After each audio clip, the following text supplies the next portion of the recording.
told you I was done with basic browsers.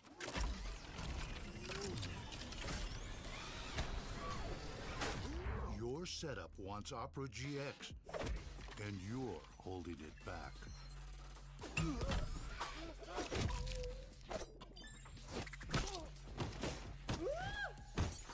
Upgrade to the gaming browser. Download Opera GX. When I was a player, if I was to make a misplay, maybe it's my mouse, maybe it's my armrest, something feels wrong. If you were at home, you wouldn't do that. The Infinite Precision Armrest is part of the larger Circulab on Stage standard initiative, aimed to bring your home or training room settings to the tournament stage. 이제 저뿐만 아니라 다른 선수들도 세팅을 더 원활하게 할 것 같고 가장 편안할 때 더 강력한 플레이가 자연스럽게 나옵니다.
Tired of the off-season blues once Worlds is over? Fear not, because League of Legends is coming to the very first Esports Nations Cup, where players split from their clubs and compete for national pride. Will China test every limit imaginable? Will South Korea turn every game into a macro masterclass? Will EU and NA actually play in the correct lanes? The final event of the year is not to be missed. Esports Nations Cup 2026. See you in Riyadh. With my new phone company, Menace Mobile, our pricing structure will be so confusing, it can only be described as evil. That isn't evil. It's just typical phone company stuff. Besides, people just switch to Verizon. With their new Simplicity plan, there's just one plan and one price. What now? And it's only $30 for a single line. $30! So you're all choosing Verizon. Traitors! Introducing the Simplicity plan, $30 for a single line. Can you hear me now?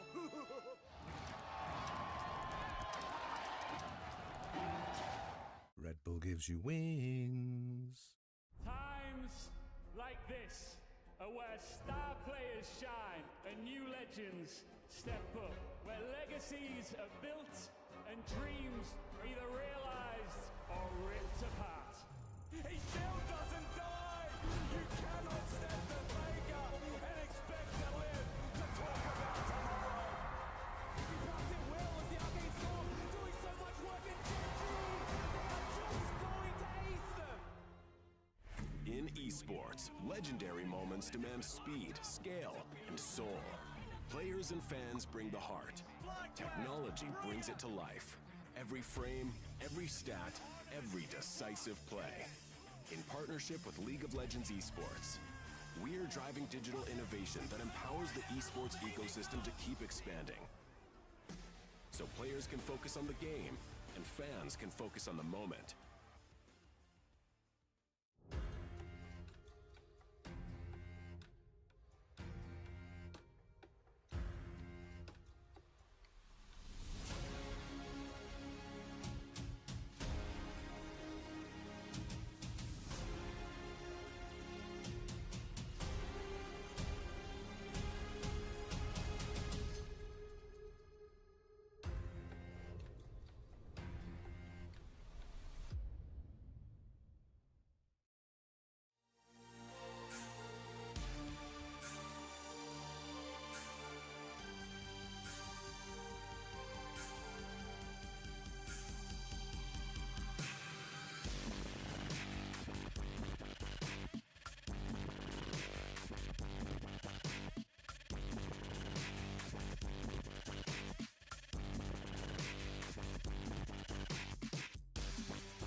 Welcome everyone to the 2026 MSI Grand Finals. Later today, BLG and Hanwha Life will face off for the last MSI title, but for the next MSI title. But first, we have a show match for the first time ever featuring the brand new Game Mode League Classic, and I'm here with Kobe, the Fish Show, and Freak. Oh my god! Hey, good to be back. Been a long time. Yes.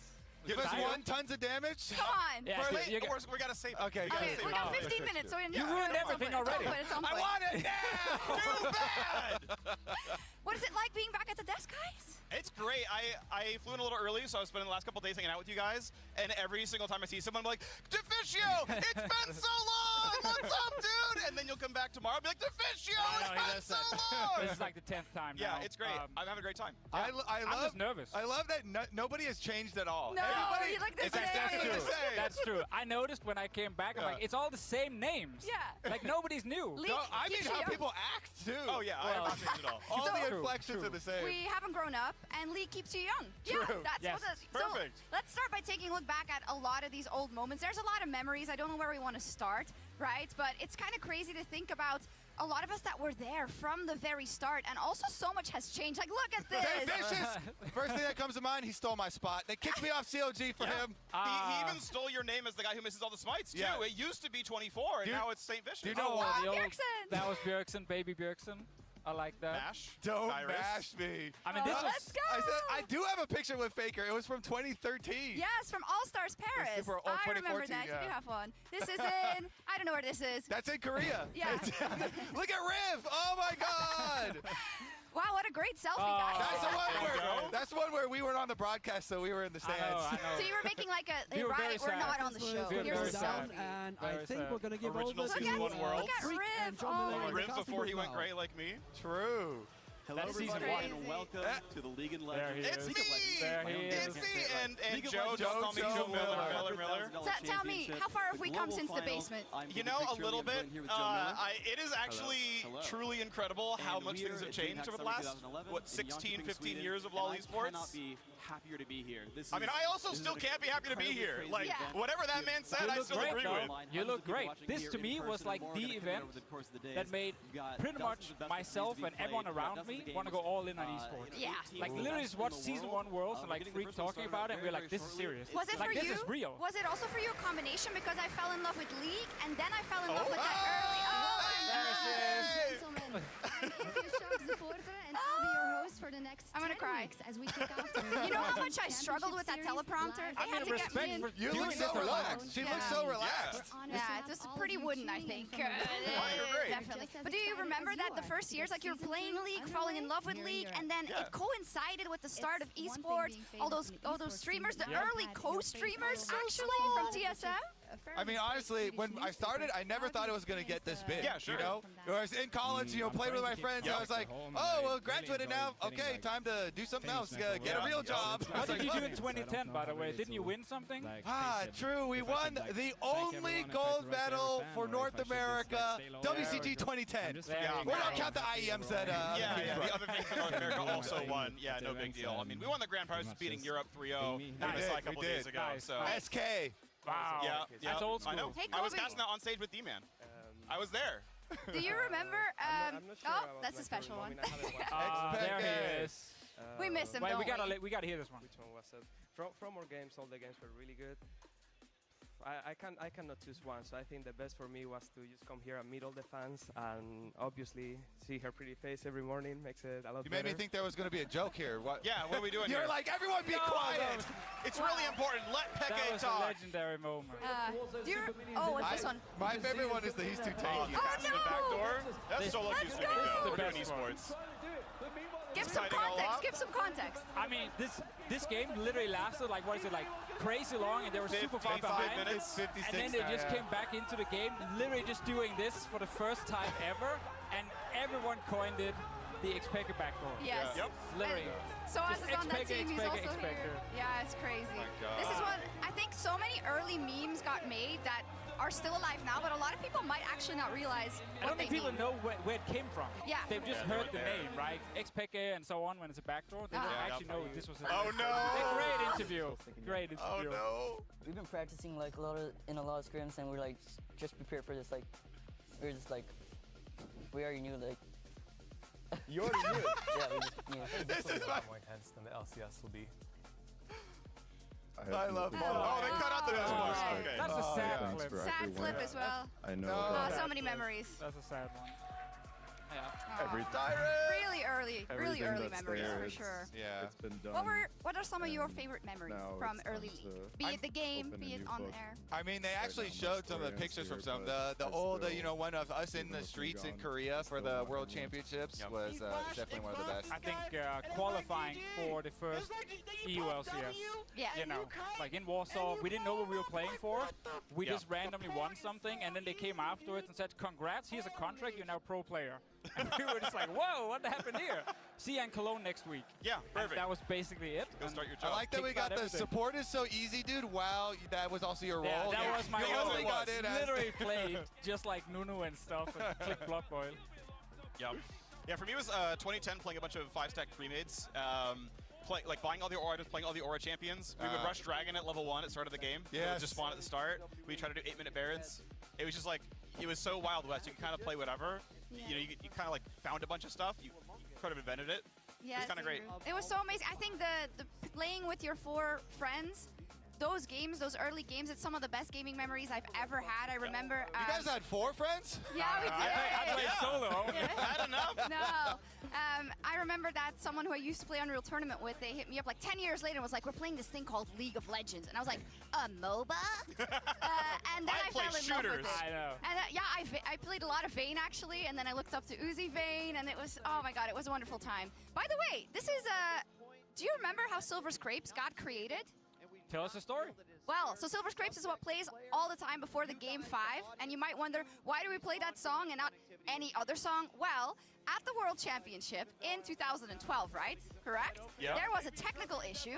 Yep, during semis, I think. And that technical issue hampered the show for 8 hours, maybe 9 hours. And this isn't like now where we're like as competent of bringing stuff up, but yeah. Oh, in this moment, oh my gosh. Yeah, and they kept looping Silver Scrapes during that time, the 8 hours, so. God, we're talking and then we're missing these moments. I know. That's fine, they can see them. The Fish Show, you've barely spoken. What's wrong with you? No, I'm trying. Yeah, drop him a color card. She just called you out.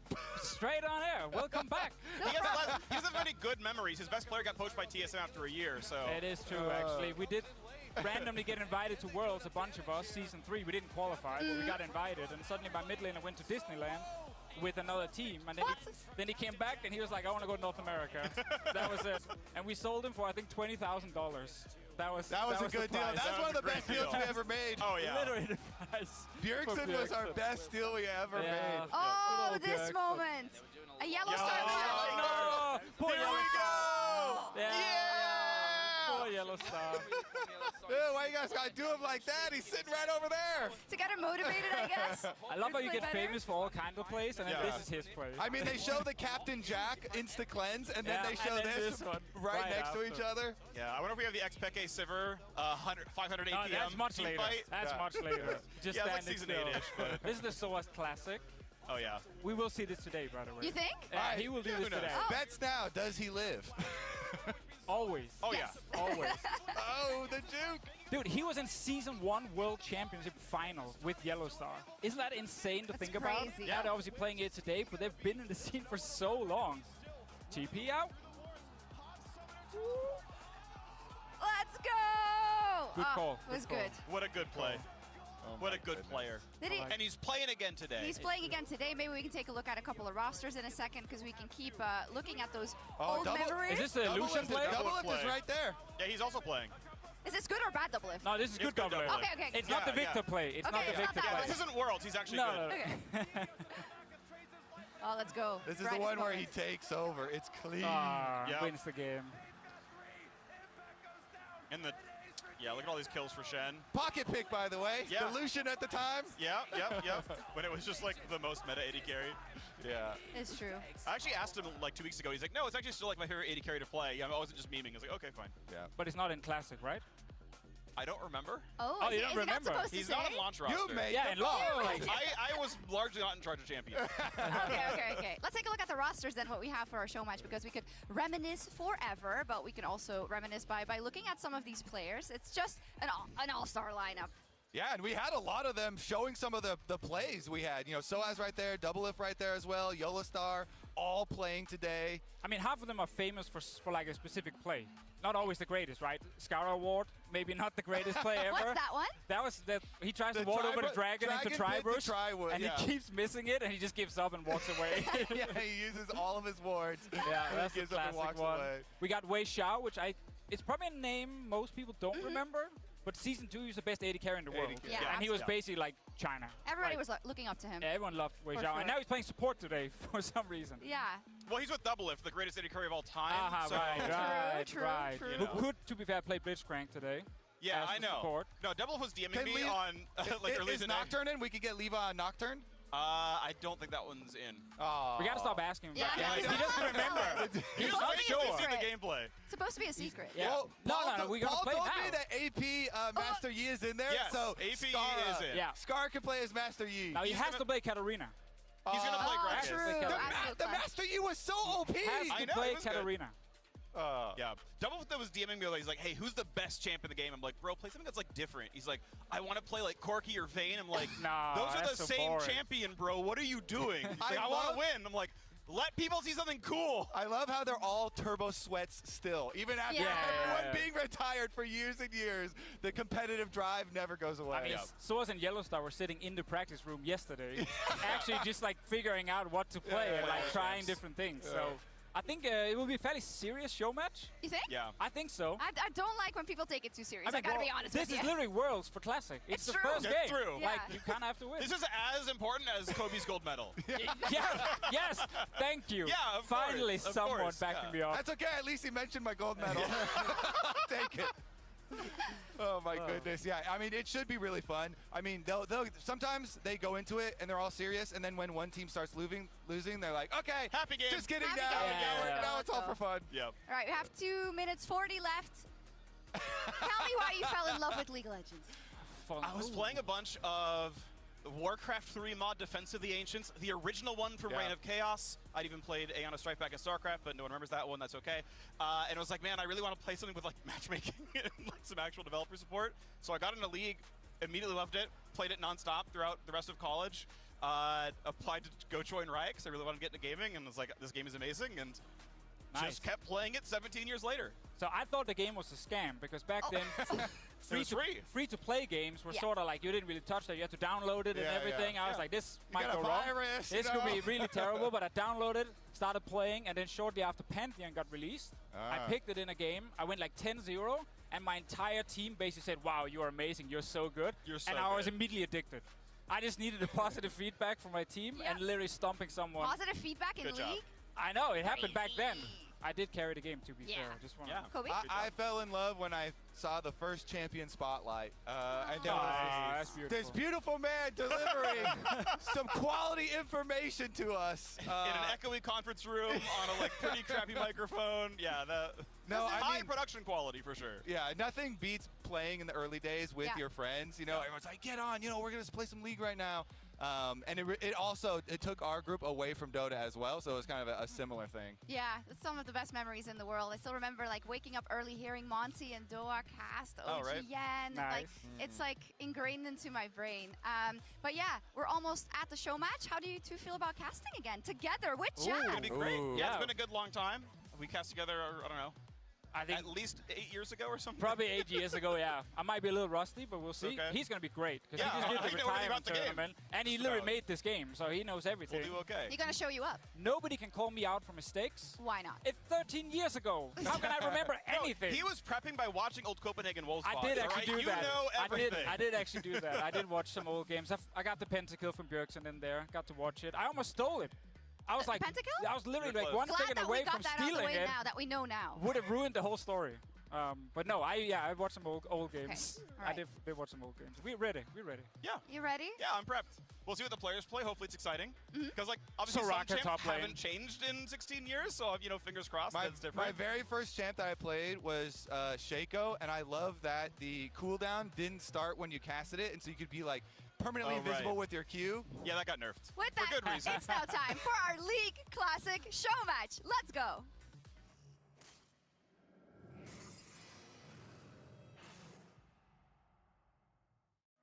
What is League of Legends to you?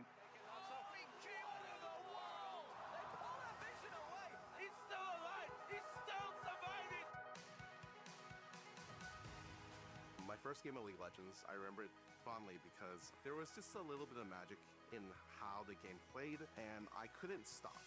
저에게 리그 오브 레전드랑 어떻게 보면 저의 인생을 바꿔준 은인이라고 볼 수 있죠. 첫 경기다 보니까 좀 되게 긴장을 많이 했었던 그런 기억이 납니다. The first memory I had in my pro career was when I attended the first World Championship. I was very impressed of being able to attend such a big tournament.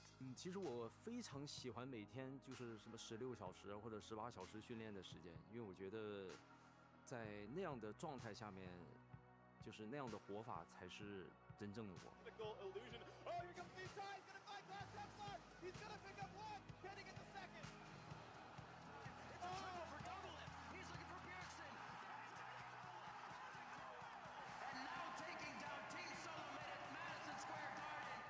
To me, League is my whole life. I was homeless, playing League in the League community. I got to get off the streets and live on Travis's couch. 솔로킬, 펜타킬, 에이스. 여러분의 가슴을 뛰게 만드는 그런 순간이 언제 찾아올지는 아무도 모릅니다.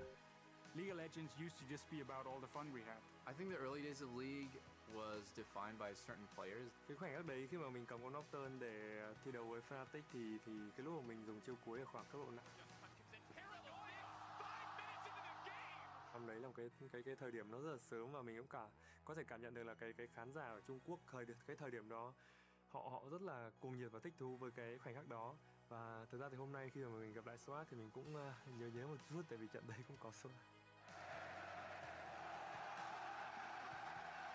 We're all back for the thing we love, the League of Legends. Back when anything was possible, when even NA could win worlds. We still can. To feel the magic of these moments again is something we all crave. Think back to the classics. 팀 바론 대 팀 드래곤. 역사에 남을 승부가 시작됩니다.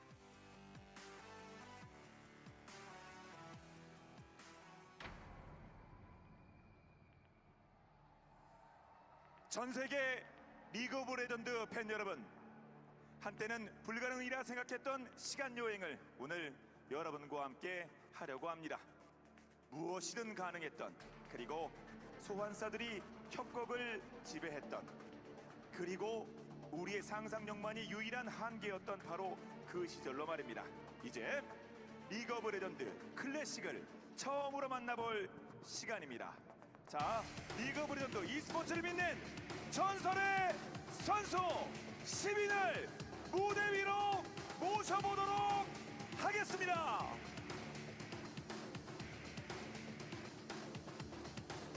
플리즈 웰컴, 모두 환영해 주시기 바랍니다. 팀 바론의 탑 즈타이.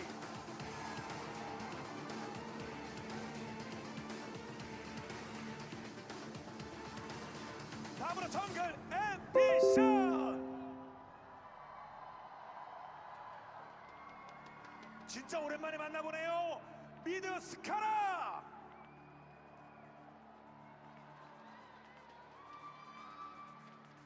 이어서 원딜 더블 리프트.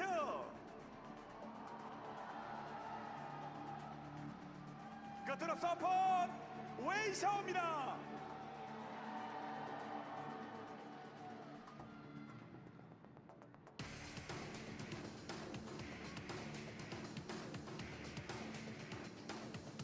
이에 맞서는 팀을 소개해드립니다. 팀 드래곤. 자, 한선선 선수 여러분께 소개해드립니다. 자, 팀 드래곤의 탑 소아즈.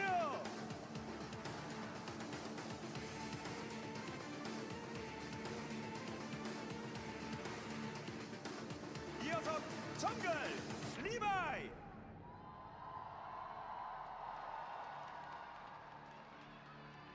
다음으로 미드 폰입니다.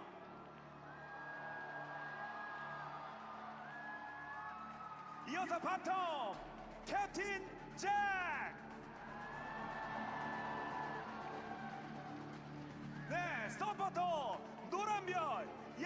감사합니다.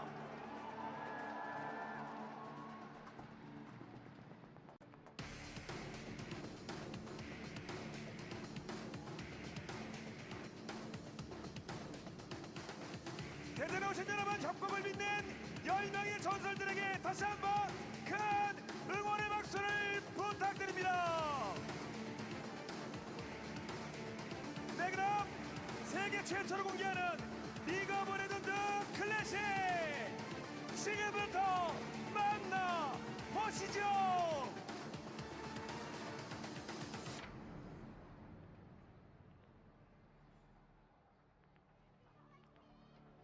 Hello, everyone, and welcome to the League of Legends Classic show match. It is my great honor to be here with Officio and Jat and to cast a fearless best of one, full EU tradition, of course, between, honestly, 10 legendary players playing a legendary game back to a form that they basically all were in their primes during.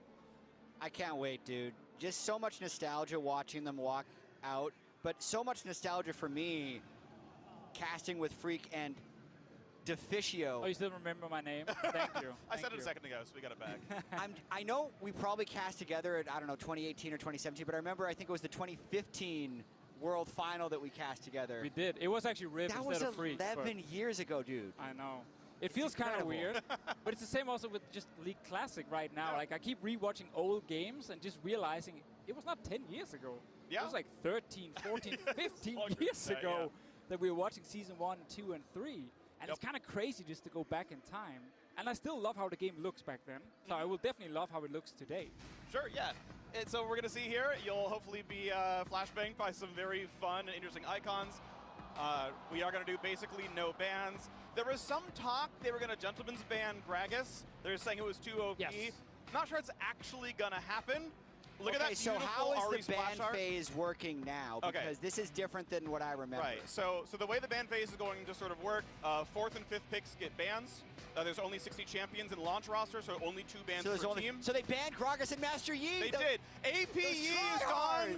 AP Gragas is gone. Old No, it's Sona, good. You don't want to Ari. watch Master Yi right now. We need Katarina for Scar. I'm just Sona saying that ban already. and OG Ari ban before the alt had resets, but still very strong. So we have to teach everyone who didn't play back then, when you go into Champ Select, when you play yourself, it's about typing as fast as possible. True. Me mid, or whatever role you want. Jungle. There's no other way of getting it. Dude, if there was streamer mode back then, I never would have gotten jungle. Because, like, you could use your reputation to get your role back in the day. Yo, we get old Skarner. Nice, Okay, old good. Skarner. Lisa, Wait, which version of Skarner is this? This is the very first version of Skarner. Flowers himself is over the moon. This is his favorite version of Skarner. Okay, so this is pre-Spires. Pre-Spires. W gives you move speed. And attack speed.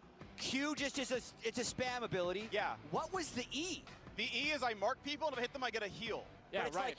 It's like a skill shot. It's like a traveling skill it's shot. It's one you don't max because it's kind of boring. Hell yeah. Alistar top lane, we did actually talk to Soas different. yesterday. Go ahead. And Soas was basically saying, guys, old Alistar is back, which means you can headbutt, auto attack. You can get the auto attack? You can get the auto attack. Sheen Alistar? Yes. So he's going to play. Oh, and we get the Kassadin. And Kassadin.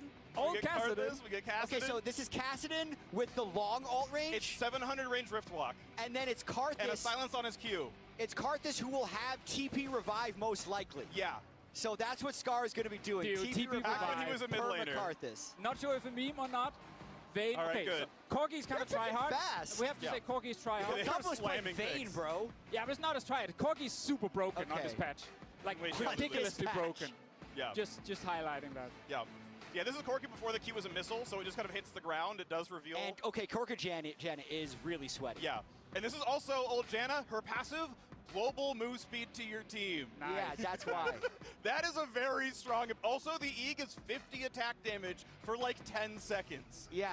We should probably highlight for anyone who's confused, like the champions are not all locked from one patch. Like this is across like different early seasons. Yeah. So you have different versions of the champions. So the way I'll kind of phrase it is like, it's like kind of vaguely Season 3, but not exactly. It's more, if there was a different kit, we tried to take it. So yes, it's the very first version of, for example, Skarner. That's period accurate already, not a big deal. For something like Twisted Fate, he was already on his modern kit by 2013, so we went farther back. We went like 2010 Twisted Fate. Gate is on his E. Yes, global teleport at level 1.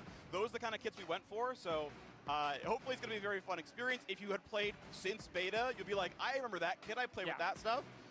Understanding that it's not like, you know, it's not December 2009, everyone. It's certainly a mix of years, but trying to go for as much novelty as possible. It's good to see you on camera. On camera? Yeah, oh my God. I just wanted this memory again, right? It's been so long since we've been able to do this together in front of a live crowd with Double Lift and Scar at an international tournament. I like how you highlight them. I'm thinking of Soaz and Yellow Star. Absolutely. That's what I'm thinking Zatai, about. Wei Xiao. Yeah. Oh my God. But yeah, almost all of them active at about the same time. Levi, a slight more newcomer overall. Levi's a bit later, yeah. But, I mean, still, this is going to be an incredible match. It's going to be a whole lot of fun to watch. And I also love the mix of world champions and Skara and Double. And yes, the game looks like this. Welcome to Summoner's Rift on League Classic. It is TP Revive Karthus. Okay. You've got a Hunter's Machete. Is that a mana potion? That's what I'm You're looking damn at. right. Hold on, we got the, what's the name of this one? Crystalline Flask. Crystalline Flask, total biscuits of rejuvenation, mana potion with Fairy Charm and Rejuve Bead. We have Teleport Revive on Karthus as well. Classic. Yeah. Oh my Red Elixir God. start Lee Sin. So these Red are the season 3 jungle items, Season because that'll 3 turn jungle. into a, what's the name of it after Hunter's You Machete? can go into Madrid's Razors. You can go into Spirit Stone, Spirit which is then Stone. Spirit of the Elder Lizard, Correct. Ancient Golem, etc. The 3 blue. There's so many different jungle items. You So can I go think into. we're going to see the AD item here Probably and Lizard. probably the tank item here. Yeah, probably Golem. Probably, but you could go. No. You could go AP. If you want real season 3, they're both building Oh, tank. we got a red Full elixir tank. start, bro. Yeah. Oh my God, on the Lee Sin. Yep. And Ignite, top lane, not TP. No, of course not. Why would you be a coward like that? I Because know, keep in so mind, us. this version of Ignite, you get 5 attack damage and AP when it's on cooldown. Because yes, we have Season 3 masteries. I also just have to say, looking at this map, like, it's so beautiful. Oh, I know, Like, it's like great. as beautiful as the day you lost it, right? I'm just so happy to see it back. Yep. I just want simple ways to get into lane so I know how to ward. I don't want all these like 4 different entries like in modern League of Legends. Based on my memory, yeah, I feel like the red pot Lee Sin is actually a good counter pick into the BS Sheen Alistair because he has massive sustain. Are we seriously on going his there trying to W. talk about like counter picks from Well, I 14 think so, years ago? because in 2014 Worlds, Alistair was 100% banned because Sheen auto attack Alistair was so OP. Yeah, there were like 2 or 3 games a lot of Alistair top. Yeah, So- back in the day, the solo queue strat was Trinity Force and Shiv, but in Pro it was only Trinity Force and a tank. It is But- relevant though. Like So I said she was going to go Lich Bane. Original Alistar was obviously sort of popularized by Shushay. Yeah. Who obviously just Original built it. Alistair, yeah. Yeah, Full AP AP, Alistair. and he just roamed from mid lane and murdered everyone. And then people started playing it. Later, the version we have here, people learned you could do the auto attack. So it's probably Lich Bane, but you could also go Shift and do like the proc hit. He could. Um, Oh my goodness. look how at these serious they're guys. playing. Like, again, this is the World Championship of League of Legends Classic. They're actually try-hard. I also feel like the style here is like, I feel like even the observers are trying to make it 2013. They're not, okay, now they're zooming out again. We didn't actually have the ability to zoom out in Pro for like 5 Yeah. years. Heck, we didn't even have an observer client for like so many years. Here's the first Oh, gank, go! Here we go, up behind him. Wei Xiao gonna do his best. He's getting slowed down. Second Q means perma-slow, and that is first blood to the Skarner. Beautiful. Love it. Levi, of course, probably the best player in this match. The most recent pro. Going straight to the bot lane, securing a kill. And they got push. Early Corky Prio. Double, of course, gonna do his best to farm, but he's farming okay. Nice slow Janitor Tornadoes. The old missile speed, I forgot. That's a 10-time VCS champion right there. So this is the Corgi where you have true damage, obviously, from your passive, your Q, which your max. It's just the instant bomb. You can't actually dodge it. Does it still reveal stealth and wards? I don't think it reveals wards anymore. I honestly forgot. I haven't played a Corky in this yet. And there's no package. We got no, of course not. No package. No package, so. Just raw power all the time. This is a silence, of course, on Casted and Q. Oh, the full duration silence. Oh my goodness. Yep. But if Scar turns his E on, he can still just go right through it. Yeah. You can still hit him back. I mean, level 6 Scar is going to die. He has no that's flash. probably going to be kill. And then he's going to revive, and he'll be He's right going back. to revive and run That's back and true. die again. Like, I will say, remember, Riftwalk has like a much longer cooldown in this version of the game. Sure. When you know, Riot nerfed the range, they also made the cooldown much shorter. So like, even with max CDR of 45%, if he has the mastery, it's like you're still waiting for a little while. it's probably also worth highlighting some, like, a big difference in laning phase in classic compared to modern is things tend to cost more mana. And you have less mana reaching flash all top Q. lane. Headbutt into the turret range. Levi's on it, man. He read elixirs. Gonna heal as much as he can, but he's gonna get hit by the Skarner. Perma-slow is on. He's not gonna survive this one. Levi's on for 2. I gotta go play Skarner, dude. He's like the closest I can get to Udyr in League Classic because he's a fast-clearing jungle who just spams buttons. But Ambitious finally trying to make his gank. It's on a ward. Yeah. It's on a ward. Yep. You can buy wards in this game. You can spend 75 gold for a regular green ward. The sweeper doesn't follow you either. It's just a spot sweep. Yep. Yes, you did actually add in sweepers as sort of like one of the latest additions. Yeah, so basically I implemented trinkets. Basically we realized that players didn't want to buy wards, so we gave them really, really, really weak trinkets that had something to do with their time. But Oracle's Elixir's in the game, so red trinket does not get to be Oracle's Elixir. You've got to go buy wards or a sight stone, so the yellow trinket has to be a lot weaker than that one as well. So it is the weakest trinkets I've ever been, but we wanted to give some players a little bit of free vision. Look at those Philosopher Stones by the supports. Yep. Gold per 10 Gold per 10. generation because they don't get free support items. So because they have the trinket, they can do this. If we're talking real old school, this is actually the wrong build. They're supposed to rush Sightstone. Yeah. Just want to highlight that. But obviously now that you have the trinket, you can't add that in. Probably good for supports because some of the games I rewatched from back then at like 45 minutes, you don't have any items as a support still. Nothing. So I like the fact you can get early gold from this. Are they buffed as well? Which ones? The gold per 10 items. They're pretty much like the last version you saw of them when they were in the game. So Philosopher's Stone, pretty much a straight rip from the end of Season 3, because they got deleted in Season 4. Heart of Gold is a straight rip from the end of Season 2 when it got deleted. So, yeah, they are basically the versions you last saw when you played with them.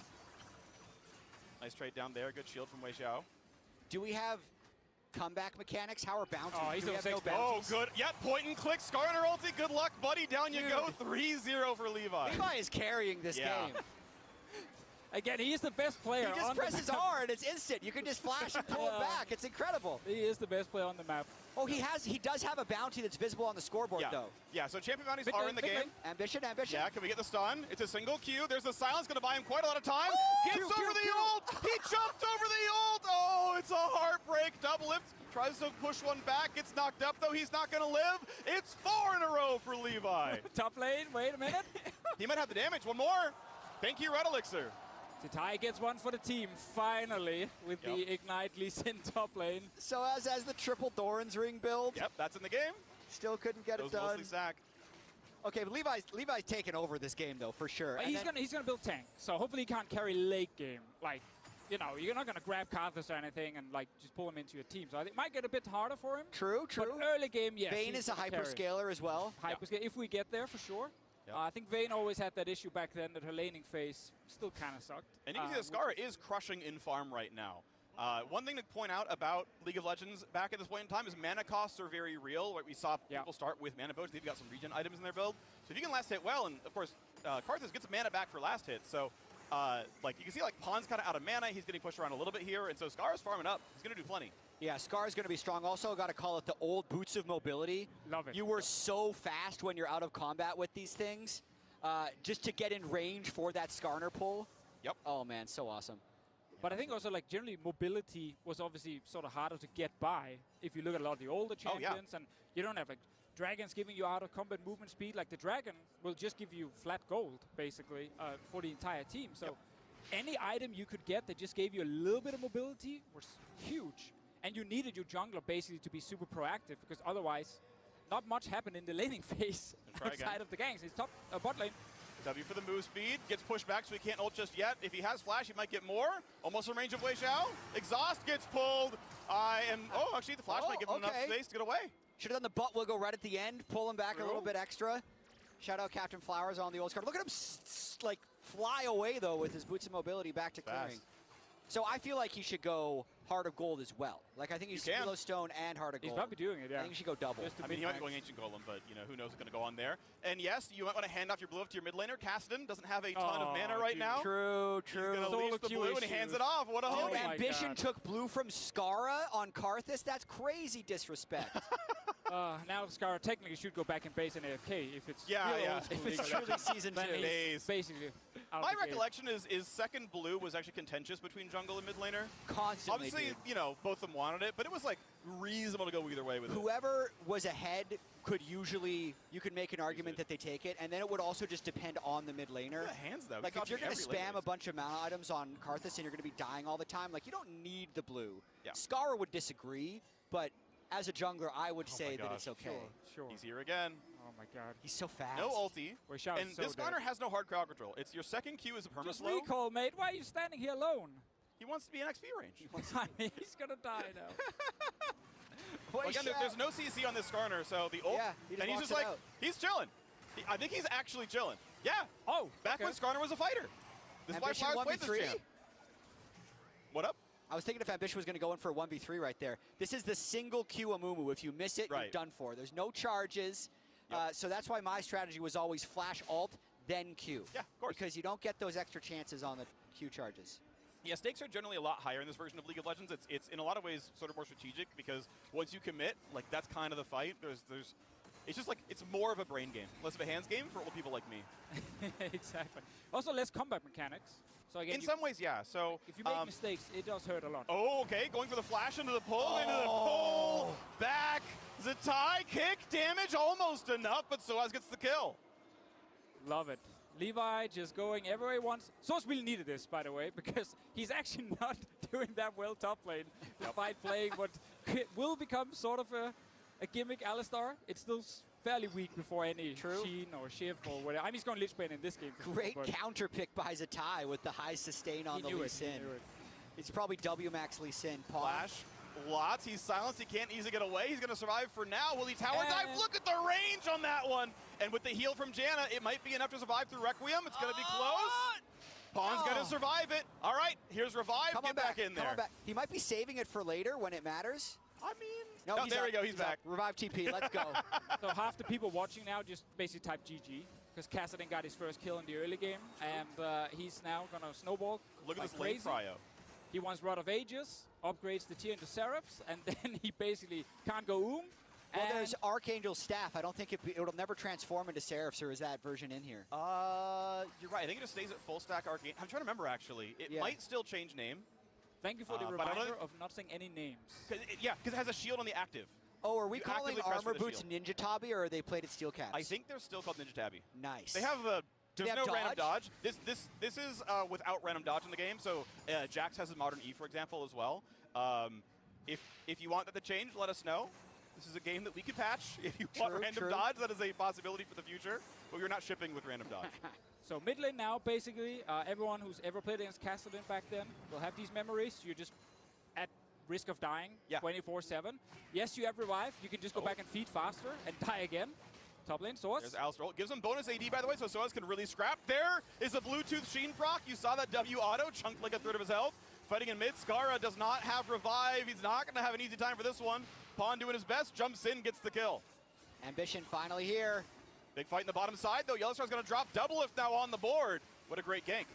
Doublelift wants to carry in this one. There's also, I mean, Team Baron has a Drake, but that is just like a for fun counter, right? There's no... It's just gold. It's gold and XP. That's it. And you kill the next one, and it's more gold and more XP. Exactly. You kill another dragon, it's more gold and more This experience. is before any of the, like, 3 dragons and the 5 dragon stack, and it's definitely before elemental dragons. But you did add in that you get more gold the later you go into the game, right? Yeah, so it... Oh, big stun. Nice stun. The polymorph at a good time as well, so not to kill Captain Jack. That Valkyrie, but the silver bolt lands. Dude, he actually can carry this game. Yeah, like, he can. The only champ you want fed on this team is Vayne. To just take down the front line. Like this Alistar as well can't use ult against him. Yeah, I'm thinking Ambition, flash ults, Karthus dies in ults, and that'll get everybody low enough for Doublelift to try and carry the fight. That's got to be their strategy. Just give me Rylai's on Skara or something so he slows everyone again. He can still build the QSS as well eventually. He's got to pay the QSX tax at some point, otherwise Levi's just flash ulting him. And if he's not instant clicking it, it's really, really embarrassing against Captain Jack. True. You had better. Oh yeah, blue buff has friends, if you forgot. Blue and red buff has friends in the camp. So nice stuff there. That's true. Also, and actually that's quite relevant, because now when you counter jungle, you can leave one. You leave the small one, and it doesn't actually respawn. Correct. So just remember that. Yeah. Yeah. Baseline Leave camp one respawn little. timers. Are they Raptors or are they Wraiths? Wraiths. Oh, they're Wraiths. Okay. Yes. We also took the White from Season 4. We just saw Ambition just go fight there. This jungle, by the way, has a 75-second respawn timer, so if you want to be the CEO of full clear, there is a lot of full clear available for you. Are there going to be any jungle timers on the map, or are those taken away as We're well? doing something not quite as aggressive as Modern. Yeah. You can find them on the mini-map. We are trying not to be too spammy with the visuals, but a lot of the Modern UI tools are there. Oh, both junglers coming bot lane. Karthus ult is ready. 3v3. Yeah, Karthus ult's going to be a big deal here. He's just hit level 11, too, for Skara. Jump on in. Whimsy, the flash, all the moves there. Gets pushed around. Karthus does hit it. Ambition waiting, pops it, but they've got the Impale. It's going to be enough. Captain Jack kills Doublelift, and there's no damage left. 2 for nothing. Levi got to get in range for another Q. Just the 2 for nothing. Dude, Yellowstar's Janna is so broken right now. Like, the shield for the AD, and then just the Janna ultimate basically immuned the Karthus ult. The level 11 Karthus ult that came from mid lane didn't matter at all. Oh, so as there in the mid lane, goodbye. Pawn takes him down. Oh, what a beautiful roam. He used to do this all the time. Soaz was the most annoying top laner to play against in Europe for years, because he actually understood how to leave his lane and just go gank mid or bot lane. It was insane back then. These types of roams were, even freezing waves was legendary. But look at this, the Lulu CCs them, but look at the, like, everyone is literally full health. Yeah. By the time Doublelift dies, the Karthus ult does a little bit of damage. Doublelift can't hit anyone through the Skarner ultimate, and they just run him down. Yeah, nicely done. This Gen ult also slows in the area, so if you can channel it, they like really can't get around. Yeah, so I realized he missed the flash Q, but he's like, well, I can still headbutt. It's fine. Well, I'm glad to see Yellowstar back. Gotta get the auto attack. Bluetooth Sheen. As Soaz told me yesterday during rehearsal, he is going to go for Lich Bane on the champion, so it's going to be AP plus W auto Alistair. Big damage there. Oh, he gets to press his E for the heal. Yeah, the E is the heal. So the passive and E have kind of swapped essentially in that anytime you press any spell, you trample for 3 seconds and deal damage around you. Deals bonus to minions and monsters, so you can lay and you can jungle. Just to help anyone who's going to play Alistar when the game is live, Soaz did actually explain to us, you got a max range W, otherwise you don't have time to get the auto off. We had that in the very end here, where he actually just were too close in W and he didn't get to auto attack. Just so you don't look like a fool when you pick it. You start feeding your lane because you're actually not that good in lane.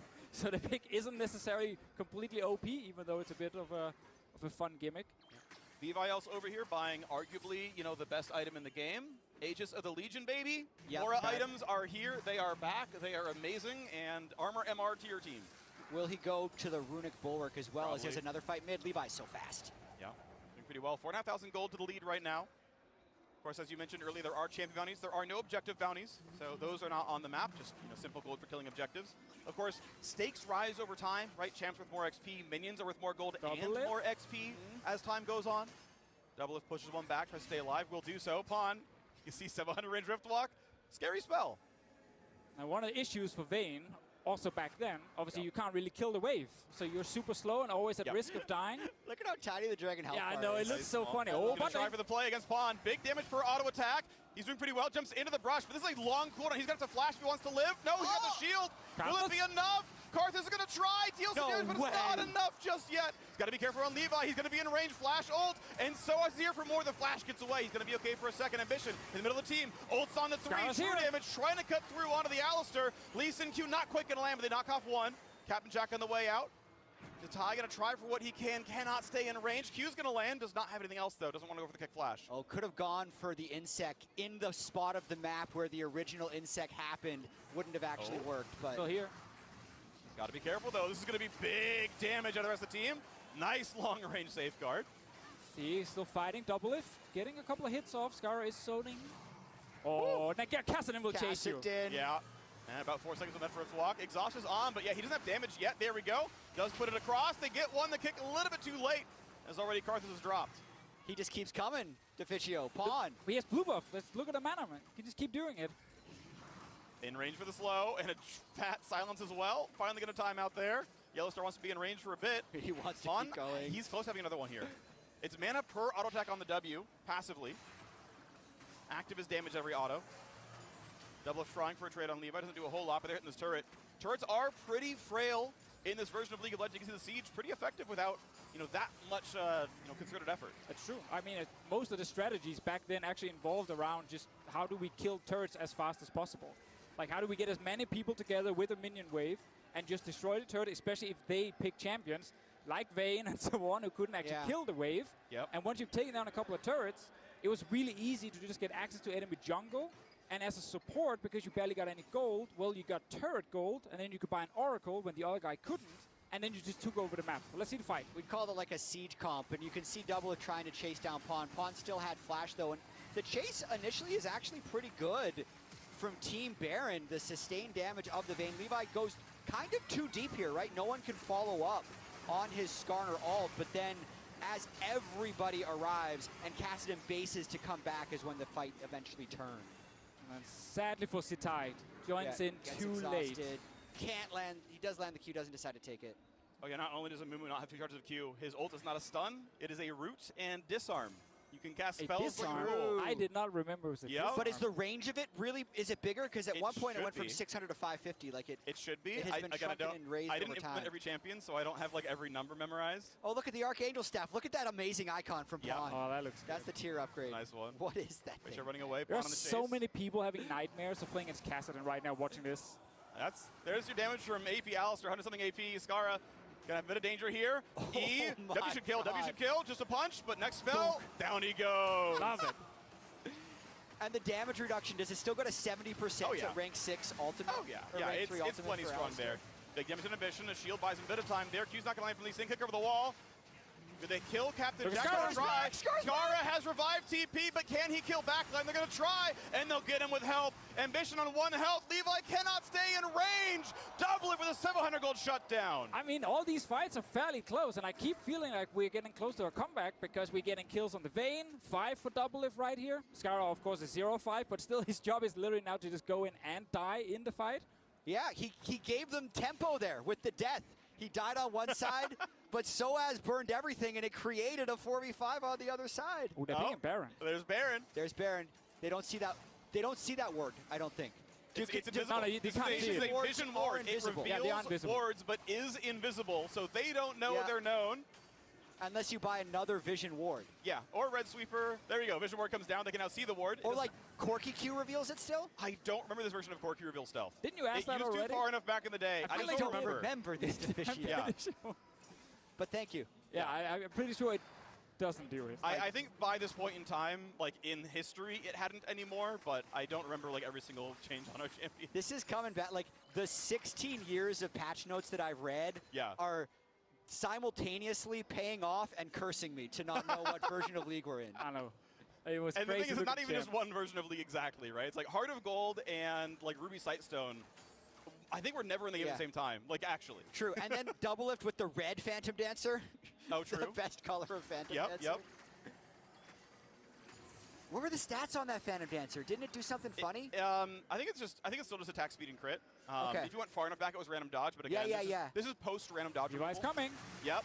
There we go. Flash ult's going to land. They're going to have a lot of follow-up here. Lulu helps a little bit. Double's going to try to stealth away, but they're going to be back in pretty soon. Still alive. Fat shield with barrier. They're going to try to do everything they can with ambition around here as well. Trying to kill Levi. Decent damage. Lee Sin's going to get in there, and they find the first kill. So ult is gone. Poncho's back up, though. Be careful, because that is Kassadin, He's gonna and chase. he means business. Captain Jack takes down Skara. Redive comes in the back line, but Pawn already takes down one. He's going to look for more, waits out the exhaust. Zatai's going to try to find his way out, jumps over. Does Pawn want to chase? He could, but he's at 15.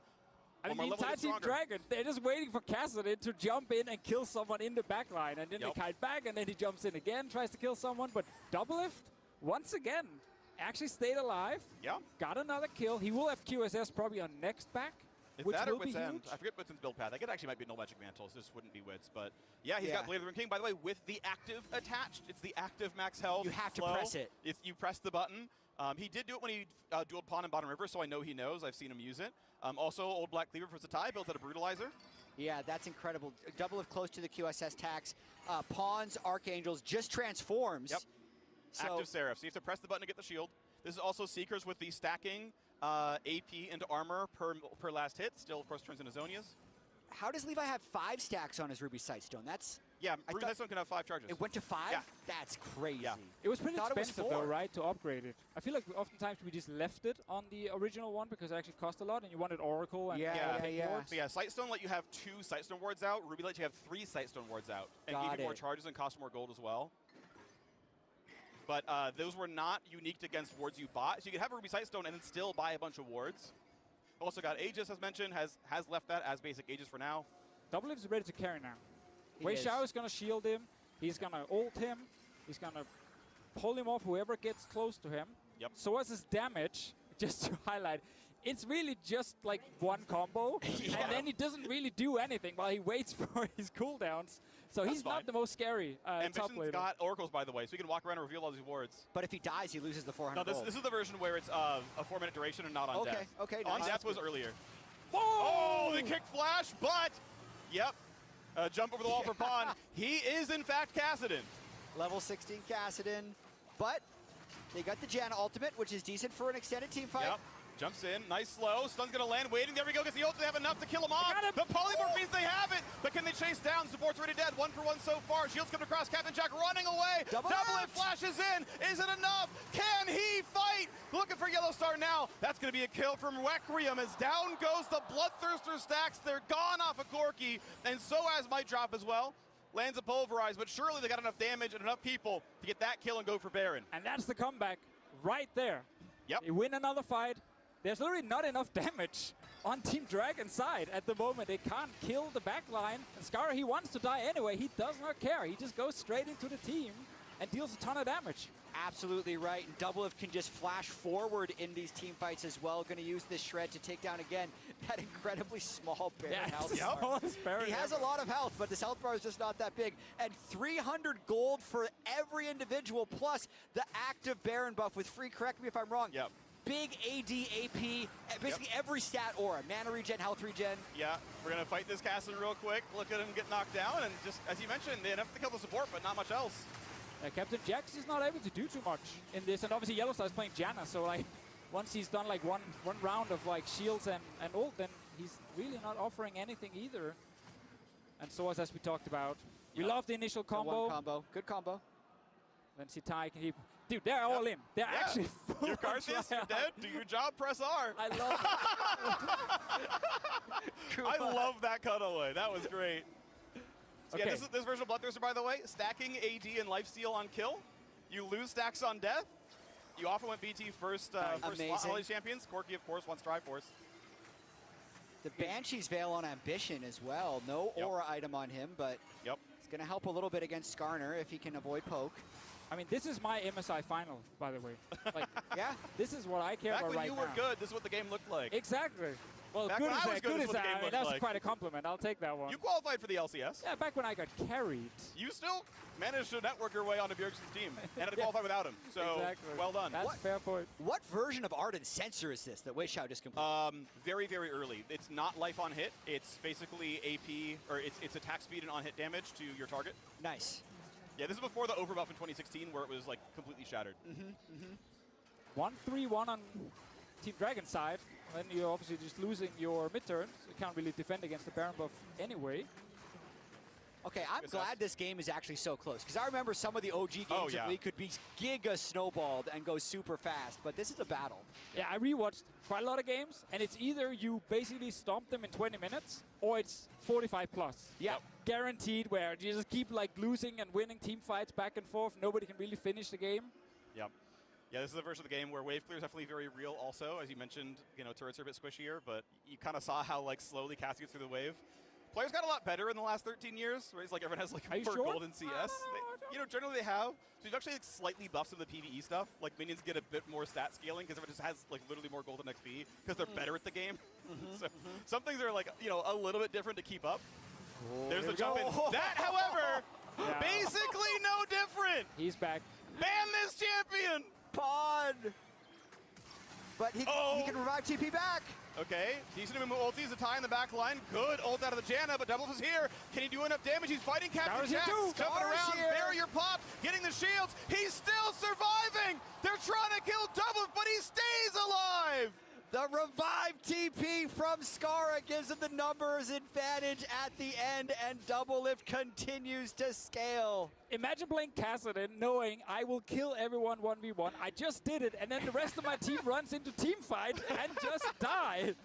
Please, just let me solo win the game in the side lane. Oh my god. Black Cleaver and Last Whisper, yes, they stack. Yes, you can buy those. Have fun with that one.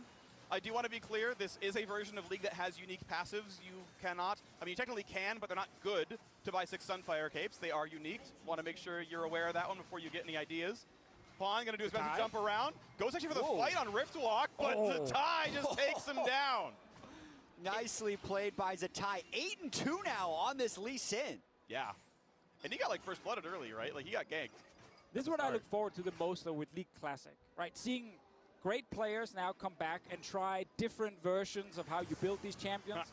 Pro play Lee Sin in like Season 3, you just built tank. Yeah. And you did nothing in late game. Like you were just basically walking around trying to kick someone away from your carry. Now we have someone just building full-on damage, armor pen, everything, and he's destroying people. Yeah, it's a solo queue build. Slow comes out of Yellowstar. The whole team is here. Heavy Pulverize means a lot of damage, and Ambition's already quite low. Couple of shields come out. Double's already on the fight as well for Levi. He's got QSS. He feels comfortable. Scars are on the backside as well. Levi's at half. Double is still on the chase. Almost gets around the tornado. But that from Yellowstar means the disengage is in. Yeah, that's alt burn from Double Lift as well, but it's not like we're waiting on some Dragon Soul or some Elder Dragon. So we got to wait for a big team fight to happen. There's no permanent game accelerator other than the players just getting stronger. And to your point, Deficio, I can't wait to see like modern split push or freezing understanding or sieging understanding with the old game. It's going to be fascinating to watch some of the top players on stream. And nobody can actually predict the meta. Like, I saw a lot of comments about, oh, this champ's going to be so OP, I don't want to play against this again, and so on. Because like, it's all a little bit different. It's all different, right? There's different versions of the champions. And again, people are going to learn how to play against them in ways that we maybe didn't think about back then, like 10, 13 years ago. W, oh yeah, by the way, you get full cooldown, W-ing to a minion. You know, there's no penalty, you just W wherever you want. You get the shield, you get the normal cooldown. Full power, Lisa and W. We were correct, by the way, in Levi building full tank. So he actually can't carry this game, even though he got all the This champ has really good AD ratios. This version of Skarner can build AD. Mistakes were made by Levi. They're going to try to go for the smite. Should be able to get it. Yes, they do. Claimed on the Baron buff. AD, AP, regen. Oh, they're going to pop the Shirelias, do what they can to kill Levi, pulling him around as best they can. Ambition with the flash ulti. The zone is for Pawn, keeps him alive for now. Wei Xiao wants to live. Big knock on the backhand side. Pawn knocks down one. Can they get the rest? Yellowstar going to fall. Double still around. Looking for Captain Jack. I think he Valkyrie forward. That's not going to go well for you. So as in Pawn, though, still alive. Q's going to land. Zatai Talk takes him down. Double of... Yeah, Pawn is gone, bro. That Riftwalk is not fair. But those are long death timers, and they got 3 people trying to push mid with the Baron buff. And they're going to try. Inhibitor's going to certainly fall. The question is, will they have enough? Once that happens, you can see the respawn timers around 20 seconds apiece. It's only 1 minion wave, so maybe Kassadin can jump in and actually get rid of it. It is a fairly modern Baron, though. It does give resists to the minions around, makes them harder to kill. Inhibitor drops. Going to try for the siege right now. Just 32 minutes in. Onto the Nexus turrets they go. 3v1 jumps in. Some damage. Locked up. Kicked. Active Shirelias. Going to dodge the first Q, but he needs to heal. And there's no home guard regen, buddy. You got to sit there on the fountain. Nexus taking the damage. Interrupted by the Janna, but it's not enough. Double if last hits the Nexus and takes the match. First international title for Double Lift. Closes it out here for Team Baron. What a match. I love the comeback. That was we literally have one comeback. team getting super far ahead early, trying to then just pick them off left and right. Double Lift just telling his team, guys, just please team fight around me. I will actually carry this game. Yeah. And he did. He did. My teleprompter says to say that was fun. And it was. It was a really fun match.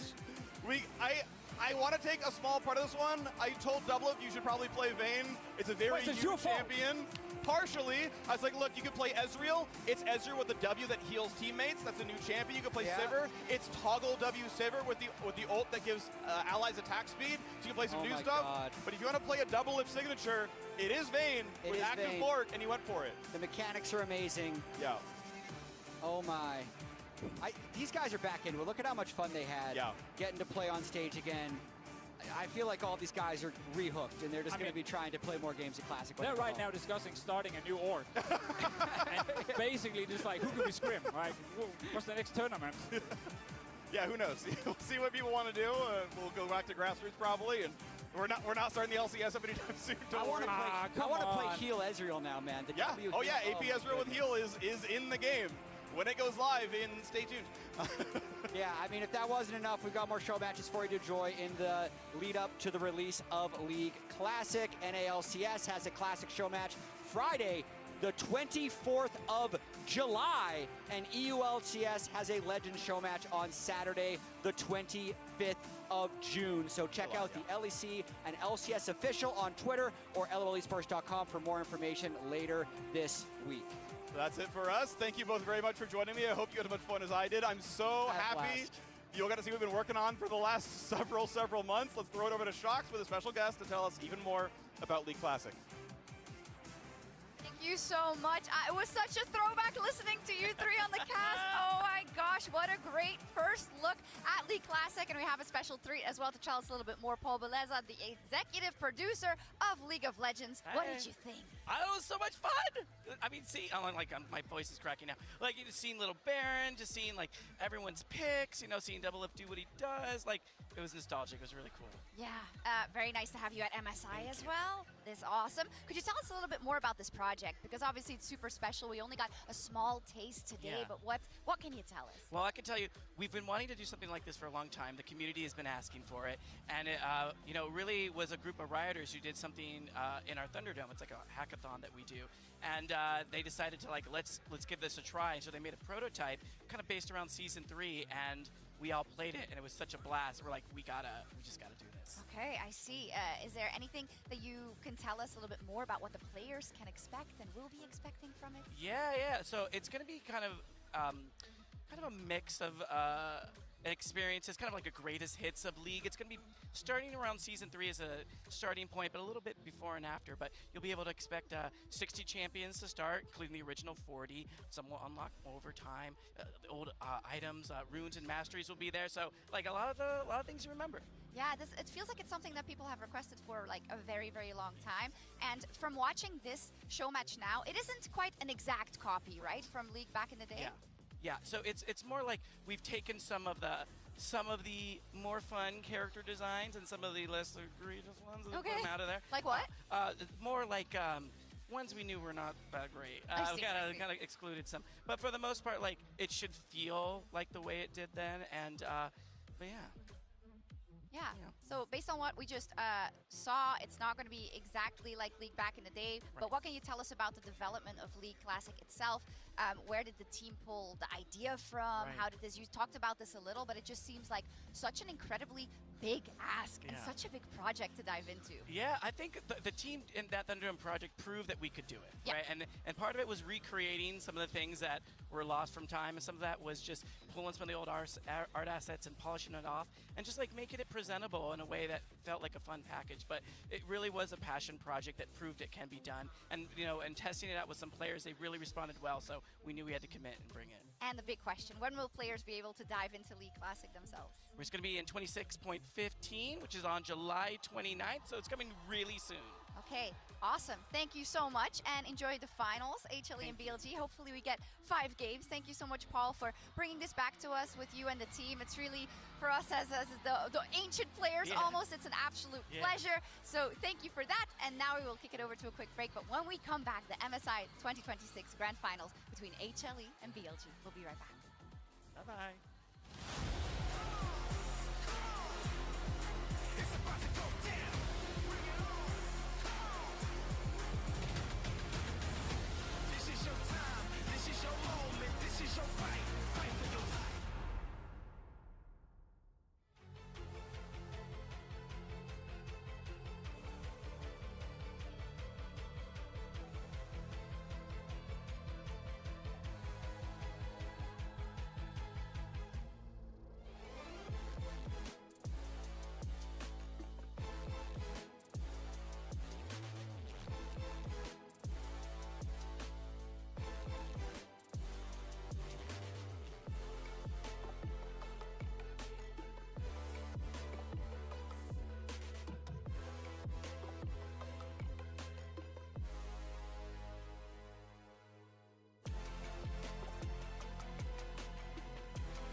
안녕하세요. 대전에 오신 것은 환영합니다. Welcome back to Daejeon for MSI 2026 Grand Finals. He's been a grueling MSI. It started off really one-sided, only 3-0s, and then it got really interesting throughout the end. Welcome, guys. Yeah, oh my God. League Classic straight into this. So let's think about... Yeah, jumping back into the future, Wait a second, like straight up. Yeah. What's good now?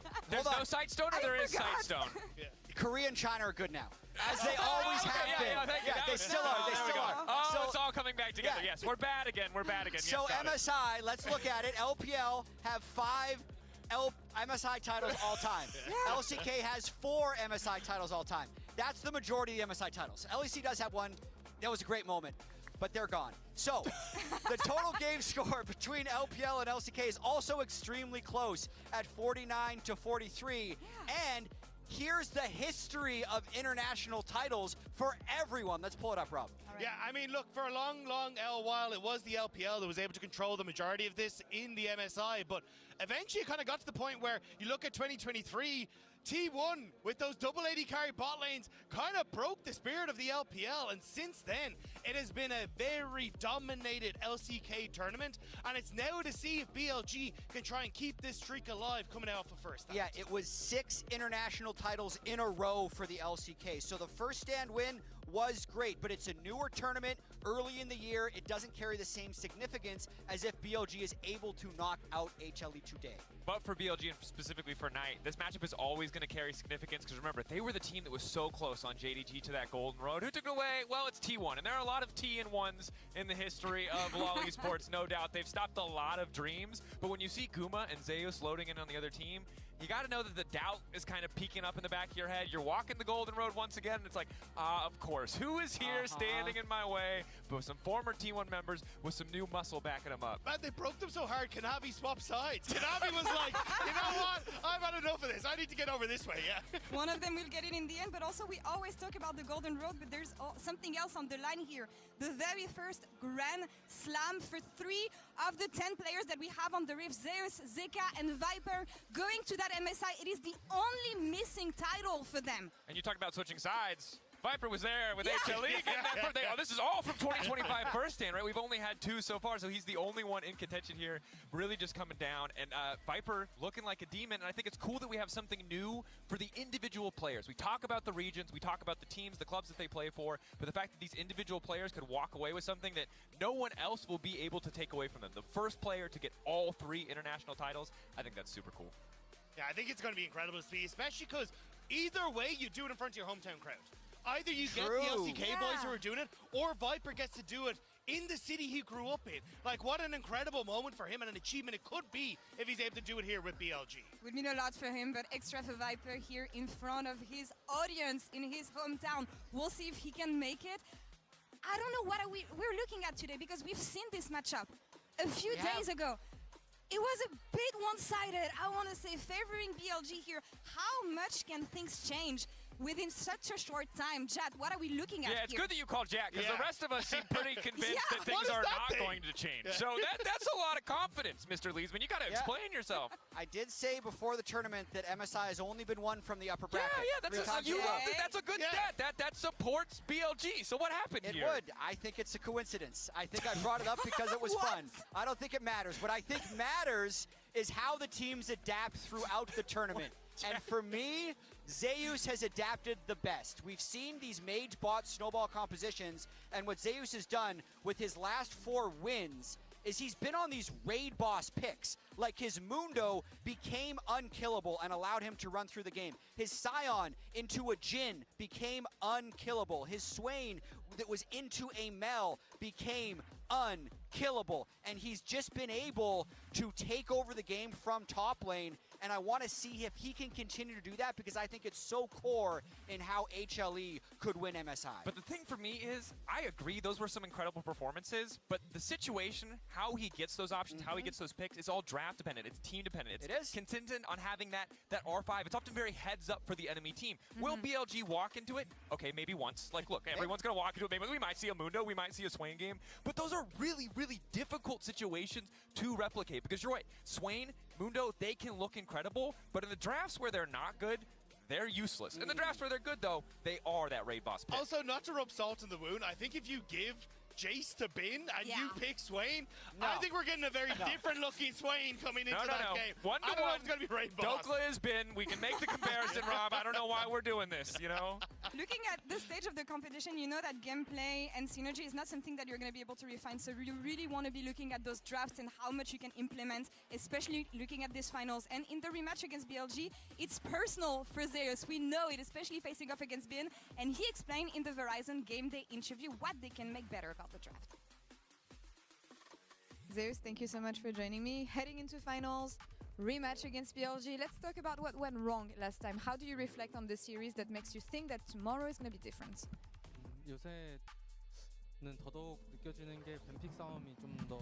The more I realize these days is that drafting has a huge influence of the series in the current meta. Last time BLG, they managed to prepare a really good draft by having a really good understanding of our tendency and our playstyle. That made the series really difficult to us. But now we also have a great understanding of BLG, so we're not going to repeat the same defeat.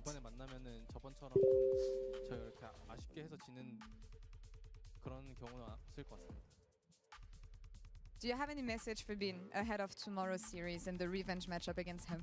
Let's play one-on-one without the jungle and support.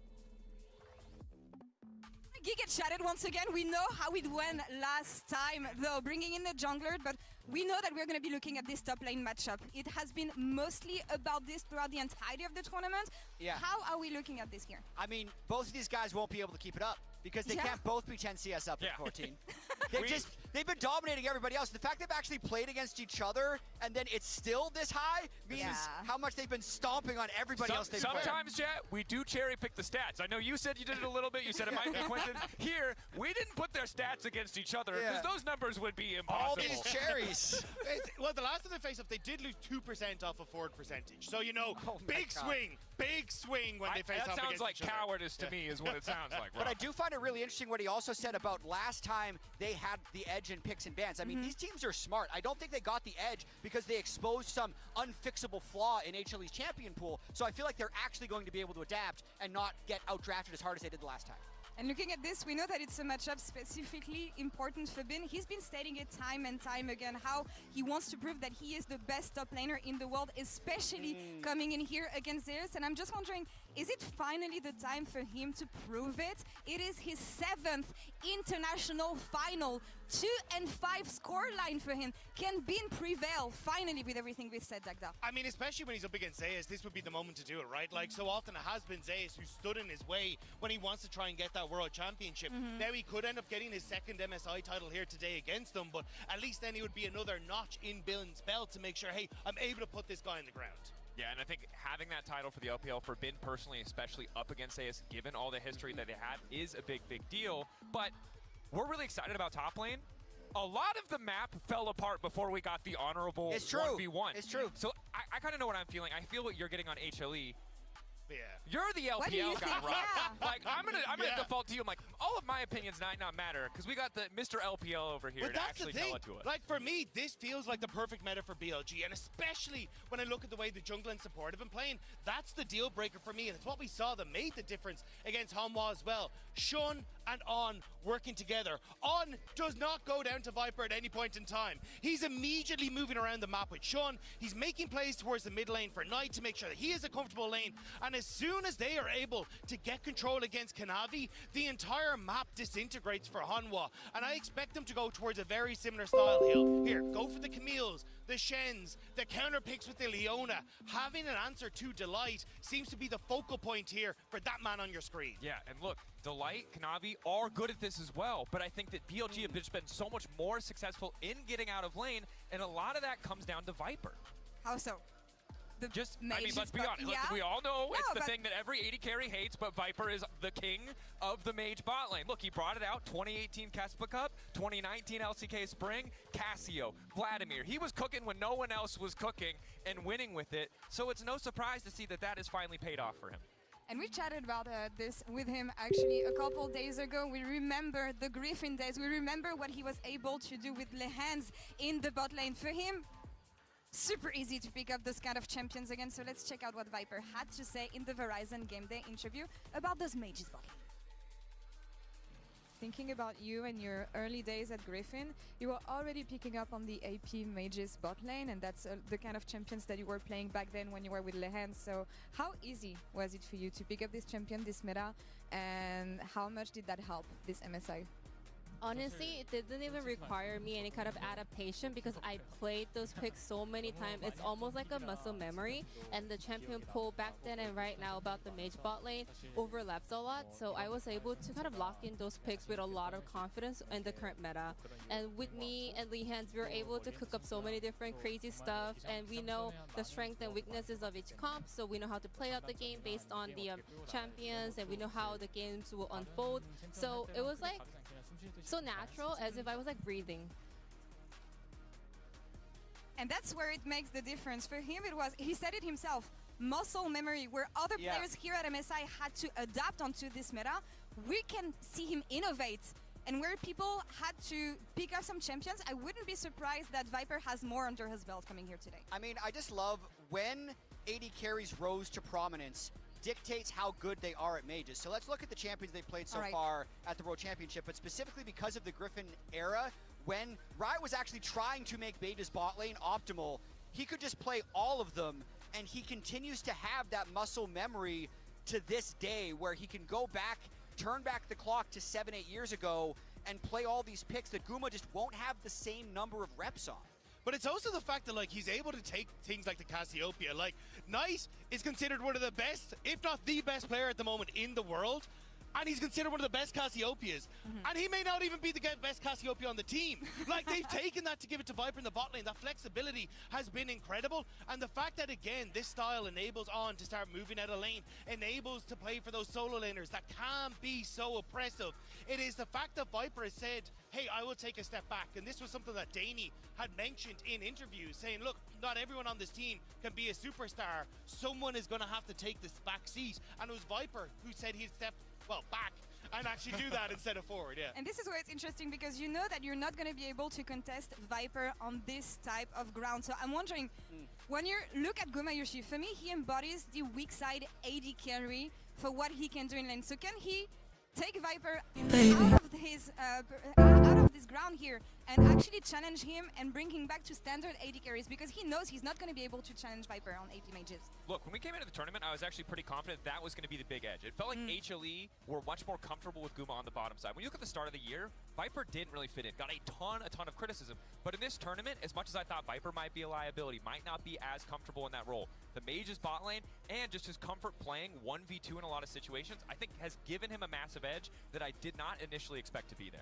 And to get into some of the specifics, even if Guma doesn't like playing mages, he's great at Ziggs. So, and in terms of like Zeus playing raid boss champions, Jace Ziggs, if it's left unbanned, that's going to be the game one comp and how you match that. So I think game one is potential. We see 2 mages in the bot lane and a bunch of the ADs. It's as the series progresses, the question is like, how do the scaling AD carry weak side picks that Guma plays compare to the fringe mages that Viper is going to be able to play? And I think if Zeus is then able to be on the team, that's their answers. I think he's going to be able to go even as how the rest of the comp fits in around punishing BLG for having too much magic damage.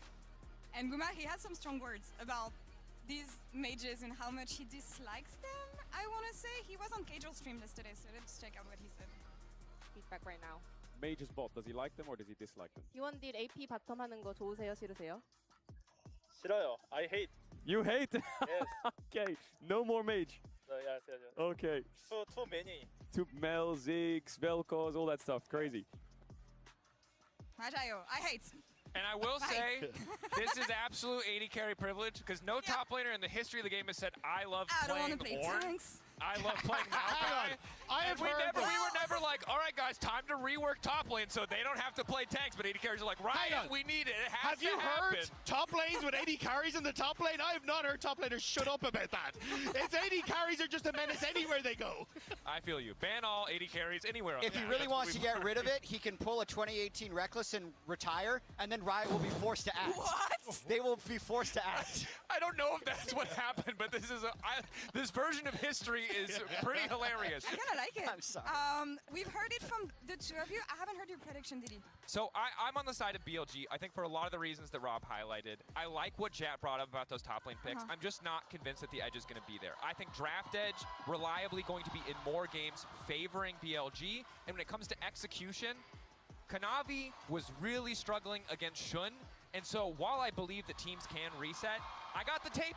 I have already seen them win once. I think they're doing it again. But there is always an option when BLG are just arrogant, they could throw it all away. Like, I know these guys, so I'm kind of curious like what the fans are going to say, because I don't know which way this one's going to go. And it's finals. Anything can happen, and I want to hear it from the fans with the MasterCard fan prediction at home, because, okay, usually Western fans are heavily leaning towards the LCK. I was not expecting this. All right, guys, I'll just say that fan prediction rate's the lowest I've seen, so I don't trust y'all anymore. I'm going to go with HLE. I like to look at long-term trends. The LCK has won 6 of 7 international titles. I think they'll win 7 of 8. All right, what do we think it's going to come down to in the end? It's all Which players? It's all about the bot lane. I think it's all about bot lane. Who gets to leave it the most? I think that's really the core of it. Zeus versus Bin in the late game. Zeus versus Bane in the late game. No junglers involved this time around. That's the only thing we want to see. Things can change within a few days. Last time BLG had the edge, but maybe HLE with the run they had, they can make it happen, because all it takes is one day to write your name in history.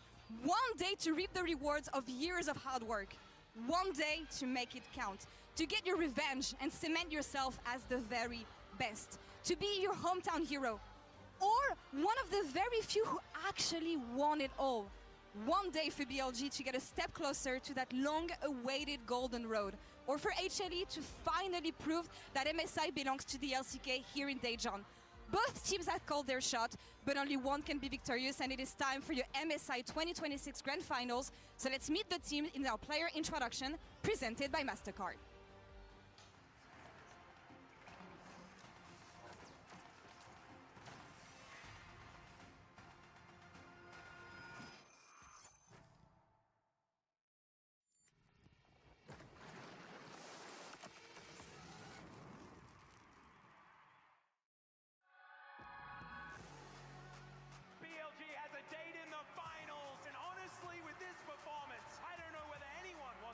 BLG. HLE will rise to the occasion, and they earn their place in the final. The LPL Giants will take on the LCK First Team and show Daejeon what they're worth. 마침내 여명이 밝았습니다. LPL의 MSI 우승은 5회, LCK는 4회입니다. BLG와 한화생명, LPL과 LCK를 대표하는 두 팀이 영광을 쫓고 있습니다. 한 팀에게는 좀처럼 완성되지 않는 In the game, baby, I'm lit. không cần feel the anh. 다른 한 팀에게는 새로운 역사를 쓸 기회가 찾아왔습니다. 我觉得大家还是都小瞧第二届实力吧，就听那种采访，就感觉大家都非常低估我们。 제 개인적으로 제가 중국에서 한번 MSI 우승을 해봤는데 LCK라는 다른 환경에 와서 또 한번 증명을 하는 자리인 것 같습니다. 나이트와 카나비 3년 전 두 사람은 나란히 골든 로드를 향한 길을 걸었습니다. 因为我和康纳维只有23年一起共事过嘛，就那年和他打的时候，我是觉得他是最强的打野。我觉得23年和康纳维一起就捧起 MSI冠军是我非常开心的一个时刻吧。 나이트 선수랑 같이 할 당시에 저희가 성적을 잘 냈었고 그리고 잘 맞았던 것 같아가지고 좋은 기억이었던 것 같고 23년도 때 일단 징동이 LPL 스프링이랑 서머도 우승하고 MSI도 근데 아쉽게도 월즈에서 마지막에 져서 골든 로드를 향한 그들의 여정은 마지막 순간에 막히고 말았습니다. JDG a solemn bow as their golden road is denied. 이제 두 선수는 다시 한번 마주합니다. 하지만 이번엔 서로 넘어야 할 상대가 되었습니다. 7년 전에 그리핀에 있다가 중국 LPL 팀인 징동에 가게 되었습니다. 처음에 LPL에 갔을 때 주변에 계신 분들이 너무 잘 도와주셔가지고 잘 적응했던 것 같습니다. 스토브 리그 때 하나생명에서 좋은 제안 해주시고 새로운 환경에서도 해보자라는 생각이 들어서 결정했던 것 같습니다. 因为我是作为队长的身份嘛，就和3年的职责是完全不一样的。就我希望带领我的4个队友就拿接着 MSI 冠军，有 LPL 大会冠军。 1위와 2위의 차이는 한 끗에 불과합니다. 영광과 좌절을 가리는 건 그들을 움직이는 열망입니다. 항상 이제 대부분 해외에서 경기를 했었는데 한국에 있는 큰 무대에서 경기한다는 게 뜻깊은 것 같습니다. 결승이 끝나고 꽃가루가 날리는 중간에서 트로피를 든 사람이 저였으면 좋겠습니다. 没人拿语说的话，就非常是了解你的风格打法嘛，不会来逮捕你的。上次我们一起拿过 MSI 冠军嘛，这次我一个人拿 MSI 冠军吧。 대전에서 열리는 MSI 결승전 승부수를 던져라. 콜 유어 샷.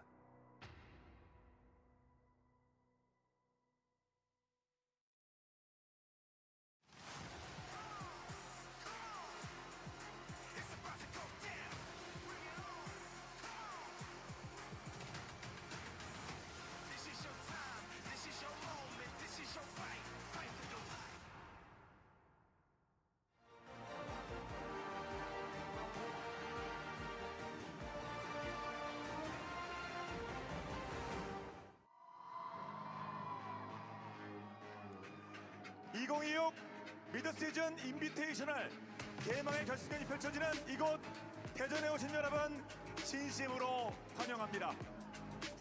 치열한 2주간의 승부 끝에 이제 단 2팀만이 정상에 도전할 기회를 갖게 됐습니다. 자, 그러면 그 2팀을 여러분께 소개해드리도록 하겠습니다. 먼저 이 팀은 단 하나의 패배도 없이 전승으로 이곳까지 왔습니다. 그리고 전세계 유일 골든로드 후보입니다. From LPL BLG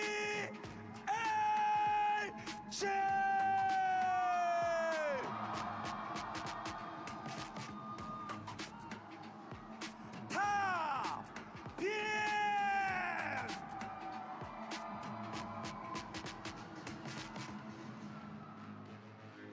정결신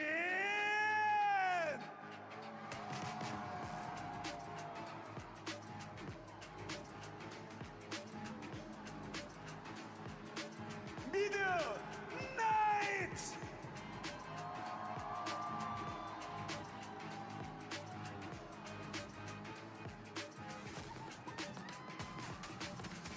바텀 파이퍼 서포트 원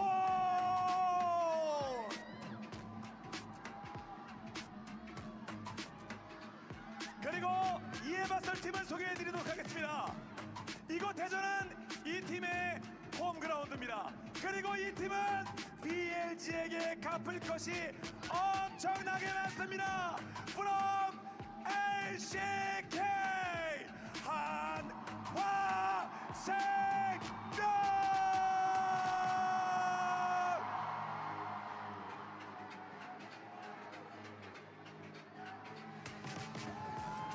서포트 딜라이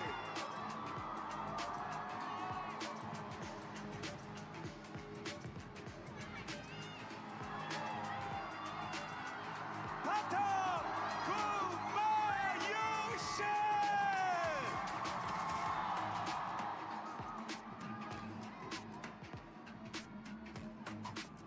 미드 체카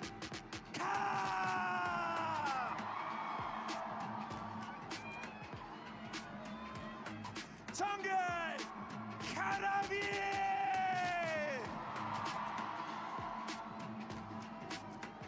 탑 채워서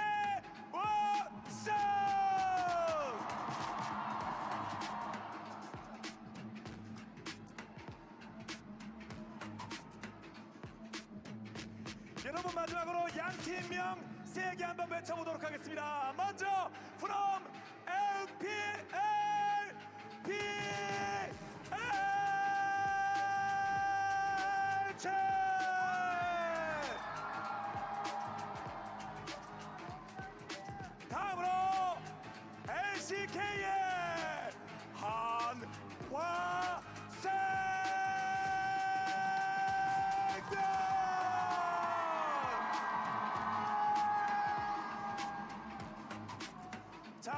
한번 제대로 달려볼까요?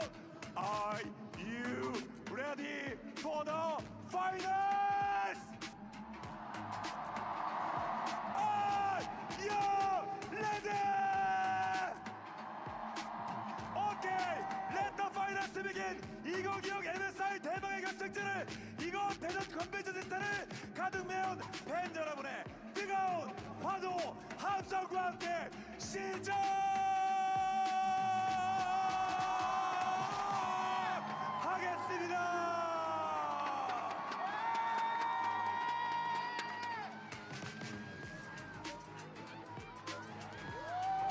Welcome, ladies and gentlemen, to the MSI 2026 Grand Final. Firstly, just have to say a huge thank you to Caster Jun. It does not feel the same if we don't get the Shijakage Sumida. I just gotta say, man, we see the Players' Trophy. Where's Caster Jun's trophy after that performance? Exactly. Someone needs to put a medal on his shoulders or something. I think he's got a few so far. The man has been around for quite some time and is incredibly good at what he does. And speaking of people that are pretty good at what they do, we have two teams that have faced off against one another only a few days prior, looking to see whether there can be a different result here today. And it's going to have to start with support. I mean, the support difference was huge simply because On was immaculate. He was so good, incredible, and he started the series with that Shen game. I feel like that is like perfect support play, man. He was everywhere. They defended the jungle invade. He got his jungler going, kept up the pace of the game. He even then made Stand United plays later in side lanes with Knight as well, and completely accelerated and controlled the game. So BLG, they just did such a good job attacking the game plan of HLE and defending against their win conditions. Absolutely agree, and I just felt like Knight as well was unreal in that series. I came into the tournament thinking he was the best mid laner in the world. I am now thinking he's the best player in the world. This guy is in unreal form, and Zeka is going to have to play a great series to keep him contained because Knight is so flexible. He can dominate in lane, he can dominate the team fights, he can move around the map, he can play melees, he can play control mages. He really can do it all. Yeah. And I think that, for me, the most impressive thing the last time these two teams met was Danny and how incredibly well he navigated each draft, getting the Shen, for example, finding the Akali counterpick to make sure that Zeka was entirely nullified on one of his most famous picks. And if you're an LCK fan, a T1 fan, especially, you might be thinking of Danny as maybe not the greatest coach. However, he has been absolutely phenomenal here for BLG. I 100% agree. I did think you were going to say the most impressive thing about him, though, was his jump kick in the coach That was cam pretty afterwards. good. That was pretty good. Because that was clean, too, right when they smashed him. All right, we are getting ready for Champion Select here for game number 1 of the MSI Grand Final. And here it is, presented by HyperX. BLG will be on our blue side to start this one off as HLE have elected to go for first pick.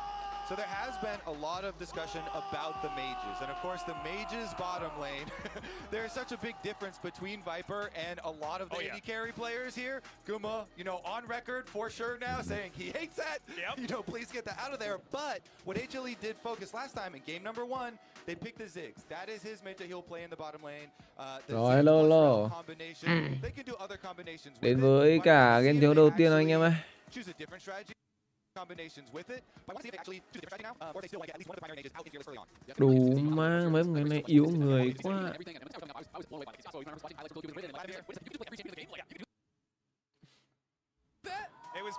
Trận chung kết mà nó delay từ 1 giờ đến giờ anh em ạ. Mẹ nhà nó cay thật. Really flourished when there are different champions to play towards the bottom side. But he was also in the meta when people were playing bottom lane Darius and Gangplank and all sorts of weird things. Delay từ 1 giờ đến giờ mệt hết cả người anh em ơi. First pick though, is it the Ziggs? Do we actually need to lock it in first? Yeah, I don't know if it's going to have to be locked in first. I did want to point out the Syndra ban, though. It is a double ban. Flex, you're talking about Viper playing a lot. Oriana dành cho vị trí ZK này.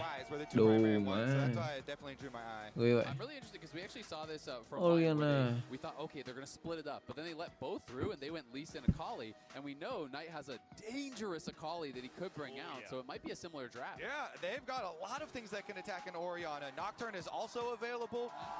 The idea usually when you give over this champion is that you're going to put pressure and burn her siêu flash thiệt a phạt lot and try and get kill pressure. And it did work. Oh, it said so. Bard does it too, though. Yeah, Bard Bạt definitely được does. chọn dành cho bên phía On.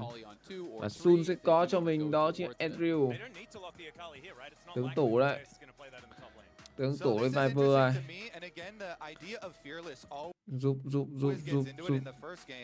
Do you think that, oh, because we have Viper's deep mage pool, let's take away some of the safe AD carry picks? Well, taking Ezreal away from Gumayushi doesn't really deny yeah, the champion pool, I'm not he's gonna lie. not the biggest Ezreal player. But Bard Ezreal does give them that safety. It's a similar idea where you have safety for him and let the Bard roam. Well, there's the Rel for Delight, certainly one of his favorite champions. Does pair pretty nicely along with the Ziggs if they do decide to go that way. Very interesting that this time they're not going for the Nocturne that didn't necessarily work the greatest when we saw it yesterday. So instead it is, whoa, okay, never mind. I thought it was actually Fury going to get locked, but they are going to take the Lee Sin away here. Something that has become very high prio amongst these top junglers in the world. People have really been liking it. We've been seeing a lot more variance when Lee Sin comes through as well. 3-camp base for a longsword, look for early ganks, look for early skirmishes, and hello anh em nhá. Expecting them to attack your Oriana, then this can be a good champion to play through mid lane and try to cover Zekov with. Yeah, it's a very versatile champion, leaving them open for a lot here. Lee Sin cùng MSI. Đồ. Và phía trên kia thì BLG sẽ lấy gì đây? Akali. Một con Akali được cầm tới. Dành cho ví dụ này. Không. Quyết định là đổ sang Creton rồi.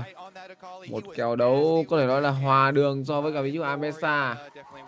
Thậm chí có thể là hơn. I feel like has been the best player on HLE if you take all of the games into account. Yeah, I mean, he has been really, really strong. And it's interesting, right? Because deciding between the Akali and the Renekton, I was kind of thinking the same as you, that I would prefer the Akali. But at the same time, maybe Knight is saying, hey, there's going to be good angles for Akali in later games. And this is a really good angle for Bin on the Renekton, be able to shut down Zeus on this Ambessa. This is one of those traditional difficult matchups that usually is banned out when you want to pick the Ambessa. Chà chà, cãi nhau rồi. Cãi nhau rồi anh em à.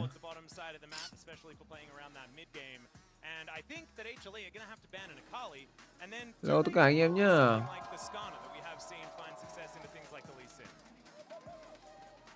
Yeah, gonna be interesting here because you don't have some extra way. Cấm Lucian, cấm Poppy. Đang sợ một con Lucian như ngày hôm qua. Poppy first because of the dashes of Lee Sin and Ambessa also makes a lot of sense. Yeah, it does. And I mean, if you are considering an aggressive mage bot, you know, if you're considering playing something like the Pike even, then, you know, that would be difficult to play against as well. Ziggs going to be denied though, so cấm cả Ziggs của Guma luôn à. Đi mẹ hôm nay cấm cả Ziggs à. Thành nhà Ziggs chưa? Guma anh Ziggs ngu bỏ mẹ. From Guma yesterday in their series when Berserker did go to the Ezreal. It was very effective both in the early lane as well as in the mid lane. Once he got the PT, he could really kind of shrug that off, and it can be difficult for Ezreal there. So it is an option that Guma Poppy được cấm. Và lực cấm cuối cùng bên phía của Hoàn còn lại sẽ là gì đây? Đó là một con xin dao. Một con xin dao được khóa lại. Và liệu rằng là BLG sẽ muốn lấy gì dành cho ví dụ của Sun? Nafari chăng? Không. Nafari khó chơi anh em ơi. Scanner. Ôi, Nafari thật à? Nafari thật à? Fuck. Đứng này trên Nafari được hả? Và Nafari được pick dành cho ví dụ Sun này. Wow. What if the light goes X? That could make it difficult in the 5v5s, but I just have so much faith in Knight's ability to pilot Akali in these fights, and given a good matchup, that I would be surprised to not see it. It might just be Caitlyn. Okay, so they're just debating between two different lanes here. I mean, it could be Caitlyn Karma, it could be Caitlyn Lux. We've seen Caitlyn Elise, so it's really just kind of dealer's choice on what they want to go. Yeah, Delight might be on that rail that they were considering earlier on, but I would like them to play a little bit more lane focused, and this is exactly that, as the Karma will be locked in here for Delight. The only thing for me with this HLE comp is that MSI's ult is harder to hit now, and you don't have great setup for it. You don't have really easy CC to be able to land some of these things. Zeus is obviously very good with MSI, and you can like hide in fog of war sometimes, or get good angles sometimes, or even sometimes just use slows maybe to be able to set it up and guaranteed hit those, but not that. Kathleen và Katma. Kathleen và Katma. Wow. Kathleen và Katma dành cho bên phía Hàn Quốc lại, và con tướng cuối cùng mà Nai cầm vào đó chính là một con Victor. Một con Victor anh em ạ. Đủ. Wow. Tướng này chơi lết được nha. Có Ezreal, có Victor lết này. Còn bên phía Hàn Quốc lại có Kathleen lết, có Orianna lết. Hai bên đều có những tướng đầu game và cuối game. Game 1 đánh gì à? We'll see how it turns out here, going with the Victor, going with the scaling for mid lane. And it also is going to mean Leeson not going to be able to find that value into the Akali that he would have otherwise as well. And Akali is saved for later in the game, in the series, where you may not have to deal with either the Karma or the Leeson, and Knight could find a better angle. Or maybe Zaka could. I hear he's got a skin on the champion and is pretty good at that one as well. But only time will tell. Game number 1 is upon us. Last time around, BLG had this one extraordinarily quick. Map 1 làm cái tài tham 32 nha anh em ơi. Tài tham 3 map 1 canh ăn cao lên là được. Chúng ta sẽ đến với game đấu đầu tiên, nơi mà BLG sẽ bảo vệ cho mình phần sân bên màu xanh. Còn bên phía Hàn Quốc Lai sẽ là phần sân màu đỏ. Hiện tại thì BLG cũng đang đứng trên top 1 bảng xếp hạng ranking các đội tuyển của LL luôn. Và Hàn Quốc Lai thì đứng top 2. Hai đội hơn kém nhau tới tận đó chỉ là 54 điểm. Ở đường giữa này thì khả năng là lợi thế đi đường sẽ thuộc về cho vị trí của Nai mà thôi. Mong là ngày hôm nay On và Viper sẽ thể hiện tốt được cho mình nó ở đường dưới này nhá. Ở bên dưới đang có một cái kèo đó chính là BLG trừ 1.5 map. BLG có thể thắng với cách biệt đó chính là 3-0 hoặc là 3-1. Mong sẽ không, nếu mà có ván 5 thì khả năng em dưới sẽ mất tiền. Mong là HLE không chạm 2. HLE chạm 2 là người khóc sẽ là em dưới anh em nhá. Không phải anh em kênh chat đâu. Đây là ngày hôm nay mình sẽ cổ vũ một chiều một chút dành cho bên phía BLG. Bởi vì mình cũng khá thích BLG anh em ạ. Thật sự đấy. Thật sự là mình có cảm tình hơn với cả BLG. Và nhất là vị trí của Bin. Khi mà Bin là người cho mình được cái cảm hứng khi mà chơi game. Ở đây Canavi muốn ganh ra vị trí của Bin này. Bin ơi, Bin đang là mục tiêu nha. Ở đây thì Canavi tìm thấy có tốc biến đến từ vị trí của Bin. Canavi chưa dùng tốc biến. Ở đây tốc biến đây làm choáng. Bin vẫn chạy được. Và liệu rằng tốc biến đánh tường sẽ là chiến công đầu dành cho Yu Canavi. Một cái chiến công đầu dành cho Lesin ở ngay phút tiêu thứ 2. Chà, ngày hôm nay Bin sẽ là một ngày thi đấu mệt mỏi nha. Khi mà các thành viên bên phía Hàn Quốc Lai sẽ chăm sóc vào anh ta rất nhiều.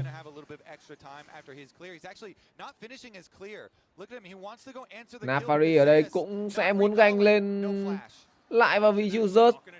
Nhưng mà Rớt thì cũng đã gọi là ngửi ra mùi máu rồi. Quyết định của Rớt sẽ là lùi về luôn. Wow, wow. Hôm nay là một trận hay đấy anh em ơi. Một trận đấu hay nha, một trận đấu hay nha. Ôi chưa. Ngay giai đoạn đầu trận thôi đã có những sự gọi là ganh đến từ bên phía của HLE rồi. Chơi game mà gọi hội đồng thì chịu. Chơi game mà gọi hội đồng thì chịu anh em ạ. Em dưới chịu anh em nhá. HLE cộng 1.5 là ngon à. Hôm qua anh em nhìn. Hôm qua anh em nhìn thấy chúng nó đánh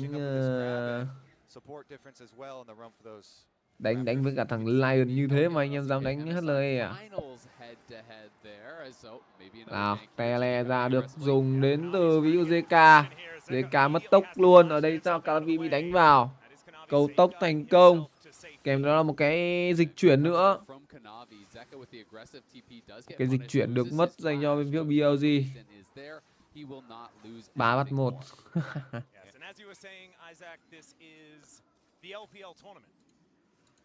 Rồi anh em mới vào nhá. Ủa 5 view gở nhiều đấy nhỉ. Nhiều view đấy nhỉ. Tiền giờ chỉ đang ao là 500 tiền mà thôi. Ơi. Thằng Canavi nó xong bãi đá nó ra, khả năng nó ra đấy. Thằng Canavi nó xong bãi đá là khả năng là nó ra đấy anh em ạ. Cẩn thận nhá. Bin cần phải đánh cẩn thận, farm lính xong là lùi về luôn. Không lên gọi là chơi đam làm cái chó gì. Trừ khi nào thằng rừng của nó lộ sai ra thì hắn lên đánh nhau, còn không thì đừng.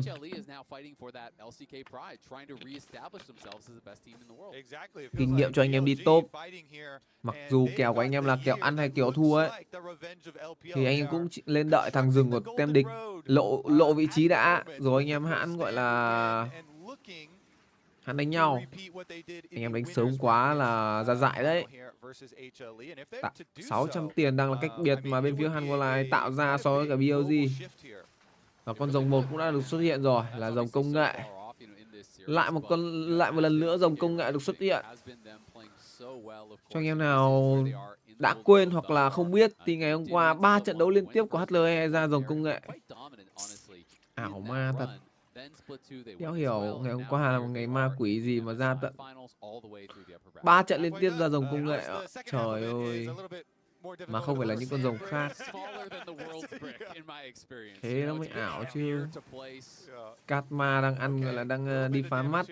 Nhưng mất cho mình nhiều máu quá. Hành trình kỳ diệu về từ vị trí on. Rồng được kéo ra. Lesin chưa ra ăn rồng. Nafari sẽ bách về một nhịp. Oriana thì cũng đã về được nhà. Cản không nổi đến từ ví dụ Victor. Ở đây bị bắn là hơi đau đến từ bên phía BLG. Khi mà Guarsi cầm Caitlyn đầu trận bắn là khá rát. Khởi động rồng đến từ ví dụ Canavi rồi. Canavi khởi động rồng thì quyết định của bên phía BLG là bỏ dành cho bên phía Hanwha luôn. Thôi bỏ đi Sun ơi. Vào lại chết đấy. Đây là một trận chung kết nên là cần phải đánh rất là cẩn thận nha. Đây là một trận chung kết nên là chúng ta cần phải đánh chắc chiêu vào anh em ạ.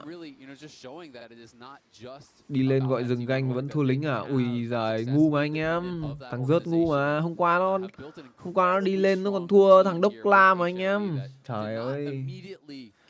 Qua đi lên còn thua Đốc La mà. Thì anh em mong chờ gì? Anh em mong chờ gì ở một cái việc mà nó thắng lên được với cả vị chiêu Bin. Đấy, tiền thì hơn nhưng mà lính thì không anh em nhá. Tiền thì có thể là hơn bởi vì nó có một mạng hỗ trợ ở giai đoạn đầu. Nhưng mà lính thì không. Nại ngày hôm nay chơi cũng khá tỉnh. Nại hôm nay chơi cũng khá tỉnh đấy anh em ạ. Hôm nay cần nai gọi là gì nhỉ? Cần nai gánh tí là Viper cầm với con tướng phép đi AD gánh nữa. Ủa, đẹp luôn. Đội hình không cần AD. Em dưới đang chờ một cái đội hình đấy đây bởi vì đội hình đấy nó sẽ rất là nhiều đam. Tele thành công đến từ Bin. Tele xuống đây thì sẽ gặp thằng chó rớt. Rớt vừa phá xong con mắt. On và Viper lên đây thì sẽ là farm lính mà thôi. Vẫn chưa một cái giao tranh lớn nào được nổ ra từ hai đội. Vẫn đang đánh có thể nói là khá an toàn. Thực sự là hai đội vẫn đang đánh khá an toàn. Chưa bên nào dám mạo hiểm ở một pha giao tranh nào đó cả. Thật sự là chưa có bên nào dám mạo hiểm giao tranh hết. Ba con sâu đang được ăn. Một sâu thành công đến từ bên phía BLG rồi. Khả năng là Canavi cũng sẽ trừng trị được một sâu. Hành trình kỳ diệu về luôn đến từ bên phía của BLG và sẽ là nhường 2 sâu dành cho Hanwha. Wow. Ngày hôm nay BLG chơi một thế gọi là thế nhường nhịn anh em ạ, nhường nhịn. Quyết định là nhường nhịn hết, cho bạn ăn hết. Tôi chỉ cần farm thôi. Tí nữa tôi farm đủ đồ là tôi sẽ bắt đầu đánh sau anh em nhá. Đủ, ngày hôm nay BLG bắt đầu hạ cái tôi xuống rồi. BLG bắt đầu hạ cái tôi xuống rồi anh em ạ. Chứ bình thường nhá, ở LPL nhá, đéo có chuyện gọi là BLG nhả 3 con sâu ra đâu. BLG sẽ phải gọi là tranh chấp, mẹ bố mày là phải ăn được 3 con sâu, không có cái chuyện là phải tao cho mày. Đấy. Nhưng mà đây là một trận chung kết anh em ạ. Mọi sự óc chó đều phải trả giá. Mọi sự óc chó đều phải trả giá anh em nhá. Bằng cúp và tiền, kèm theo đó là danh dự của một đất nước. Cho nên là BLG ngày hôm nay đang đánh khá là chắc cú. Ngoại trừ cái việc Bin hơi chủ quan ở giai đoạn đầu game ra thôi, thì cho đến điểm hiện tại thì BLG đang đánh khá là chắc cú đấy. I mean, it speaks to how ridiculously difficult it is. The game is shifting all the time. There's multiple metas throughout the year. Just because you're the best in one does not guarantee that you will be the best in another. Chỉ là 500 tiền, chỉ là 500 tiền được ao. Nếu mà cứ để farm bình thường này thì rớt sẽ không bao giờ hơn được tiền nhá. Rớt sẽ không bao giờ hơn được lính. Nhầm. Nafari bây giờ thua Canavi 500 vàng cơ. Hai người chơi đi rừng thua 500 vàng cơ. Đau nhở. It's also kind of interesting, talking about Viper, in his road a little bit. Canavi đến, chạy nhanh Bin ơi, có thần cá sấu được vật hành quyết công khai trúng vào người của Bin. Ở đây đã sóng âm về, Bin cắt và sát trúng, nhưng mà Bin vẫn chết. Mạ gục dành cho Canavi, 2-0 dành cho Lê Xin rồi. Ôi.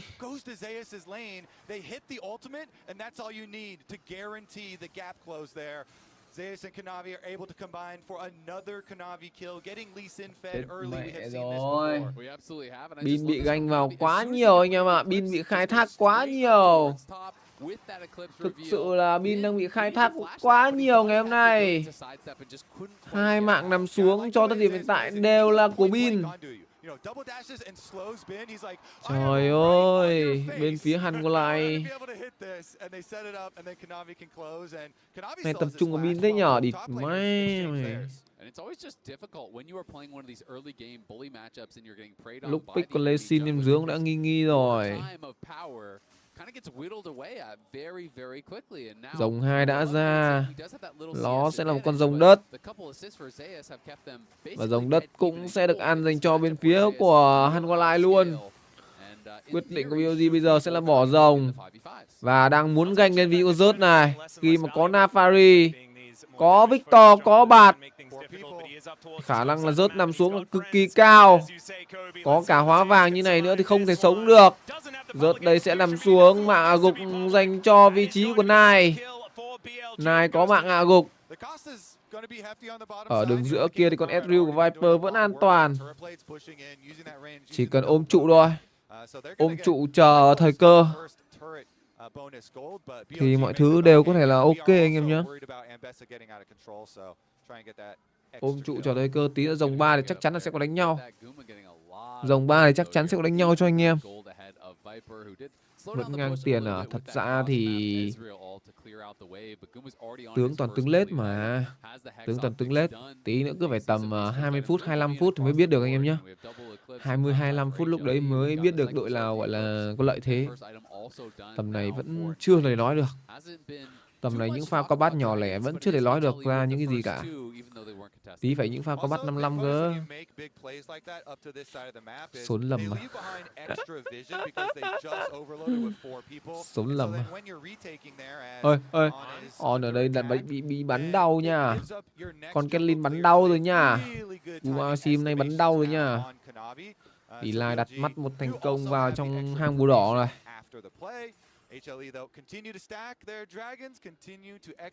Một ca tiền là cách biệt mà khi Hoàn Quân Lai ăn được 2 xác của BLG và ăn được 2 con rồng nữa. Thôi, phải chịu thôi. Lần này thì phải chịu thôi. Người xanh người thọt thôi, chứ không thể nào mà xanh hết được anh em ạ. Xanh hết được thì nó gọi là perfect game quá. Xanh hết được thì gọi là perfect game quá anh em ơi. Lê Xin ở đây. Lê Xin về. Nào, Canavi bị giữ chân lại. Liệu rằng là hóa vàng trúng vào Canavi không đây? Câu trả lời là mất tốc biến. Tốc biến được dùng đến từ ví dụ Lê Xin. Ok, một tín hiệu tốt. Khi mà trong pha giao tranh tới thì Lê Xin sẽ không còn tốc biến nữa. Không ngăn chặn được một tình huống biến về từ rớt. Tình huống đấy mà ngăn chặn được biến về thì khả năng là sẽ có thêm mạng. Hôm trước để ác cả hôm trước nó chỉ là một trận bán kết thôi anh em ơi. Tại vì sao? Tại vì hôm trước đội tuyển Lào cũng có cho mình là một cơ hội nữa. Cho nên là cách đánh nó sẽ hơi hổ báo anh em nhé. Còn ngày hôm nay đội thua sẽ mất rất nhiều thể diện và đội thắng sẽ được vinh danh. Đây còn không chỉ là đại diện cho những cá nhân mà còn đại diện cho một tập thể anh em ạ. Còn đại diện cho một gọi là nền thể thao nước nhà nữa. Đối với HLE nó sẽ là LCK. Còn đối với BLG thì nó sẽ là LPL anh em nhé. Canavi muốn đánh vào ví dụ này, nhưng mà này có hạt tung nổ, đá sóng đâm qua, muốn tấn công vào này. Và Canavi có mạng ở gục thứ 3, con Lê Xin này xanh quá nhờ. Ôi, con Lê Xin này xanh quá nhờ anh em ơi. Đường giữa thì sao? Guma mất tốc. Chó săn truy đuổi vào người ví dụ Guma gì. Sun ở đây bị làm choáng. Sun chưa chết. Sun còn một máu. Sun phải nằm xuống. Mạng gục cho JK. 4-1 cho Hoàn Quân Lai rồi. BLG đang bắt đầu trôi. BLG đang thật sự là bắt đầu trôi anh em ạ. Muốn chơi sứ giả từ bên phía của BLG không? Nhưng mà JK cũng đã mất cho mình lốc xoáy rồi. Nào, ở đây sứ giả được ăn thành công như bên phía Canavi này. Ôi, giết. Hay, hóa vàng trúng vào ví dụ của Canavi và mạng shutdown dành cho SQ anh em ạ. Được. Được anh em ơi. Ổn. Gỡ được mạng shutdown đẹp ấy. Gỡ được mạng shutdown này là ok rồi. Mạng shutdown là còn cho SQ nữa. Tí SQ bắn được. Thì là tình huống mà Viper đã câu được tốc biến của Gumasi tốt. Thật sự là pha này bắt buộc Sun phải lao vào thôi. Sun phải lao vào để bết cho team. May mắn là pha này JK mất lốc xoáy rồi, nên là bên phía này tự tin chơi được pha này, bởi vì HLE hết chiêu. Thằng On còn này mà úp trượt thì đi mẹ em dứa tế cho nó vào người. Và thằng On mà úp trượt em dứa tế cho nó vào người anh em ạ.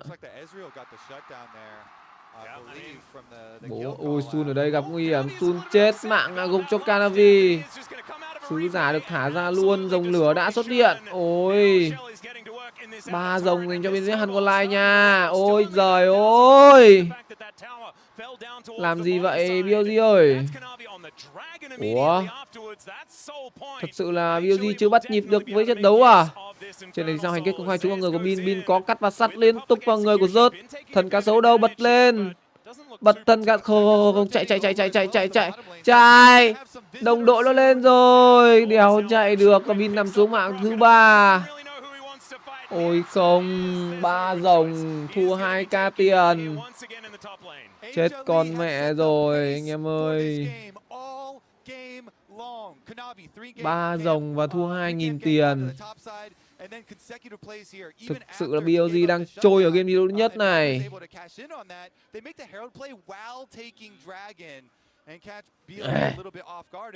Mặc dù các mã gục chỉ nằm trong tay của Canavi mà thôi, nhưng bây giờ con Lesin đã là con Lesin out 2k tiền. Ôi đi ôi, hiến tế Guma. Hiến tế Guma là của ngày hôm qua rồi anh em ạ. Ngày hôm nay chúng ta không còn được nhìn thấy những tình huống mà Guma chết ngu nữa. Ngày hôm nay chúng ta không còn nhìn thấy được những tình huống mà Guma cầm những con tướng hỏi chấm nữa. Phê rồi.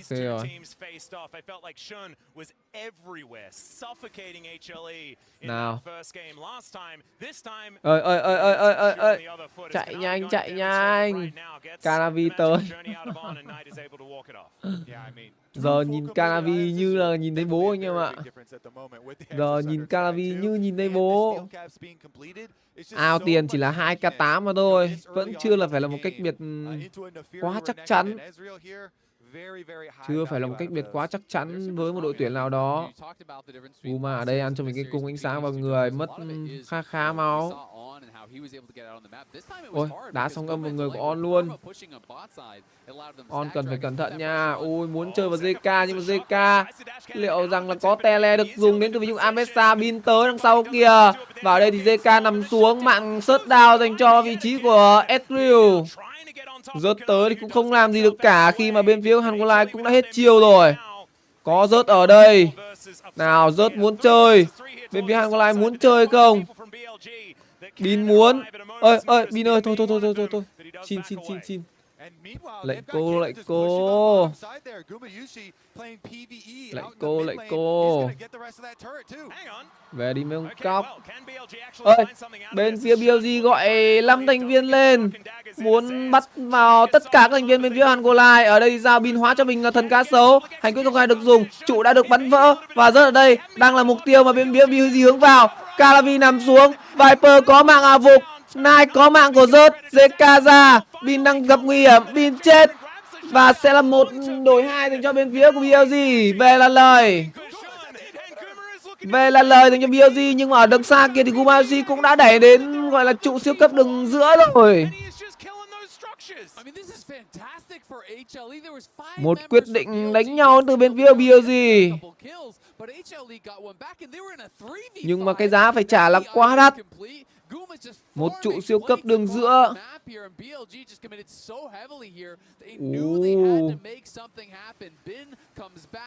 Đúng, đánh nhau 5-5 thì bên phía của Hàn Quốc không thể ăn lại được bên phía của HLE, bên phía BLG nha. Bởi vì tướng bên phía BLG là hơn rất nhiều.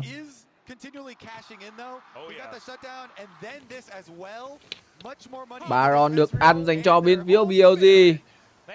Vậy là rớt Baron luôn. Ngày hôm nay thì các mục tiêu được ăn rất là nhanh. Không có hề một pha tranh chấp 5 năm nào cả.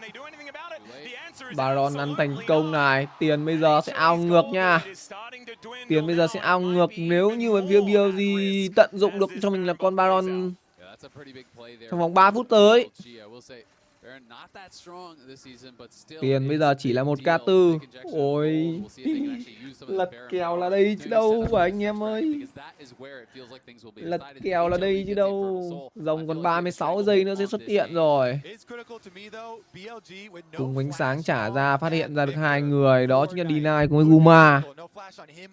Nào, cần phải đi chung với nhau con rồng đấy nha. Cần trên dưới chỉ sợ một cái lệnh sóng âm đẹp thôi. Lao vào trước đến từ ví dụ Kavi Sun mất nửa cây máu. Địt con mẹ mày Lesin ơi. Mày ăn cái gì mà đá đau đấy. Linh hồn rồng. Nếu như mà ăn được thì sẽ là linh hồn rồng như bên phía Hàn Quốc lại. Rồng đang được kéo ra. Nó còn cho mình là 5.000 máu. Cháp được đặt ra là rất nhiều. Nào ở đây cần phải trừng trị đẹp. Và trừng trị ăn được thành công rồng dành cho bên phía của Viper. Quyết định là sao đây khi mà MSI hành quyết công khai vào lốc xoáy được một người. Đó chính là ví dụ Ezreal. Lùi về tôi khi mà hết đam rồi. Rớt đây bị confirm vào, rớt chết. Guma đằng xa kia thì sao? Guma được bắn và tan vỡ dành cho bên phía BLG rồi. Mất 3, mất 4 người và triple kill dành cho vị trí của Viper.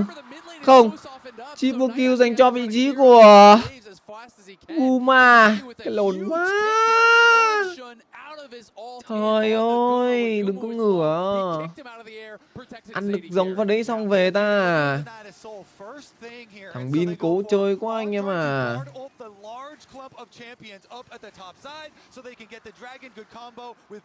Thằng Bin cố quá. Thật sự ấy. Má, có lẽ Ezreal góc chết mẹ rồi. Ezreal không còn tốc biến anh em ơi. Ezreal không còn tốc biến, phải chơi với BLG. Guma được cover nhiều quá. Con Kapma búp nhiều người, nhiều máu quá anh em ạ. Mẹ khó cho BLG bám một đấy nhở. BLG vẫn muốn chơi. BLG vẫn muốn chơi anh em ạ. Tiền chỉ đang ao 3k7 ở đây muốn bắt vào Canavi. Canavi đá qua tường. Canavi lùi về được. Sun muốn lao vào ư? Khi Sun bây giờ đang là KD 1-3 nha. Không an toàn đâu Sun ơi. Thật sự là không an toàn một chút nào đâu Sun ạ. Một con Baron âm 1.700 tiền. Ở đây ăn được con rồng rút là đẹp luôn. Nhưng mà MSI đếm cho về anh em ơi.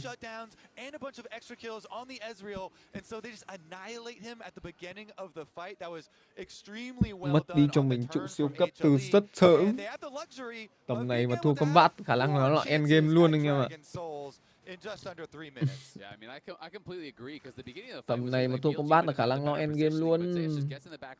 Baron và rồng còn hơn 2 phút nữa. Tele được dùng. Tele được dùng đến từ Creton muốn chơi đến từ On này. On muốn chơi. Hóa vàng hụt rồi. Hóa vàng hụt thì đánh cái đéo gì nữa. Nai kẻ đẹp. Đi lại bị mất nhiều máu ở đằng sau sao? Abesa bắt được vào ví dụ Viper. Nhưng mà rớt ở đây. Múa được không? Rớt không múa được. Người nằm xuống là bên phía của HLE cơ. Mất 3 bên phía BLG nhưng bên phía Han còn lại chỉ mất 1. Bin ở đây cắt được 1. Nhưng mà có chạy về được hay không? Câu trả lời là khó. Và bây giờ sẽ là on mid đến từ bên phía của HLE là win. Ui. Cứ 1 đổi 4 như này thì công an cướp. Cứ 1 đổi 4 như này thì công an ngang cướp anh em ạ. Ôi giời, thằng rớt nó đi bộ đến sau anh em ơi. Thằng rớt nó đi bộ đến sau nó hành quyết công khai thì sao mà làm gì được nó. Viper còn nhiều máu thật đấy nhưng mà đéo bắn được. Khi mà JK xanh quá. JK xanh quá anh em ơi. Bây giờ bên phía BLG đúng là đánh điên đánh khùng ấy. BLG bây giờ đúng kiểu đánh điên đánh khùng ấy.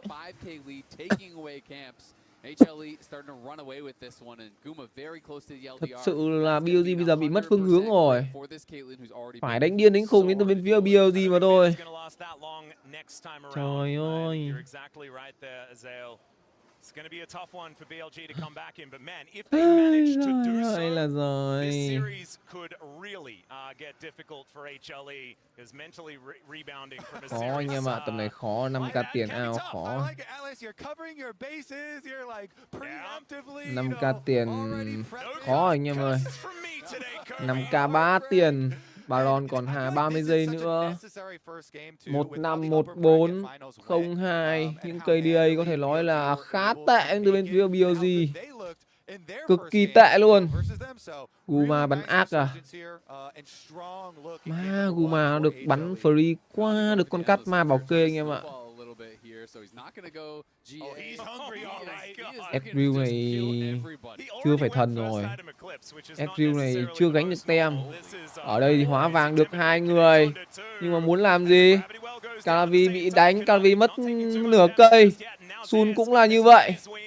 Rớt tới. Sẽ là phải lùi đến từ bên phía BLG mà thôi. Rồng lửa đã ra. Được khởi động dành cho bên phía Canavi này. Nhưng mà bên phía BLG cũng đã hết công cụ để chơi khi mà mất đi cho mình đó chính là 2 cái chiêu cuối từ Bin rồi. Đá sóng ngâm qua, lại quay lại ăn rồng. Và liệu rằng sẽ là trừng trị rồng thành công dành cho Sun. Ôi rồi, Sun ăn được rồng. Về đi Bin ơi. Cướp rồng là đẹp rồi, cướp rồng là đẹp rồi, cướp rồng là đẹp rồi. Tốt em ơi, làm một pha gọi lật kèo lịch sử lắm nào. Làm pha lật kèo lịch sử nào. Thật sự là HLE cầm tiền thì không sợ lắm. HLE cầm tiền thì không sợ lắm anh em ạ. Đủ may. 4 rồng đâu mà 4 rồng anh em. 2 rồng dành cho bên phía BLG nhá. Lại còn 2 rồng lửa nữa. Bây giờ 4 phút nữa sẽ có ra rồng tiếp theo. Và Baron đã xuất hiện rồi. Farm đi, Victor farm đi. Victor farm đi, Ezreal farm đi để mà gánh tem. Tầm này Victor và Ezreal cần phải farm. Nafari cố farm được cho mình cái giác vô mệnh đi là đẹp.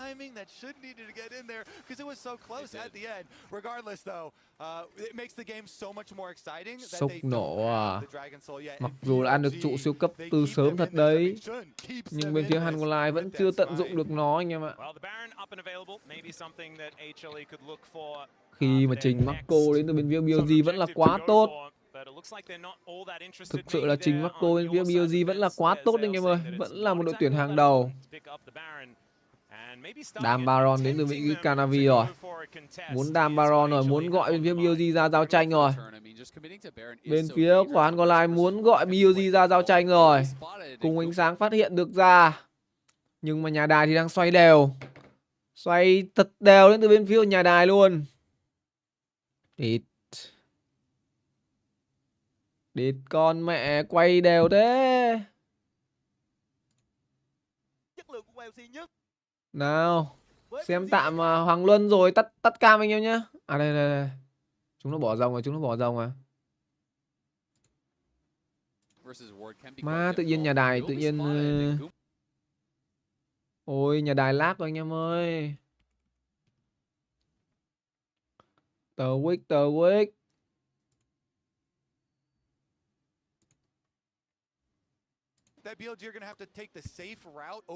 Nào, ok chưa? Ok chưa anh em? Bên YouTube bị lag rồi, bắt buộc phải sang tờ Wick thôi. 2 phút hơn nữa rồng sẽ xuất hiện. Tầm này bắn được từ Viper nha, Viper có đồ rồi. Anh em ạ.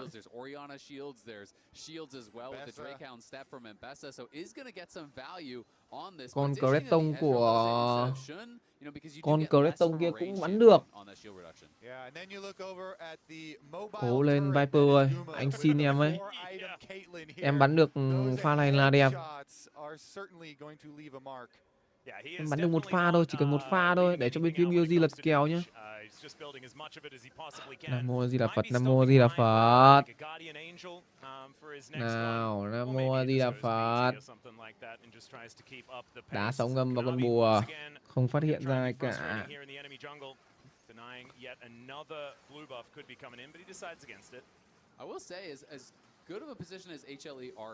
Đủ má, run thế nhờ.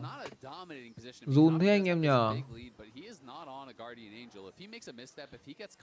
5k 2 tiền được ao nhưng mà lại đéo slow ball được mới hay chứ. Thực sự 5k 2 tiền này mà vào BLG thì khả năng là trận đấu này endgame từ lâu lắm rồi.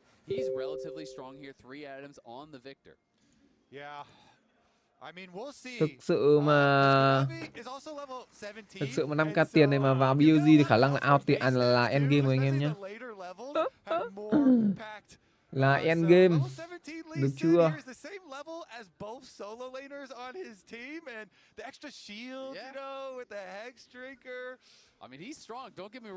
Tầm này vẫn là 50-50 thôi, chưa có bắt tổng thì 50-50 hết. Khấn đi anh em ơi. Tầm này em dứa đang đéo biết nói cái gì nữa rồi. Tầm này em dứa đang run lắm rồi. Kèo vào kèo BLG xong run lắm rồi anh em ơi. Đánh BLG win tổng đây. Đang đánh quả BLG win tổng đây. Game 1 về được tài tham rồi này. Game 1 về được tài tham cho anh em rồi. Tái tham về anh em nhé. Ok.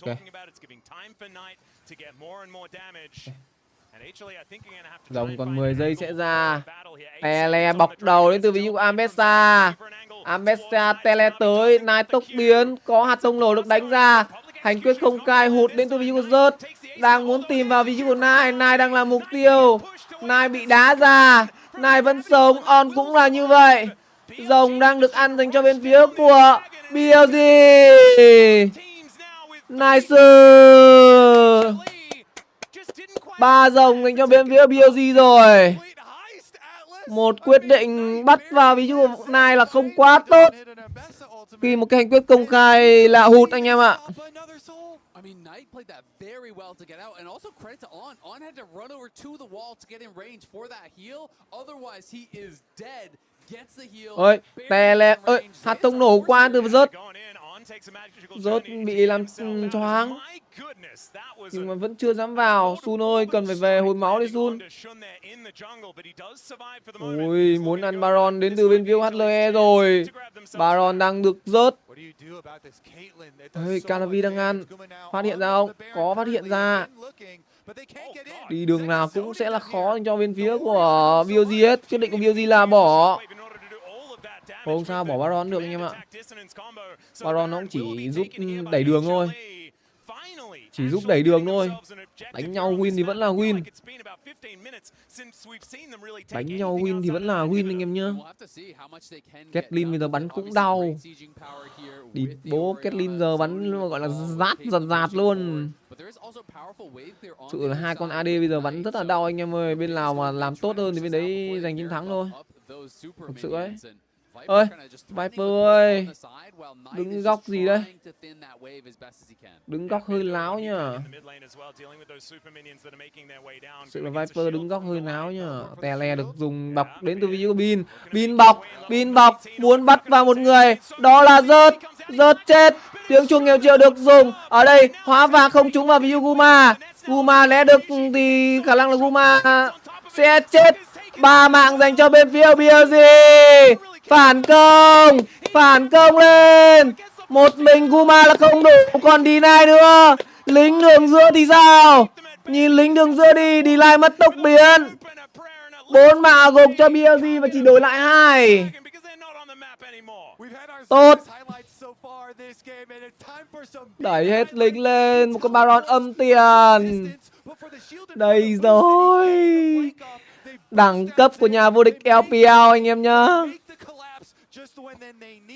Chết 4 xác này là khả năng ít nhất là mất cho mình siêu cấp anh em ạ. Ít nhất là mất đến siêu cấp. Không đánh à? Đủ mà, không lấy được siêu cấp. Ok. Ok em ơi. Tướng cuối game đánh là ngon. Bắt được một người là đẹp. Má thằng rớt. Mày nhá. Mấy con chó con nó đuổi anh rớt. Mày nhá. Canavi lao vào quả này ăn một đống choáng. Sóng âm được một người thôi. Sóng âm được đúng thằng trợ thủ anh em ạ. Quả này Guma hết chiêu luôn. Hết sạch chiêu Guma luôn. Guma vẫn sốc được đạ. Sun. Ui. Mẹ Guma nhiều đam điên. Guma nhiều đam điên anh em ạ. Một con Baron lại âm 2.000 tiền. Bên nào cầm Baron là bên đấy âm tiền anh em ạ. Bên nào cầm Baron bên đấy âm tiền.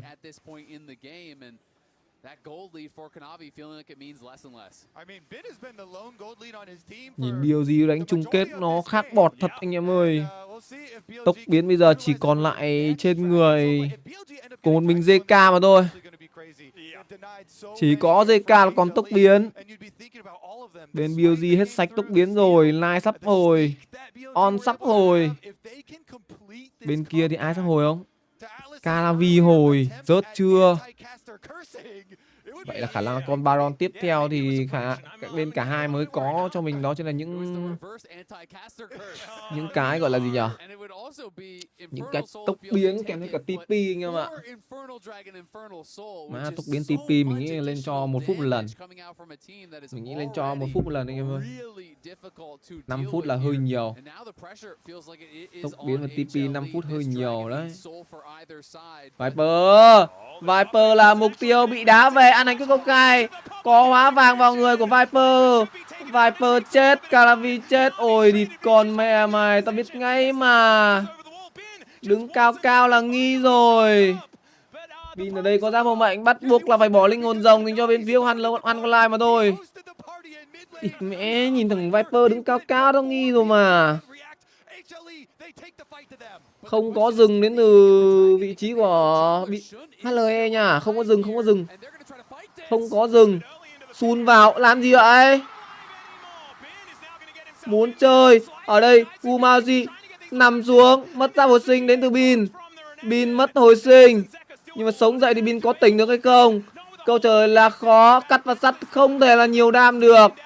Và linh hồn rồng sẽ có dành cho bên phía Hungolive.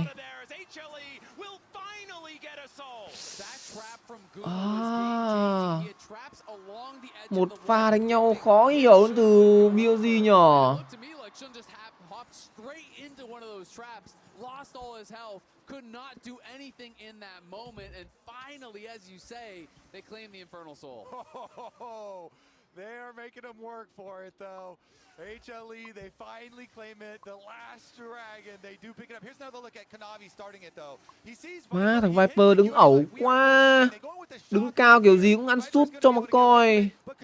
Ôi giời, tôi biết ngay. Pha này ăn sút, ăn một đống chiêu vào người, sống thế nào được. Ai bảo kê được cho mày.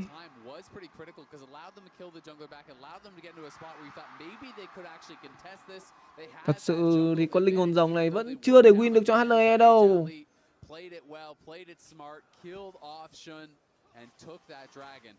That's why these games are so fun to watch. Both these teams with that killer instinct of just full send it.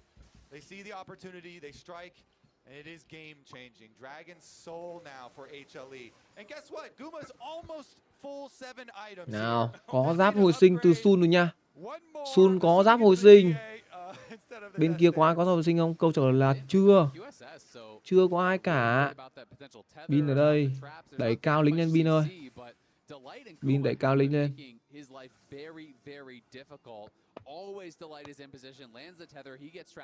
Vẫn cứ phải là có rồng ngàn tuổi mới win được anh em ạ. Địt mẹ, trận đấu 40 phút rồi. Đúng là chung kết có khác. Đúng là chung kết có khác. Đấu má mày, một trận chung kết đánh game 1 40 phút. Trong khi thế trận thì nó là một thế trận xỉu tham. Thế trận xỉu tham nhưng đánh mẹ mà thằng HLE nó không biết slow ball anh em ạ. HLE nó không dám đánh nhau. HLE không dám đánh nhau thì khó anh em ơi. Bây giờ thì Calavi chưa hồi tốc biến. Calavi còn ít nhất là 5 chia 2 là 2,5. Ôi Sun bị đá đau quá. Hóa vàng không trúng ai. Lùi về đến BLG thôi. Phải lùi. Buộc phải lùi. Nhà bị đẩy đến nhà rồi và mất Baron luôn. 3 đường siêu cấp dành cho bên phía của BLG. Và rớt đây sẽ phải đổi mạng. Rớt đang tìm mục tiêu. Mục tiêu đó chính là Viper. Làm choáng được rớt và rớt sẽ chết. Mà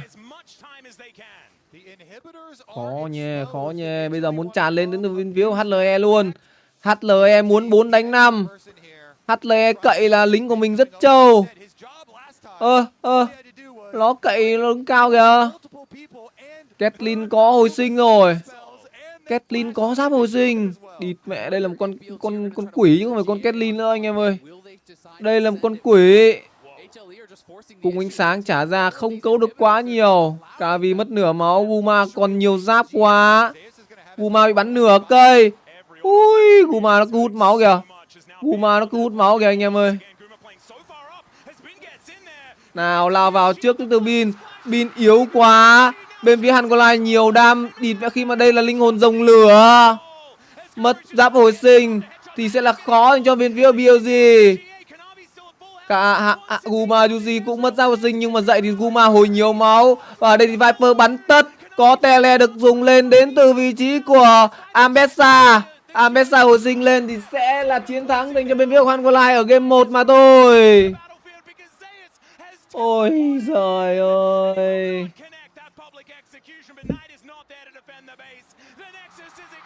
Ôi anh em ạ.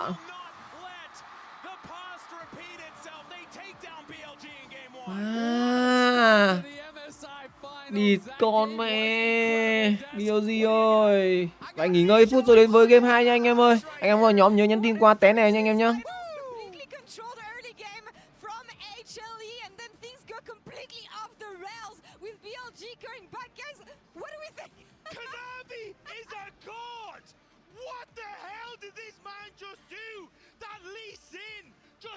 BLG apart. Not only did he run the early game, he then failed to secure 3 drakes in a row, but then he absolutely won the game with this pick.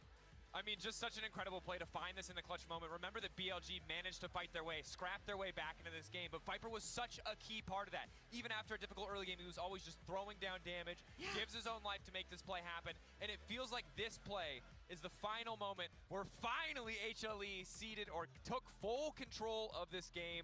You said, Kanavi, look, this was the dominant early game we wanted to see from this player, but it goes all the way back into draft. The trust of him. You saw the hover on the Nefiri. We're all like, uh-oh, we're not so sure about this one. The Lee Sin, a huge confidence pick, and he absolutely delivered. And you saw it in our HyperX Reflex replay, how strong he was on that Lee Sin. And look at the difference it made. When this man isn't under pressure from Sean and on what he's able to achieve. Gank after gank in the top lane. Play after play to kill the back line of BLG. This man has just put nightmares into the LPL fans. He completely broke the gentleman agreement that was set on the top lane. 1v1 here, stepping in, helping Zeus as much as he can. But I do want to praise the improvements on the side of HLE, because Zeus was talking about the fact that what didn't work out last time were the drafts, the fact that they couldn't read BLG. I love the way they stepped in here and adapted onto this one. And I thought the drafts were such an interesting mind game, because we were trying to predict these picks coming through based off of the previous series, and we're like, this is a Ziggs angle, or this is a Mel angle, and they kept going back. So like the early Ezreal pick was potentially a denial from Guma trying to neutralize mage bots, but no mage bots, scaling mid lanes, meta top lane picks. It was a very 2 months ago draft. This to me felt very arrogant from BLG. This is not what they won within the last time these two teams faced up against each other. They took that losing bot lane. They didn't have the matchup that they wanted against the Orianna in the mid lane, trying to go for this 1-3-1. I think they have to go back to that style, that work that you were just talking about with those mages in the bottom lane. I completely agree. I don't think they gave themselves enough agency. When you look at that mid lane pick for Knight, Victor Orianna, you're just trading waves back and forth. And bot lane, again, we have to talk about the bot lane of HLE. We thought that this might be where we see the big difference, but they do exactly what you need to do with Caitlyn Karma. It was textbook League of Legends. The spice was Kanavi coming in, making those plays on the top side, but they get pushed. They get Drake. They move top side. They get Herald. They take every little early advantage away from BLG and stop any of these plays from ever happening. On just wandered around the map doing nothing for 12 minutes. Guma Yushi was the egg on the ramen. He really was for this one, you know? We wanted to see adaptation on the side of HLE, and it's amazing to see the difference that a couple days can make here, and that crowd cheering and roaring for them here in Daejeon. HLE is up 1-0 against BLG in our MSI Grand Finals. Let's see what happens next.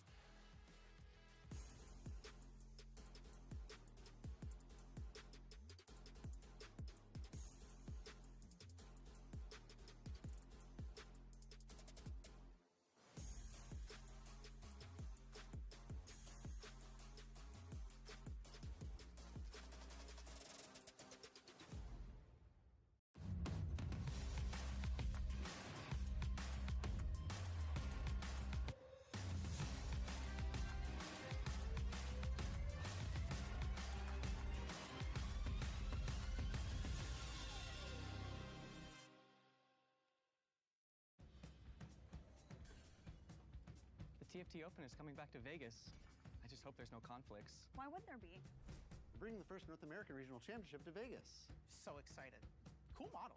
Thanks, it's extremely fragile.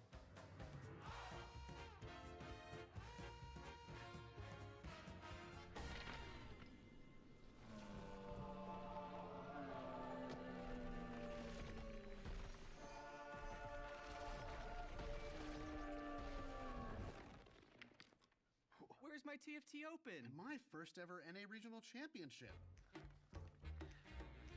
They've combined Into some sort of Convergence Fest? 2 games in one place at the same time? Can we do it? We have to.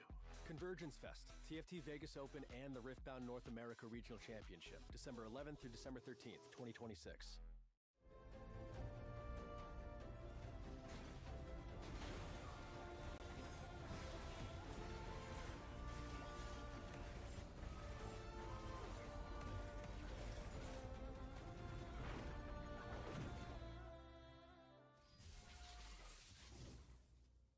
Tired of the off-season blues once Worlds is over? Fear not, because League of Legends is coming to the very first Esports Nations Cup, where players split from their clubs and compete for national pride. Will China test every limit imaginable? Will South Korea turn every game into a macro masterclass? Will EU and NA actually play in the correct lanes? The final event of the year is not to be missed. Esports Nations Cup 2026. See you in Riyadh.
In esports, legendary moments demand speed, scale, and soul. Players and fans bring the heart. Technology brings it to life. Every frame, every stat, every decisive play. In partnership with League of Legends Esports, we're driving digital innovation that empowers the esports ecosystem to keep expanding. So players can focus on the game, and fans can focus on the moment. Like this are where star players shine and new legends step up, where legacies are built and dreams are either realized or ripped apart. He still doesn't die!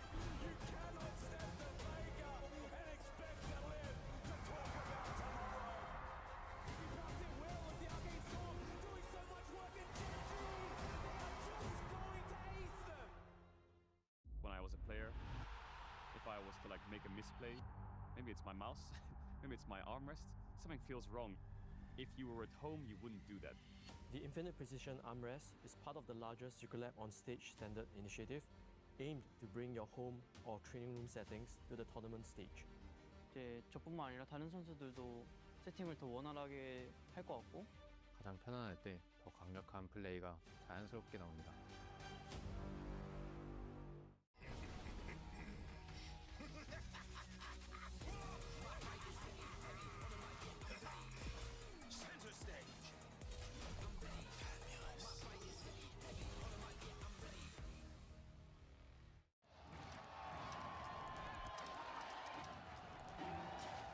Red Bull gives you wings.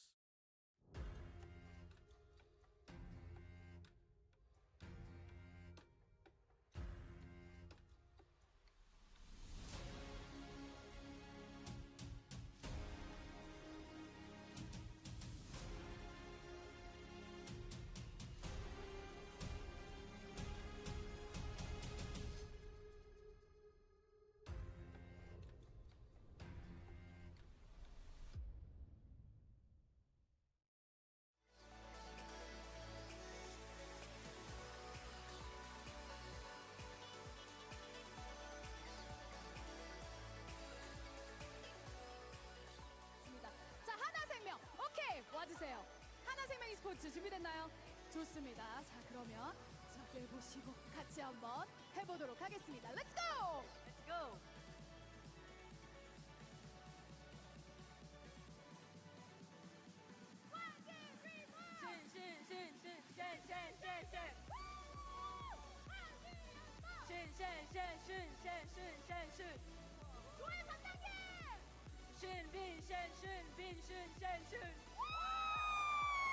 성공하셨습니다. 여러분 큰 박수 부탁드립니다. 선물로는 MSI 아주 특별한 마우스패드 드리도록 하겠습니다. 하나팬 한번 가볼까요? 준비됐나요? 좋습니다. 자, 한번 가보도록 하겠습니다. 오렌지 준비됐나요? 네! 자, 그럼 오렌지 팬분들 다 같이 응원 한번 보내주세요. 오케이, 문제 주세요.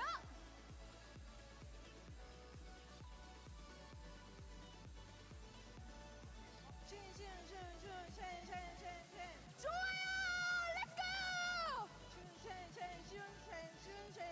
Wow! One more time! Wow! Congratulations! 좋습니다. 자, 이렇게 해서 1세트 팬 이벤트는 마무리하겠습니다. 2세트 때는 더욱 재밌는 이벤트로 찾아오도록 하겠습니다. 이따 뵙겠습니다.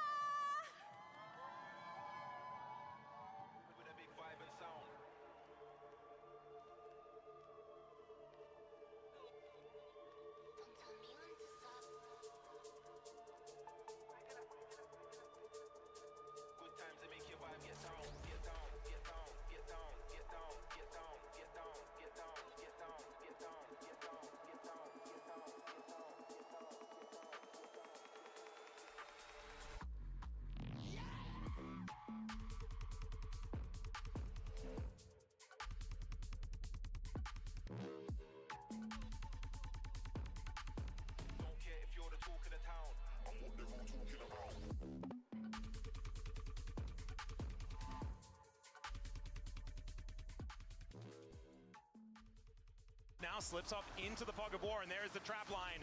Bin gonna have to try and break it open, but he's taking so much damage. It's gonna be Viper that takes it. He's taken everything so far this game as Bin goes in, looks for the angles. Zeus does the same thing though, public execution, and they take down Viper.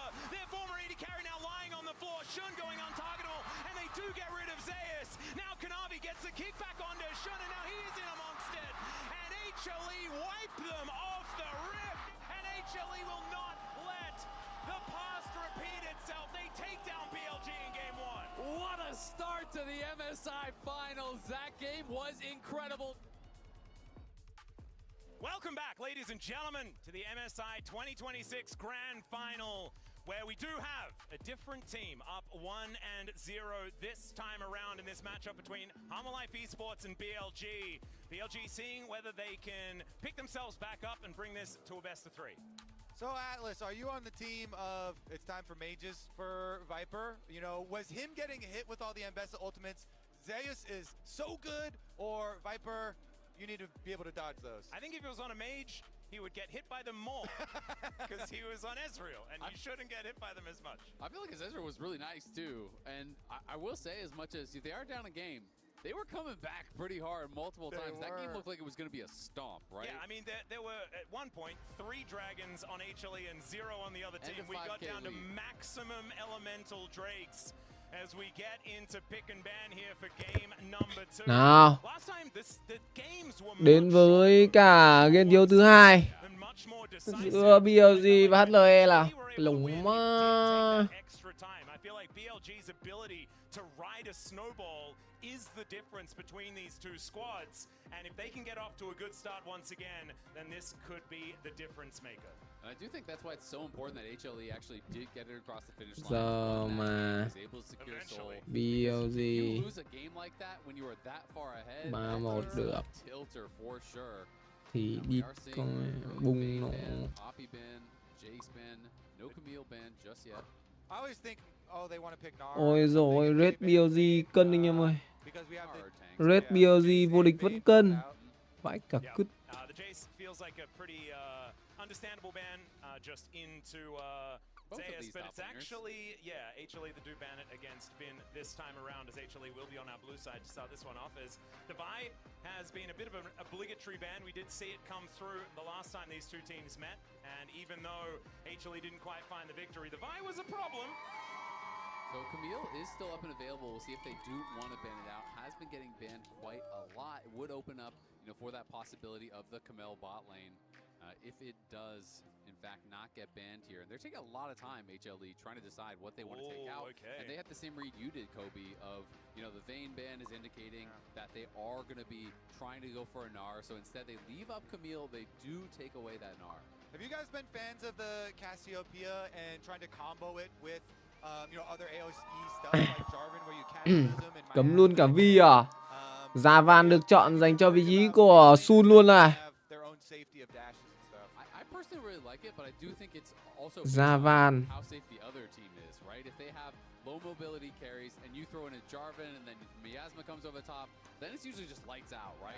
Yeah. So I think I don't love it just as like slamming it down, but I do really think it is quite powerful based on what your opponents have. I love picking it away from Viper so he doesn't pull those shenanigans again. And so maybe Zeka could consider it for that reason, but picking it into a Jarvan doesn't feel fantastic. I think that Camille's got to be at the forefront of HLE's minds right now. But what I was going to say is that Viper brought out the Talia as the answer, and I've been loving the bot lanes that attack the Camille and not Camille được chọn dành cho vị trí của D-Line. Một con tướng ỏi Zik này. Có Zik này. Có Zik này anh em.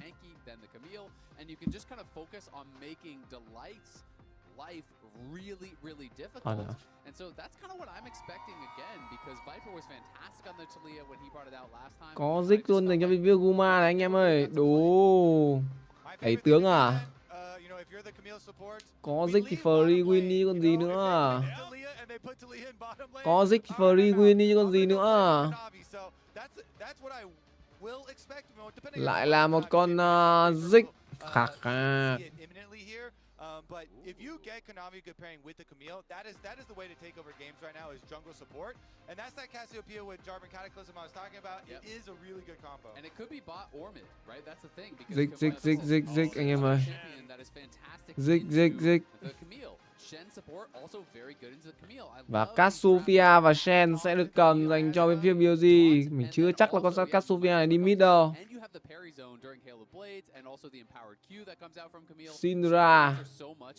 Syndra được cầm cho ZK. Wow. Wow. Wow. Đổi rồi. Quyết định đổi sang Queen Aya rồi. Một con Queen Aya rồi. Wow. Một con Queen Aya đã được chọn dành cho vị trí của Han Qualai.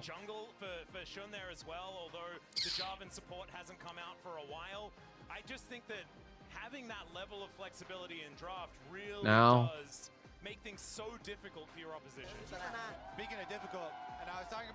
Để xem bên phía của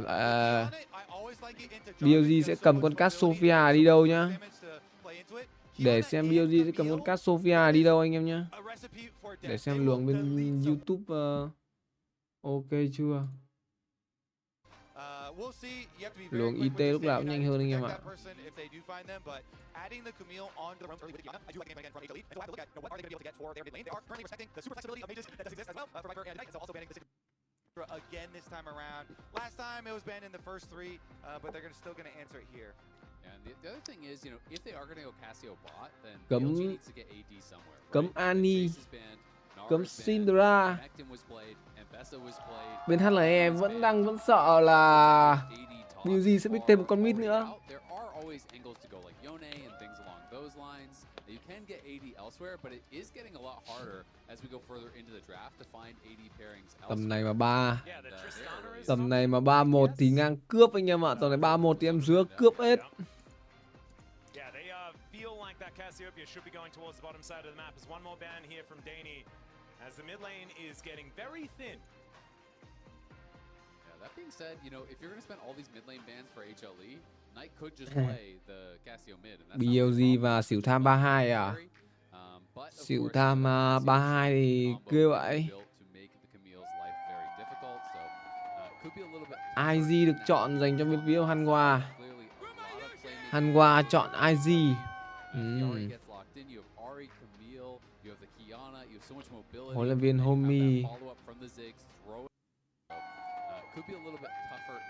IM lỗi cộng tiền đó hả? Lỗi đâu anh em?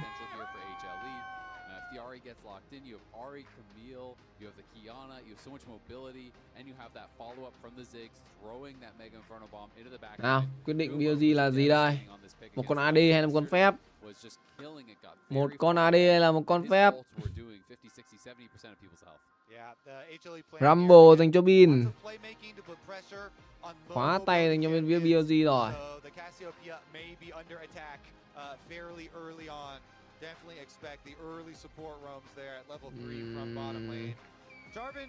Và Cookie sẽ lựa chọn cuối cùng.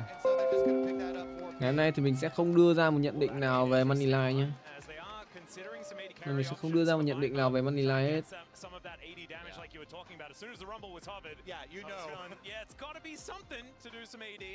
There's your Tristana Atlas. Yeah, well, there's that one. That means that things could get weird, but I don't know whether we're playing Rumble Shen in the bottom lane. That would be strange. So, there's Lucian. Lucian dành cho View Viper. Đồ. Có biết đánh Lucian không? Ha, có biết đánh Lucian không? Mấy em dai ơi.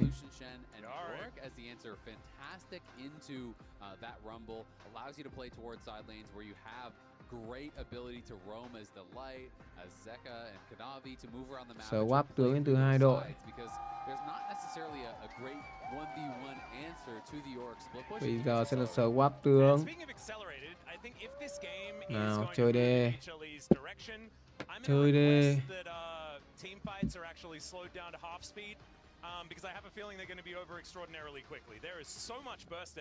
Nhìn com như này mà còn không ăn được nữa thì chịu đấy BLG ạ. Tướng như này không ăn được nữa thì chịu đấy.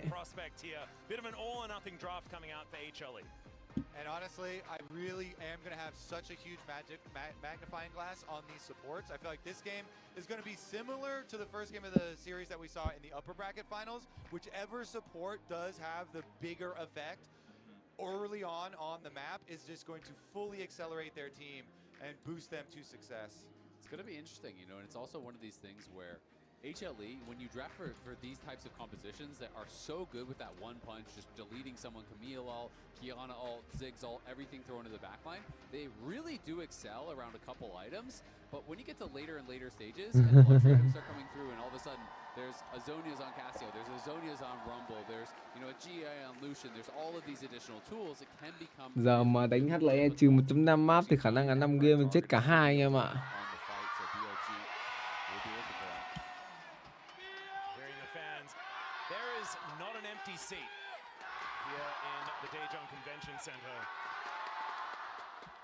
The Hightings and the Gyos go at it once again. HLE seeing whether they can get to match point. BLG wanting to settle in and stretch this series to be only đến với trận đấu.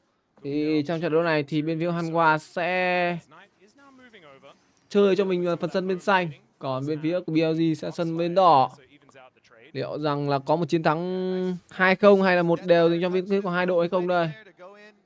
Rồng 1 sẽ là rồng đất. Đường giữa này thì Nai không thể nào mà thua được vị trí JK đâu. Nhưng mà JK chỉ là một con IG mà thôi. Trong đường rừng kia thì Sun đã cầm đi một tướng gọi là cực kỳ thuận tay rồi. Đó là một con Javan.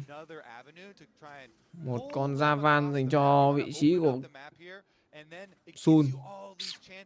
Karavi chơi Quinaya, quyết định là giữ tướng.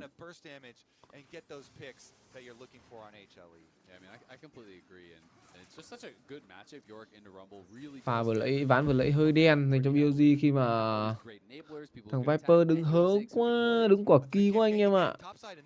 Đấy rồi, đến lượt Sun móc vào đít của rút rớt. Tầm này thì rớt chạy thế nào được với con Zoric này đây. Mất tốc đến từ rớt. Bây giờ sẽ là khó về. Tốc biến lên kho lửa đến từ Bin. Mạng chiến công đầu dành cho rớt địt.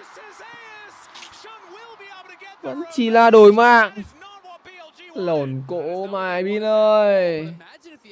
Làm được không em? Làm được không em? Mấy con ma xương đánh đau quá anh em ạ. Mấy con ma xương đánh đau quá. Trời ơi. Tốc biến rồi mà mấy con ma xương vẫn đuổi theo đánh ạ. Trời ơi là trời. Mấy con ma xương đốt đấm đau kinh.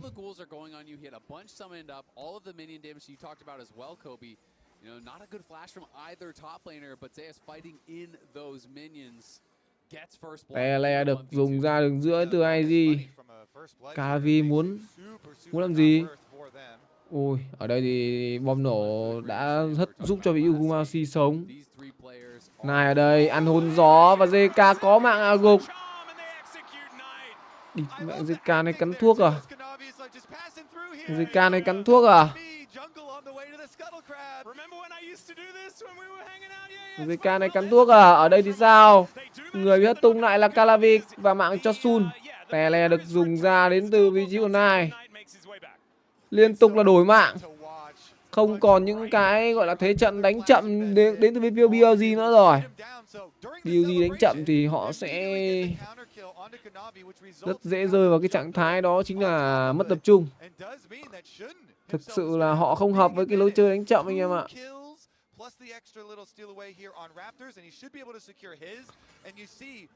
Thực sự đấy.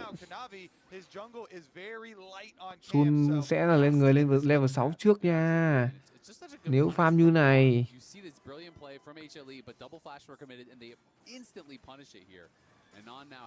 Ê, Quinaya muốn ganh, hình như là sẽ có đánh nhau khi mà On ở đây tới.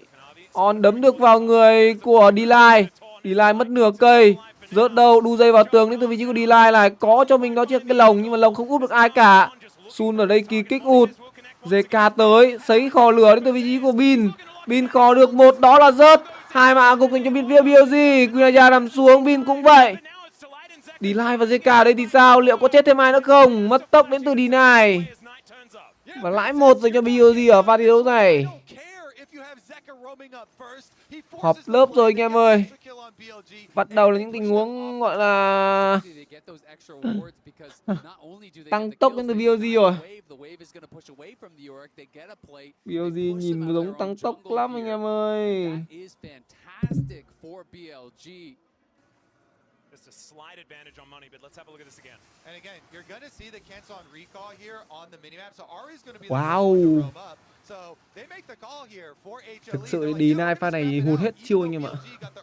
D9 pha này hụt hết chiêu, không có một cái tác dụng đéo gì trong cái pha giao tranh này cả. Nhưng mà D9 vẫn sống. Thôi, quả này một đều anh em ơi. BLG một đều rồi, đánh như này một đều anh em nhé. Siêu tài cuồng nộ. Ok chưa? Trưởng hụt hết à? Ở đây ra muốn bắt vào với những On. Nhưng mà có Sun trong rừng mà. Lính đang được sấy. Canavi và JK quyết định nhắm vào vị trí của Bin. Bin bị ăn cho mình hôn gió. Bin sấy và rớt còn một chấm máu. Có cả tên D9 đi mẹ đông thế. Con này họp lớp à? 6 phút thuần đánh nhau từ hai đội. Địt má mày. Điên rồi. 6 phút thuần đánh nhau từ hai đội anh em ạ. Mục tiêu ra nhưng mà chưa ăn. Ảo ma thật. Giật như vết thuốc. Đồ ma, cho anh em xem lại. Cho anh em xem lại quả giật như vết thuốc này.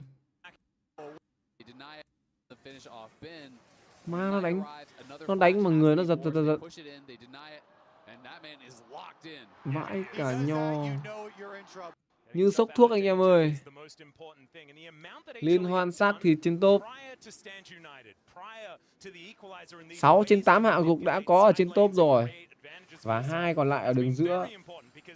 Đường dưới này thì vẫn đang là hòa bình. Đường dưới thì vẫn đang gọi là hòa bình anh em ạ. Viper vẫn đang gọi là chiến tranh lạnh với cả vị Yuguma rồi thôi. Chưa hai người gọi là chưa hôn nhau. Chưa hôn nhau.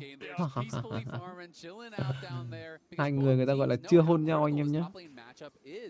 Rồng đang được ăn dành cho BLG này. Ở đây sao? Guma lùi về được. Đặt ra con mắt phát hiện ra được vị trí của BLG ăn rồng thành công. Con sen này nó sẽ được di chuyển rộng hơn khi mà nó có cho mình đó chính là cái nhất thống. Một cái nhất thống có thể đu vào người. Ở đây sao Guma mất tốc. Ăn cho mình cái thanh trừng là phải chạy thôi.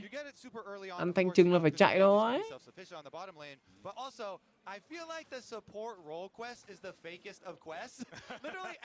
Cha Bin hụt lính nữa. Mẹ thua tận 14 lính kìa anh em ơi. Thua 14 lính kìa. Cái đầu má nhà nó cầm con Rumble chỉ có sấy lửa thôi mà cũng thua lính anh em ơi. Chịu chết. Bin bây giờ đã là 1-3 rồi. Cây đây quá rác rưởi của một con Rumble. Một con Rumble rác.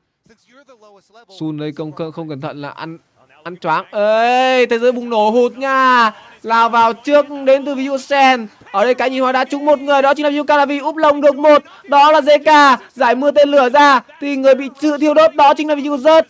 Rớt bị thiêu. Ở đây siêu bom địa ngục ném ra không trúng một ai cả. Bin chết mạng thứ tư, Deny nằm xuống. Guma Yuji tele tới, muốn bắn đến từ Guma và sẽ lùi đến từ BLG mà thôi. Ôi thằng Bin 1-4 mẹ rồi. Bin ơi, Bin 1-4 em dai. Thằng Bin 1-4 rồi đây. Mẹ yêu chết bố Bin ạ. Một mình Bin chết 4 mạng gục. Trời ơi. Ôi tôi đau đầu quá. Tôi đau đầu với thằng Bin này quá. Nó đánh mà nó gọi là không quan tâm cây đây luôn anh em ơi. Nó đánh gọi là không quan tâm, gọi là một tí gọi gì về gọi là cái rating của nó luôn. Trời ơi là trời. Nó cứ thế là nó tốc biến thì nó sấy rồi. Nó cứ sấy thôi anh em ạ. Được bao nhiêu đam thì được. Xong rồi nó chết. May mắn là mạng cho Deny nhá. Mạng cho trợ thủ anh em ạ. Đi mấy thằng Bin điên mẹ rồi. But just not there, right place, right time. Could have even got it in that corridor as they were trying to escape as well. And I was expecting Bin to just kind of kill everyone in that moment. Wasn't quite able to do so. Không phá mắt à? Lộ mắt rồi, đi qua mắt lộ rồi anh em ơi. Rớt ở đây. Biết nhá, rớt biết nhá. Khi mà lộ mắt. Lộ mắt. Thật sự là bên phía BLG không nhìn thấy con mắt anh em ạ. Bên phía BLG không nhìn thấy con mắt tàng hình đấy. À, dưới này sao? Thanh trừng xả ra đi. Xả thanh trừng ra. Câu chiêu của nó. Calavi một lần nữa lại ganh lên Bin. Địt mẹ, Bin lại là mục tiêu rồi. Cứu. Chưa có nhất thống đến từ Sen. Và Bin bây giờ là quá giấy. Địt. Úp lồng và rớt chết. Hai thằng top thi nhau đai anh em ơi. 1-5 đến từ Bin và 2-3 đến từ rớt. Hai thằng gọi là hai thằng đi top chết 8 mạng anh em nhá. Hai thằng đi top chết 8 mạng, ok chưa? Sen vẫn chưa có 6. Sen confirm vào JK. JK mà gần mất nửa cây. JK làm choáng được lại. Dưới này sao? Viper ép được cho Yuguma lùi về.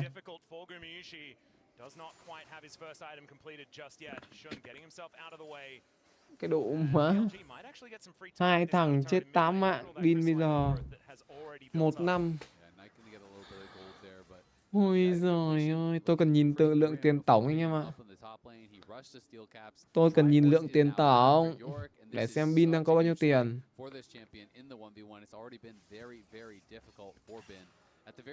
Sun bây giờ đang là 4-0. Một con Javan 4-0 thì tí nữa nó vác cho anh em ra một cái giáp hồi sinh nhá.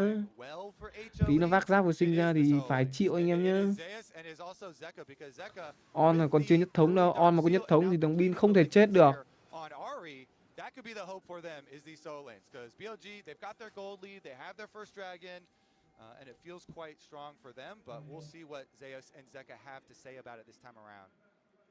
And Kanavi's gone for an interesting build to start this one off as well. Not too perturbed for about the 0-3 start that he did. Bây giờ thì deny tôi mới thấy được gọi là deny ở mặt trận gọi là hang rồng. Chứ từ nãy giờ đấy chúng nó hai thằng on với thằng deny cứ đi đâu mà. On với deny gọi là cứ gọi là đi đi đâu ấy. Hai game đều bị đè rồng được kéo ra, mưa tên lửa trải ra, muốn solo kill từ Bin. Bin vẫn muốn đánh nhau, đi bố nhà nó vẫn muốn đánh nhau anh em ạ. Rồng muốn combat nha, muốn combat rồng ơi. Tại sao không trừng chế? Trừng chế. Ăn được rồng thành công dành cho BLG. Úp lồng đi.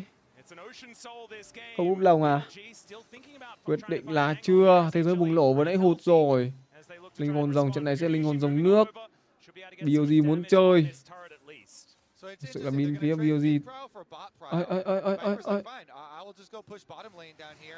Cái nhìn hóa đá trúng một. Đó chính là vị trí của Deny và Kuma nằm xuống. Deny cũng nằm xuống nốt. Hai người chơi xạ thủ, hai người chơi trợ thủ đổi mạng với nhau. Hai thằng trợ thủ lại đổi mạng với nhau. Tiền bây giờ là cân. Vừa mới ao 1k tiền xong bây giờ lại cân tiền rồi. Vừa mới ao 1k tiền xong bây giờ cân tiền anh em ạ. Ui Kasuvia khạc đau thế. HLE combat toàn hổ lại ganh một lần nữa lên lên Bin à. Lại ganh lên Bin à. Tốc biến đến từ Canavi. Đóng lồng vào đầu nó. Ụp và chết. Rớt ở đây thì sao? Chạy được không? On tới. On có nhất thống nhưng mà mất tốc biến đến từ rớt rồi. Lại là lợi thế dành cho bên phía BLG.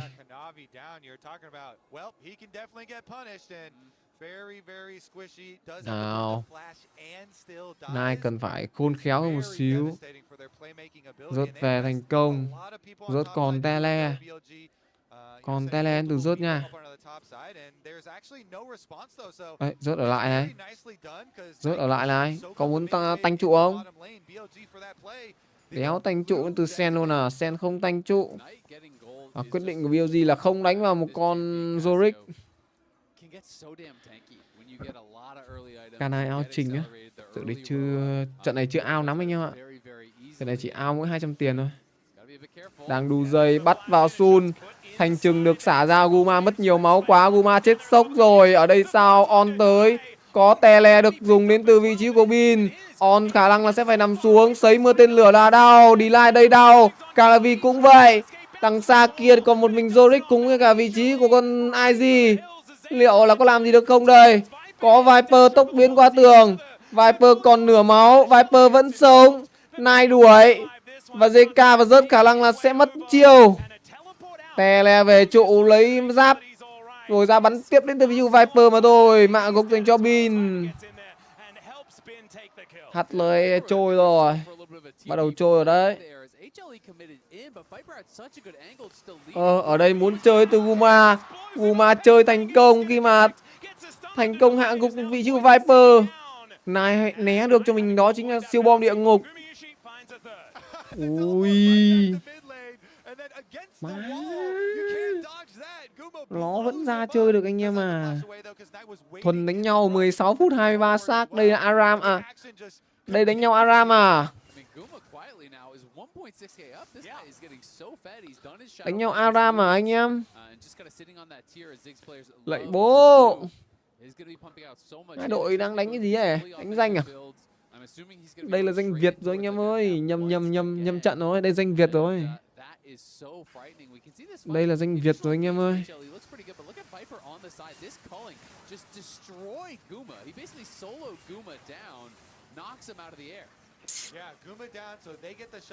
Má 26 xác 16 phút.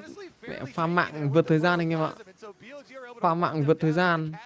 Sứ giả sẽ lại là mục tiêu đến từ hai đội. Đánh nhau liên tục. Sự đánh nhau liên tục anh em ạ. Có 5 đến từ BLG.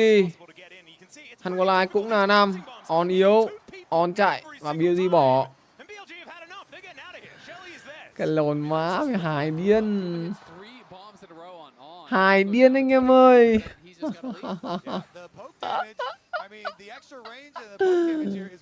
Lồng má. Đánh nhau liên tục đến thứ hai đội ạ. Trời ơi là trời.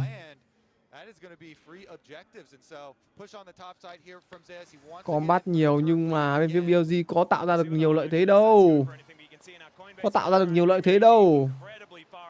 Vẫn thua tiền đấy thôi. Bình 3 năm. Sen 1-2. Một mình Sun xanh nhất với vị cây 5-1. Bên kia thì Canavi cũng 1 năm rồi. Canavi cũng chôn game rồi anh em ạ. May quá trận này con Quinaja nó không xanh. Nó mà xanh thì đi mẹ áp lực không khác gì con Lexin anh em ạ. Nó mà xanh thì áp lực không khác gì một con Lexin hết.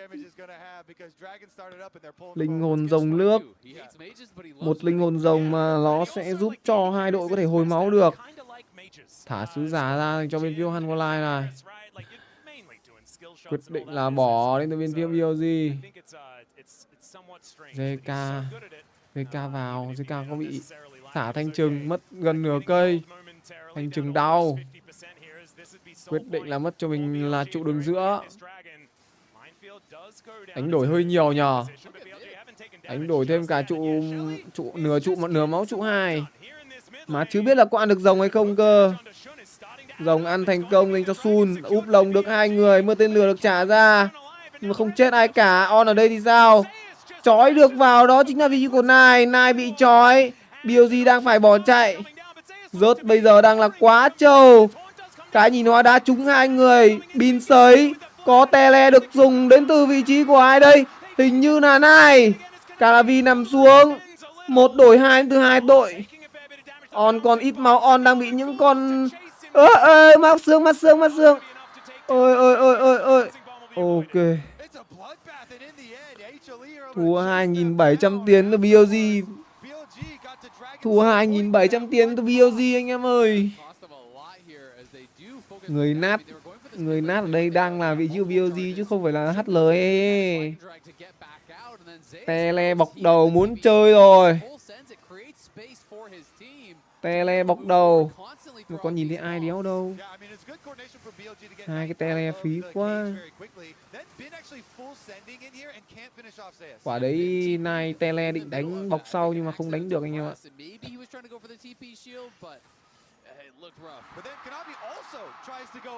Khó cho BLG nhờ.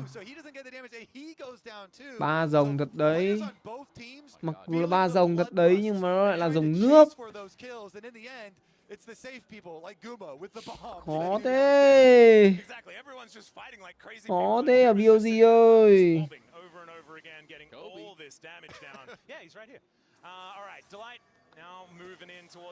Nhìn cái thế giống 2-0 cho Hanwha ấy nhờ. 3-6. KDA Thanh Hóa đến từ vị trí Bin rồi. KDA Thanh Hóa rồi anh em ạ.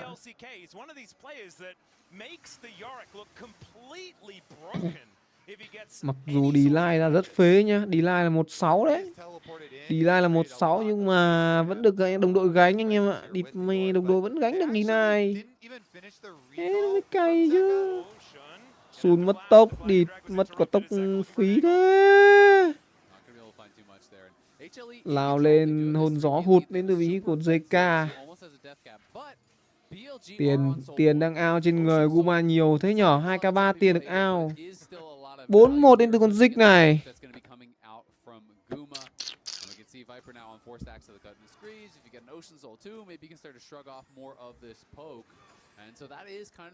The goal here for BLG is just continue playing for the Dragons, playing for the Soul, and it's going to be up to HLE to try to deny it. Viper 2-1-2.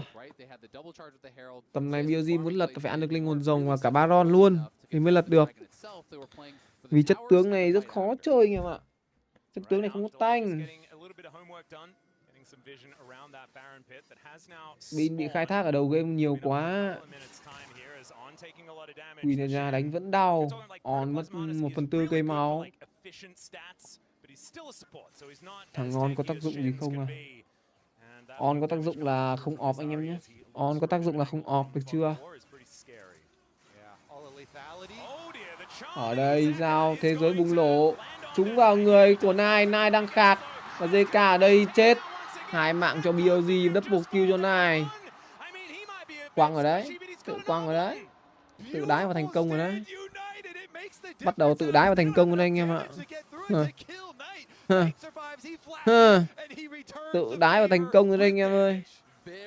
Nhìn giống tự đái vào thành công của bản thân rồi đấy. Kavi 18 giây nữa mới ra. JK thì có tele nha. Vẫn chưa ăn được Baron đâu. Vẫn chưa ăn được Baron đâu anh em ạ. Banana. Thế nhờ.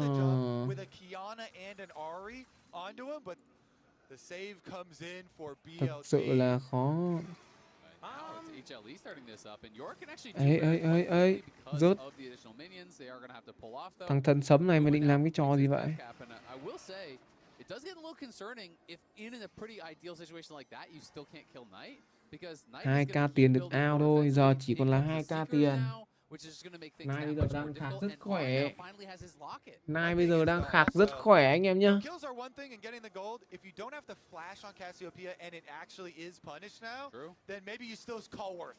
Nào, BLG muốn chơi không? Tầm này cái nhìn hoa đá trúng 3 là bú.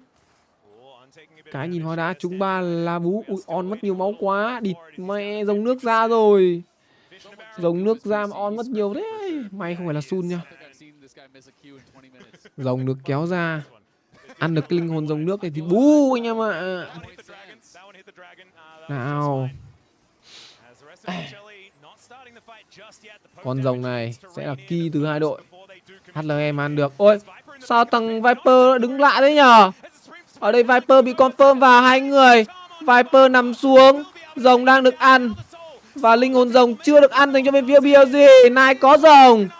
Chói được một người. Ở đây thì JK bị làm xuống. Vị trí của Canavi cũng nằm nốt. JK chưa. Sấy liên tục đến từ bên phía BLG. Phải lùi về thôi.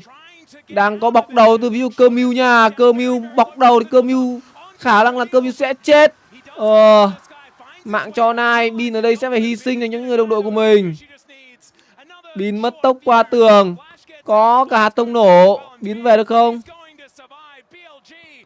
Kịp không?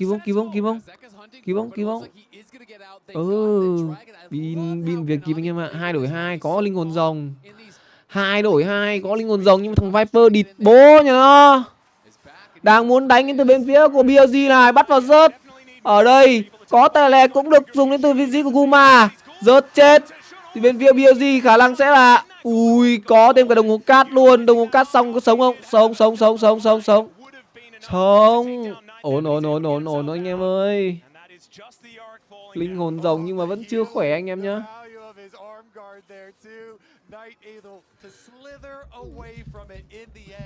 And while HLE, they take the fight to Viper and they jump over the back of the wall and they kill Delusion. That gives the opening there and BLG do get that Ocean Drake and now with all of this healing, linh hồn rồng này phế anh em ạ. all jumping over the back of the pit to go for Viper, but then look at the focus on Dragon. Linh hồn rồng này không khỏe. Nó chỉ là hồi máu thôi anh em ơi. Cái linh hồn rồng này phế lắm. Thật sự đến ngoài cái tác dụng hồi máu ra thì em dưới vẫn chưa thấy một cái tác dụng gì thêm ở cái linh hồn rồng này cả. Hồi máu kìa. Nhìn hồi máu kìa. Kỳ kích qua. Cơ Mưu đóng lồng. Địt mẹ, thằng Cơ Mưu vẫn giữ lồng ạ. Thằng Cơ Mưu nó vẫn giữ lồng đến tận gọi là hết combat. Vãi cả nhò. 1-8 đến từ những Canavi. Canavi 1-8 anh em nhá. Đồ mà. Canavi 1-8. his Zonias now. So he used the Seekers, immediately has enough gold to get the Zonias, which is such a big purchase. And that flash you talked about earlier, Kobe, it's almost back up as well. Mà nó còn phế hơn cả thằng Bin nữa, thằng Bin 36. Ít nhất thằng Bin nó còn 3-6 anh em ạ. Từ nãy giờ đánh con Quinaja chưa làm được một cái lồn gì hết anh em ơi. Con Quinaja này phế. Phế từ đầu. 8k có đam là sao? 8k có đam là sao anh em? Không có đam đâu anh em ơi. Nó chỉ có lấy CC cho đồng đội thôi. Con Quinaja này chỉ có lấy CC cho đồng đội thôi. Thật đấy. Rớt Baron đến từ bên phía Hanwha này. Mắt được cắm. Guma bị phát hiện ra vị trí. Guma mất tốc. Delay bị xả thanh trừng. Delay đu dây về thành công. Phải bỏ Baron đến từ Hanwha.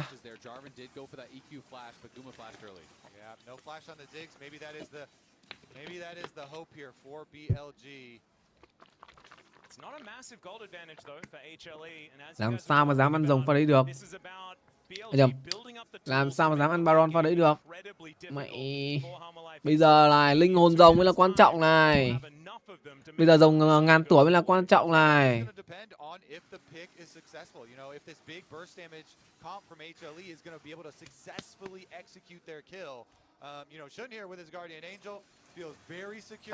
Baron được ăn dành cho bên phía BLG. BLG đang muốn rớt Baron. Cái thế này BLG đang muốn kéo bên phía Hanwha ra đánh để lấy lợi thế cho mình ở con rồng hóa kỹ anh em ạ. Đây. Rớt tele tới. Câu được một cái tele của rớt rồi. Ok. JK ở đây ăn kỳ kích vào người, đóng lồng nó. Đéo đóng à? Chọn người, vẫn phải chọn người từ vị trí của Sun. Mưa tên lửa trả ra trúng 3. Thế giới bùng nổ là đẹp. Guma nằm xuống, Delay cũng nằm theo. Tạm biệt những anh em nào bên đi HLE nhá. Và sẽ là end game dành cho bên phía BLG mà thôi. Tạm biệt anh em nào BLG nhá. Em đi HLE nhá. Được chưa?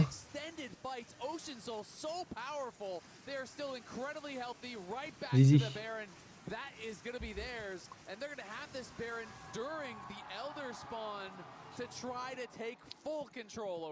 Ok nha anh em ơi. BLG money line. Húp. Nhưng mà em dứa không đánh, em dứa đánh trừ 1.5 tổng cái địt mày. Em dứa đánh trừ 1.5 tổng anh em ạ. And I just love the communication there. You know, Shun using the cataclysm to close the gap.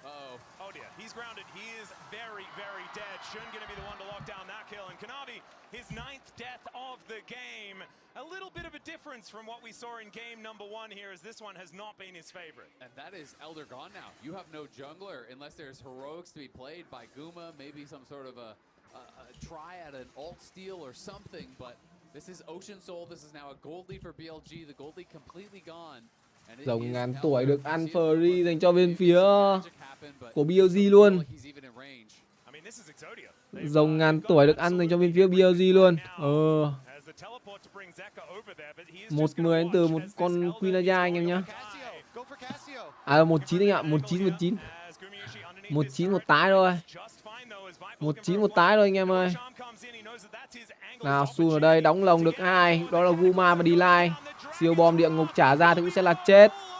Sẽ là end game luôn, là phút thứ 31 dành cho bên phía BLG. Quá ngu. Tuyển thủ chuyên nghiệp quá ngu anh em ạ. Đi đánh con Quinaja 1-10. À đâu nhầm 1-9 chứ. Quên, mình lại cứ tâng bốc nó lên thành 1-10, tí nó lại chửi mình mất. Thật á. Đi rừng thế thôi. Đi rừng sương gánh tem vậy thôi.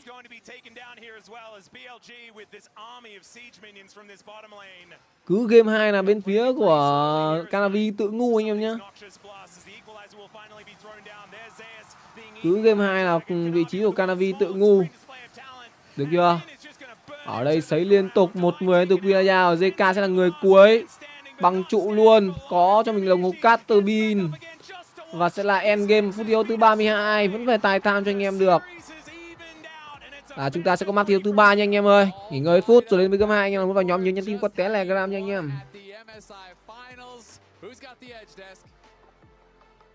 It's hard to tell, honestly, after this second game here, because a completely different look on the side of HLE, a completely different look on the side of the jungler of HLE as well, but we're going to come back to that a bit later. BLG fights back. The only thing that I want to state here is the fact that both top laners lied. We promised a 1v1. Yes. It turned into an open house on the top lane where the only ones not invited are the AD carries. That's true. They were left alone in their devices. They might have been sad to miss out, but watching that top side, my God. The absolute disrespect. Does their word mean nothing? It does mean absolutely nothing. In game 1, Kanavi did a 3-man or 3-camp and into gank top. This game, we saw a gank into top after 3 camps.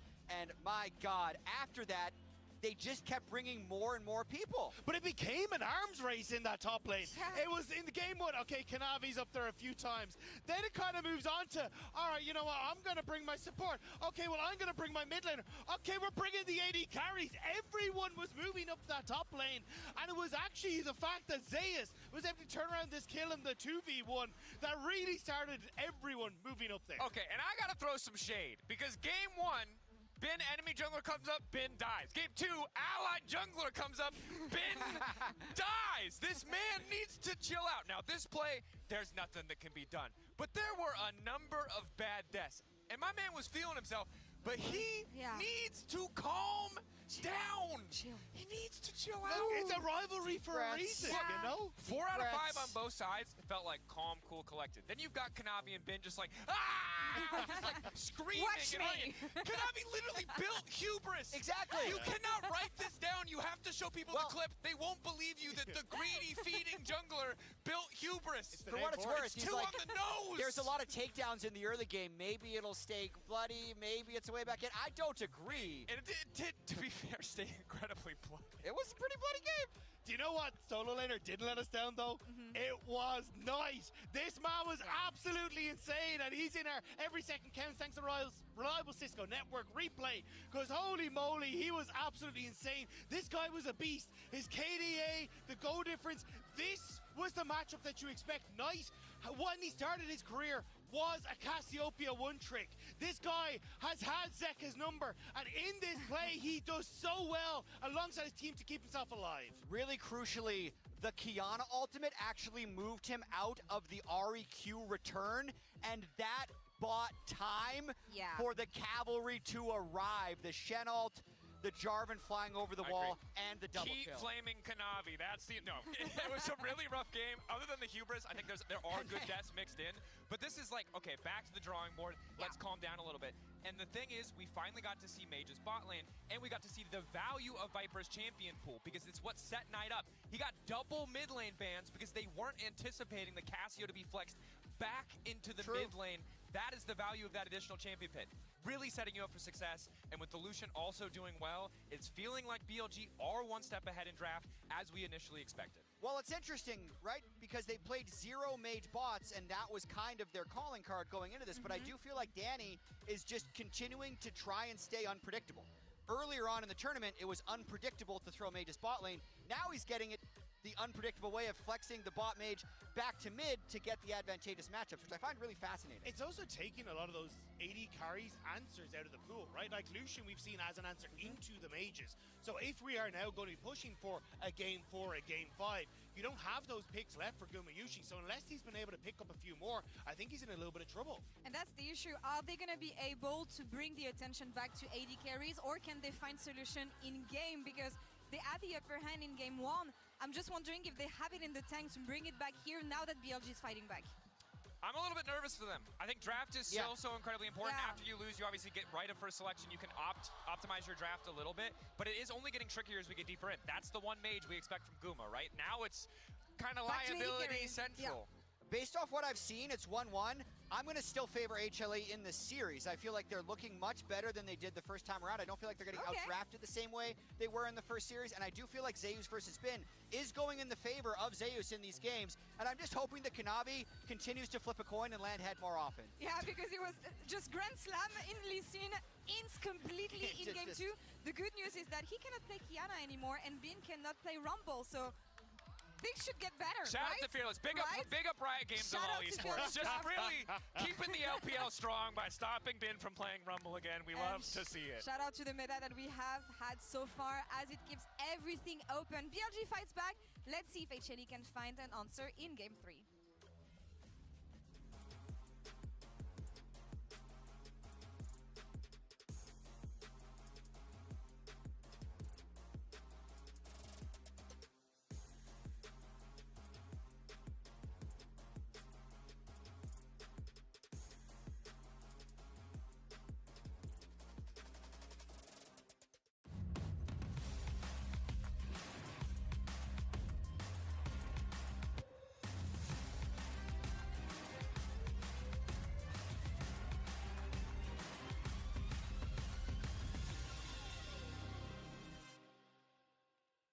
The human body was built to move, not trapped at a desk in one singular posture for 12 hours a day. It's time your chair evolved. This is Secret Lab Titan Evo. Ergonomically engineered for you, gamers, hybrid workers, artists, backing your every move. Times like this are where star players shine and new legends step up, where legacies are built and dreams are either realized or ripped apart. He still doesn't die!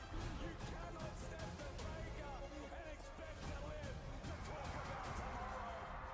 He comes in well as the Arcane Storm, doing so much work in Gen 3! They are just going to ace them!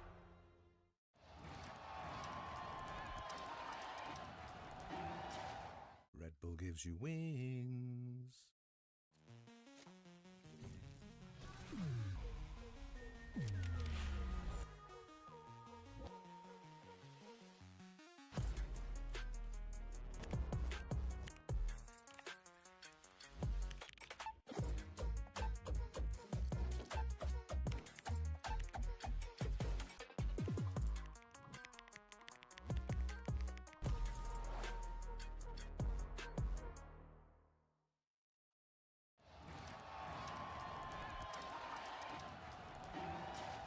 Red Bull gives you wings.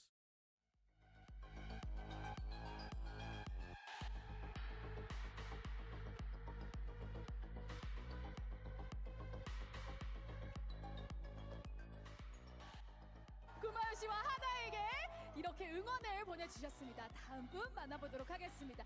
준비되셨나요? 좋습니다. 자, 그렇다면 트로피를 오늘 하나가 가져갈 수 있을지 뜨거운 응원 보내주시기 바랍니다. 리듬 게임 주세요.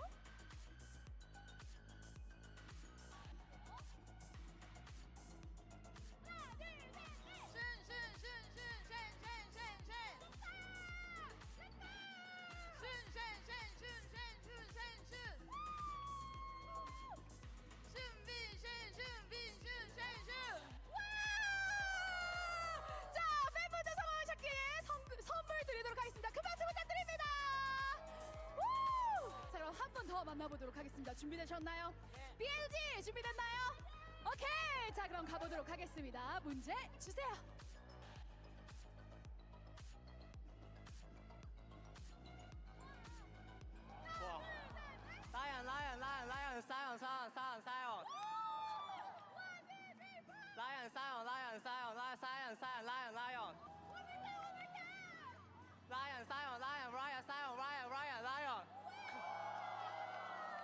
와, 이거 정말 어려웠는데 성공하셨습니다. 큰 박수 주세요. 마지막 한 분 더 모셔보도록 하겠습니다. 준비되셨나요? 준비됐어요? 오케이, 렛츠고. 자, 그럼 한번 가보도록 하겠습니다. 문제 주세요. 어떻게? 떨지 말고 자신 있게. 하나, 둘, 셋, 넷. 제카. 좋았어.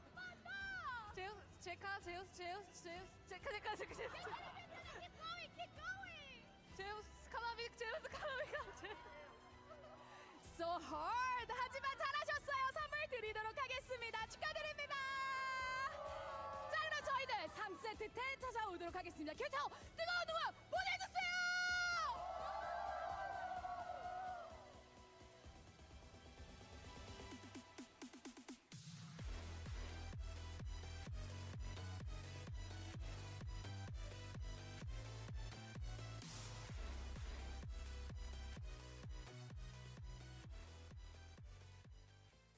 Whoa, you got Viper. Oh, Zeka finds an angle here towards his top side of Shun, waiting in that brush. And Delight wanting to get on top of him. Shun down to 50%, looking to try and turn it. As Gumayushi's in trouble, sprints to play talent. He at least gets the ulti off, but he's gonna go down. Viper finds the angle onto his former support, and Zeus trying to deal with 4 people here in this top lane is on his marking the rest of the targets. It's a double for Viper, and BLG have found their moment. They found the team fight. All tied up, back and forth, just how you'd want it at the MSI Finals. Welcome back, ladies and gentlemen. It is a tied-up series here for the MSI Finals for 2026, and we'll see who can reach match point after this game 3. I mean, with the last one too, we had a lot of variance. I would say so. In the individual players. I mean, Kanavi was racking up some deaths on that Kiana. I liked what you were saying, Atlas, when we are off screen, and you're like, well, did you lose your Kiana card when you leave the LPL? Yes, you definitely do. It kind of looked like it. Unfortunately, you get the LCK Kiana card, which has not ever been all that good. It's okay, we're going to give him a pass. He's had some really good games. Yep. You know what? We're never going to see him play it again this series. It's fearlessly banned. That is the case. So True. At least there is that. But I think that was definitely a bit of a thorn in their side. I think he may have had a little too much hubris in that game. And once again, I always liked Sean on this Shen. I thought he had a really good performance again, you know, having a big effect as far as the support comparisons that we have had in controlling the map and controlling the other lanes. And they kept Knight in a very good position until Knight was able to take over again.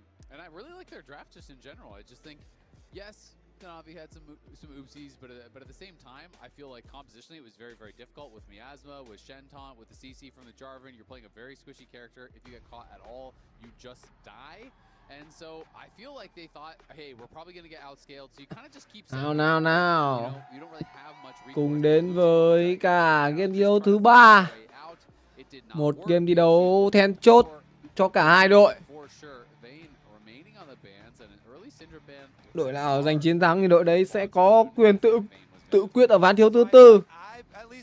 Còn đội nào thua thì sẽ phải cố gắng hơn để kéo cái game đấu này đến ván thứ 5.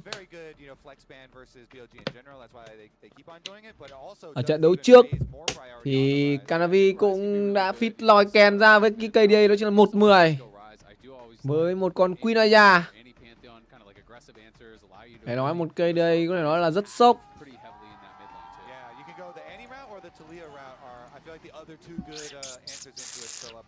Yeah, I feel like the Talia has started really becoming a popular option into it. I feel like Annie has found success so far this season.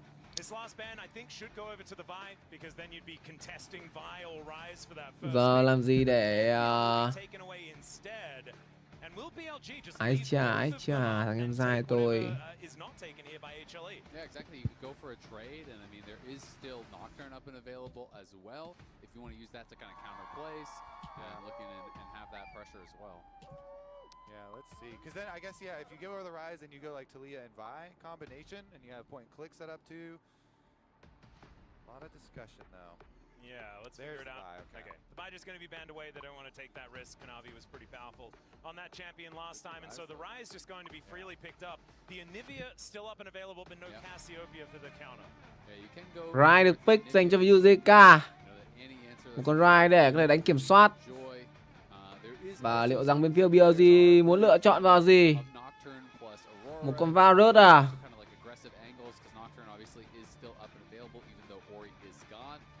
Varus, a champion that has been receiving a lot of bans, can still work as poke Varus, can work pretty well as on hit. Và lượt được pick dành cho ví dụ Viper. 6 win 6 loss, tỷ thắng là 50% dành cho con Viper này. Nocturne sẽ lựa chọn mà xu hướng tới. Ôi địt con mẹ mày, sao Nocturne tôi cứ có ký ức gọi là không đẹp với cái con Nocturne này nhờ. Sao tôi cứ có ký ức không đẹp về một con Nocturne này nhờ anh em nhờ. I wouldn't be surprised at all if Knight did decide to go for that Aurora. You know, can be a little bit tougher in that 1v1, but they're just expecting dive, right? You're seeing Nocturne, you're expecting there to be Saiyan, khả năng sẽ là Rakan luôn. Rakan Saiyan dành cho biến phiêu Hoàn Qua. Trời ơi, nhìn con Nocturne nó nhìn tôi ám ảnh đấy. Nhìn con Nocturne ám ảnh hôm qua thế. Similar principle to the Aurora. I think it is a bit better in the 1v1 against the Rise, but you turn off the lights, you come from a surprising angle, all of a sudden Timbers on your head. Ôi giời ơi. You can get into a very good position there for a split second, and sometimes you can just beat out the Xayah and you know. Qua đi em à, qua sớm chơi được không à? This is also Knight's Annie. This guy has been ridiculous on this champion throughout his entire career. And so maybe he is going to be the difference maker. It didn't work for Zeko when he was facing off against him, but Knight, he's going to be the one piloting her this time. That was his most played in the LPL. I don't think he's played it yet at MSI, so he's going to be bringing that. Annie được pick dành cho ví dụ này. Nocturne versus Xayah. Obviously Xayah great at absorbing the dive, but when the fear tether is on you and you go up in the air, the fear tether does not break. You get feared as you come down, which can make things pretty difficult thereafter for the rest of the fight. Đi. Not having to worry about it. Con mẹ mày. Yeah, and also not having to worry about the Cataclysm is going to be a good thing here as well for the Xayah. Gumayushi has been pretty phenomenal on this champion. I think if you're going to be banning Zeraphine, then you also kind of have to ban Nico. I feel like Nico does kind of fit the theme of what BLG is going for Nico anyway. Nocturne pretty strong. Yeah, exactly. And Nico plus Varus is a strong 2v2, so that would kind of be my Saiyan và Rakan. Wow, wow, wow. Is considering a top lane tank to go alongside this, and instead they're going to ban the Lulu. So I would expect that we would get a Nico. It's interesting that they are more worried about those potential enchanters. Maybe their read is that it's going to be like on hit Varus and that sort of style, but I feel like there's not really anyone tanky on the other side yet, so you could just play that safer, poke Varus with Nico, play for the 2v2 dominance. Nico plus Nocturne plus Annie, very, very good engage, very good burst. All right. And maybe Zeus is thinking that he wants to play a melee carry too, and they don't have to deal with polymorph either for some of these team fights. Okay.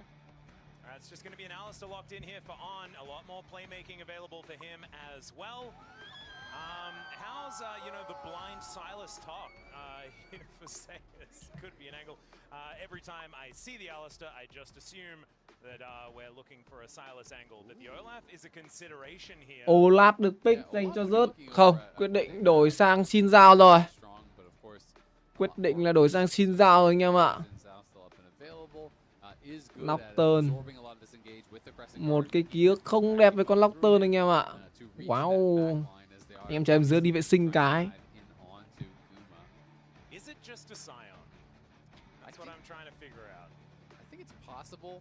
I think that Bin definitely is considering going towards the tank with the Trundle Man. Well, biding out time here, waiting to see what Zeus is going to play, and that Olaf comes back once again and will be locked in. All right. What does Bin have for us as an answer to the Viking? I feel like you just pop with the Counter-Strike and you're able to absorb so much of that, right? You just leave the Counter-Strike running full.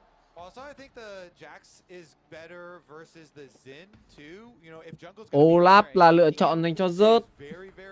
Và rắc dành cho Bin. Thợ rắc đây rồi anh em ơi.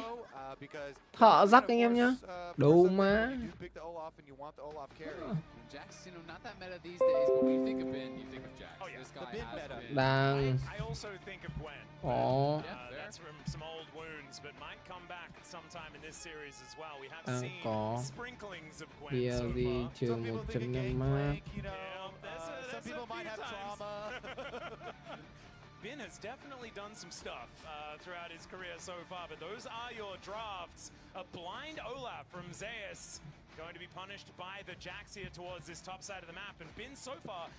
Giải tham 3-2 nha anh em ơi.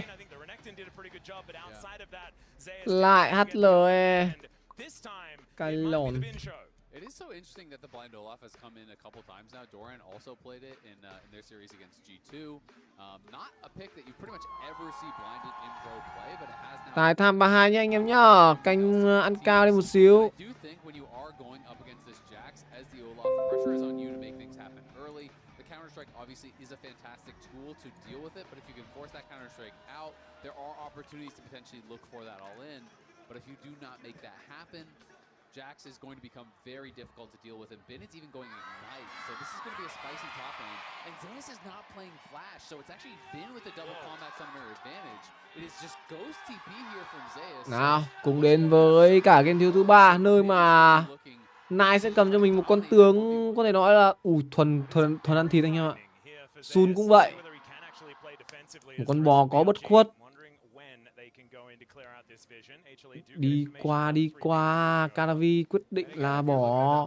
Muốn chơi không đây? Có rớt có rắc. Ôi sẽ là 3v3 nha. Nếu một tình huống này sẽ là 3v3. Canavi mất tốc đều. Canavi mất tốc thì sẽ là phải bỏ bùa đỏ đến từ Canavi rồi. Quyết định đánh phủ đầu từ giai đoạn đầu game đến từ bên phía BLG. Xin Giao sẽ là phải ăn đi cho mình sang bãi bùa xanh. Cố lên đại chiến ván 5. Thôi đang đi BLG 3-1 đây. Đừng có 56 gì hết anh em nhá.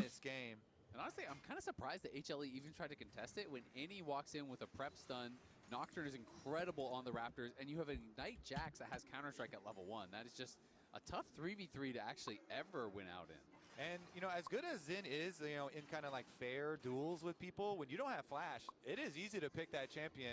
It's hard to make escapes. You have to have like enemy minions or jungle camps or something. Bin top cầm rắc mà rớt thì if your opponents try and close some traps on you, and On is kind of watching at the moment, and maybe one of those traps is about to be sprung. Ở đây thì sao? Người bị hất về là Canavi mất tết tốc biến rồi. Chiến công đầu dành cho ví dụ Sun. Húp anh em ơi. Húp anh em ơi. Chiến công đầu cho Sun luôn. Chết rồi. HLE thâu game rồi.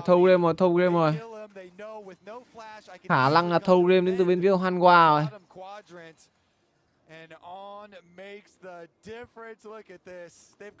Cùng nhìn lại tình huống mà Canavi lộ vị trí là quá. Ui giời thằng rốt này. Ít mẹ mày óc chó. Con bò đứng trong đấy từ đời nào rồi? Con bò nó đứng trong đấy từ cái đời nào rồi? Nó chỉ đợi xin Giao bắn cái thương vào thôi. Anh em can trường vào thôi chứ nhầm. Đéo cho về. Olaf không được về. Olaf này là Olaf không có tốc biến khi mà cầm tele và tốc hành sẽ là mạng cho Bin. Bye bye HLE. Sẽ là 2-1 dành cho BLG anh em nhá. Wow.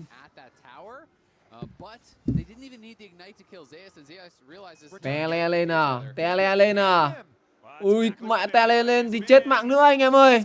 Tele lên phải chết mạng nữa. Ôi giời ơi. Lần này đến rớt anh em nhá.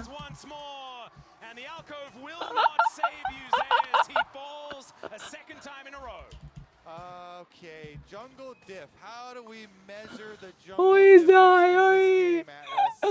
30 giây chết hái sắc.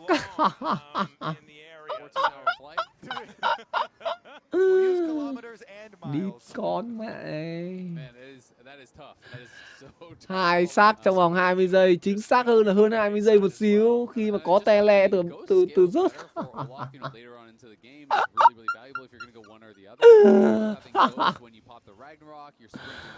Ok anh em ơi, vui đùa thế tôi là được rồi. 900 tiền 1k được ăn từ bên phía của BLG. Lợi thế đầu game là quá rất nhiều. Nai bây giờ chỉ cần farm ổn thôi, không cần chết. Farm ổn đến từ Nai là được.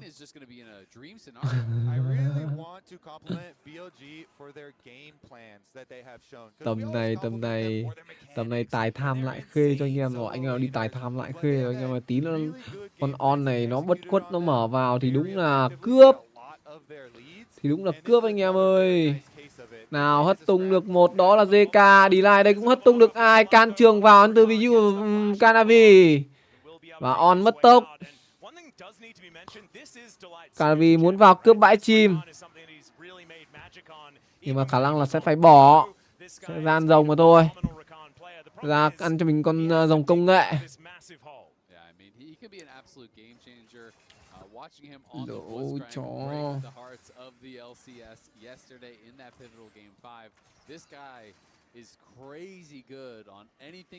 The fuck, sao cứt nhanh thế?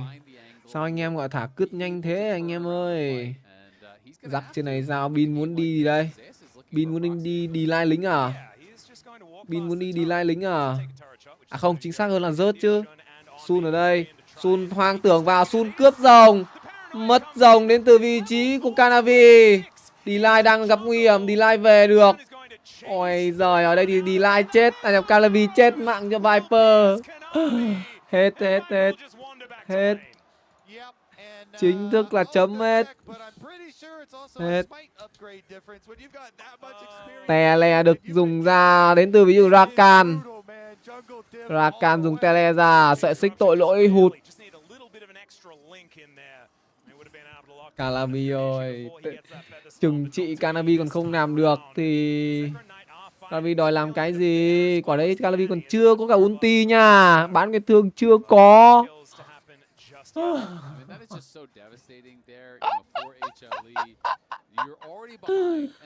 Chết cười mất tôi anh em ơi. Nhìn lại tình huống con rồng còn 900 máu nhưng Canavi quyết định là đéo trừng trị anh em à. Và Canavi đương nhiên là phải mất tốc biến rồi, khi mà Canavi mới chỉ là level 4. Mất một phần rừng mùa đỏ giai đoạn đầu game thì quá thọt dành cho một con xin dao. Nice.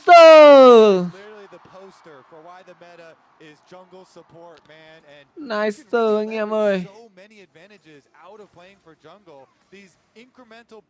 3-1 mà về thì khả năng em dứa khóc anh em nhá. 3-1 mà về là khả năng em dứa khóc. Được chưa? 3-1 mà về thì khả năng em dứa sẽ khóc.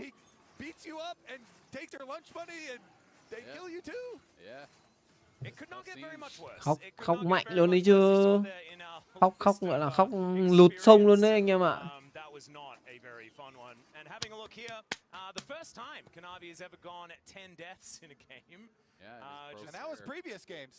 Nào, dưới này thì sao? Delay có 5, on bây giờ mới là 4. 490 từ on. On chưa có bất khuất. Con bò này vẫn yếu nha. Con bò này vẫn yếu, hất tung được ví dụ Canavi lên tiền bây giờ đang out 1k8. Tầm này chỉ cần ví dụ Viper, On và Nai, bộ ba đường cánh dưới này chỉ cần farm hòa thôi là đẹp. Sun và Bin sẽ gánh trận này. Càn trường lao vào, sợi xích tội lỗi trúng. Bật bán nguyệt tương đến từ Canavi. Canavi bật bán nguyệt tương muốn tìm vào On. 3 đánh 1. Chưa có cho mình đó, trên ulti đến từ vị trí delay, hất tung được On lên. Có vòng xoáy không gian được dùng. Và Canavi vẫn chết. 1-3 dành cho một cái con Chịt rồi vẫn chết. 0-3. 0-3 anh em nhá. Ôi. Ở đây thì Viper gặp nguy hiểm. Có tele được dùng tới đến từ vị trí của Ani. Tắt đèn được dùng thì Rakan cũng phải nằm xuống. À không, chính xác hơn là Guma. 1 đối 1 đến từ 2 xạ thủ mà thôi. Wow. Có tắt đèn nhưng mà không cứu được. Khi mà đứng gần nhau quá thì nó vẫn lộ anh em ạ. Đứng gần quá nó vẫn nộ. Nộ. Ôi, khả năng nếu mà đánh như này, đánh phong độ như này thì khả năng là đéo có ván 5 đâu anh em ơi. Khả năng nó sẽ là 3-1 đấy. Đánh như này là khả năng là 3-1 đấy anh em ạ. Ôi, bị hất bùa về, mất cả bùa từ ví dụ Canavi. Canavi bây giờ thọt quá rồi. Một con xin dao quá phế anh em ơi.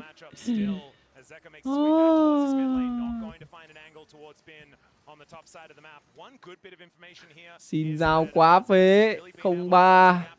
10 phút tuôn ca rưỡi. 10 phút tuôn ca rưỡi thì khả năng là xin dao lên GG đi. GG well play. GG well play anh em nhá. There's an entire book of good information. Take your choice. You can look here. Oh, that's nice. Ooh, that looks pretty good over there. Yeah, personally, I'll start with the title page, and that is our Nocturne that has a 1.9. Canavi là một thằng Trung Quốc anh em ạ. Cho anh em nào chưa biết thì Canavi là một thằng Trung Quốc. Nó đang phá hỏng một cái gọi là LCK rồi. Kèm cho nó thằng rớt nữa, rớt Trung Quốc nốt. Delay ở đây bị hất tung, Delay về được với cái cứu cánh. Có cho mình là bộ pháp tấn tốc, đi lại Nai tới, Nai thả gấu và sẽ là chết dành cho Nai không đây. Và đéo chết. Tele được dùng đến từ vị trí của rớt này. Rớt tới cũng chỉ là giết đi con dạng gấu mà thôi. Ác hơn trận hôm qua. Anh em nhìn hôm qua nó đánh như thế rồi thì BLG nó chỉ cần cứng tay lên thôi là BLG có thể win rồi anh em nhá.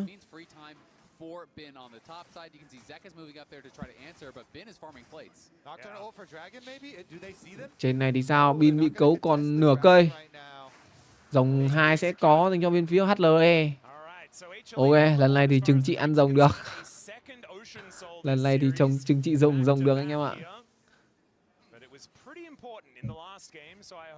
6-2 về mạng hạ gục. Một đều về rồng và linh hồn rồng trận này lại là một con rồng nước nữa. Lại là một con rồng nước nữa.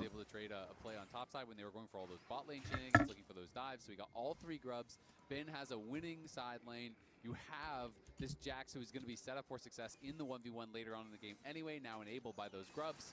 And that is just going to make things even more difficult. But Guma and Delight feel like the hope right now. Ở đây sao? On gặp nguy hiểm. On bị bộ pháp phần tốc hút tung lên. On phải nằm xuống. Mạng gục dành cho Guma. Guma gánh rồi. Chết con mẹ rồi. Cẩn thận nha. Đừng để Guma xanh nha. Guma xanh không ổn đâu anh Giai ơi. On ơi đừng off nha On ơi. On ơi đừng off nha On ơi. Sao lại fit cho Guma nhờ? Bật chiêu cuối lên đến từ Rắc. Rớt phải chạy. Rớt không chạy thì rớt sẽ chết. Sun đây đang cướp rừng rồi. Nào có JK vào. Ani sẽ vào hỗ trợ cho vị trí của Sun.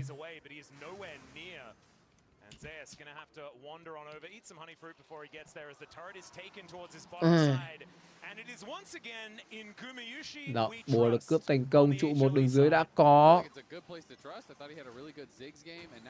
Hất tung được một người về đó, Dina nhưng Dina có cứu cánh cơ.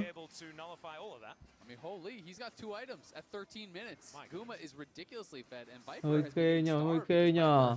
You know, to no real fault of his own, has just been getting zoned off the tower constantly by good play from HLE. Zeka threatening roams, Kanavi realizing, all right, the game's not about me. I'm not going to be able to farm. I'm going bot. I'm playing for Guma. And that is the right choice in a game like this. You can't just sit back and try to farm because Shun is going to push you off everything. You have to find a win condition, and HLE have done that now with Guma being hugely fed. So Bin's really frightening as well, though. He's moved up to a 1.3k gold advantage. It's pretty close to what Guma has on the other side, but they also have an extraordinarily fair jungler. Hello tất cả anh em mới vào nhá.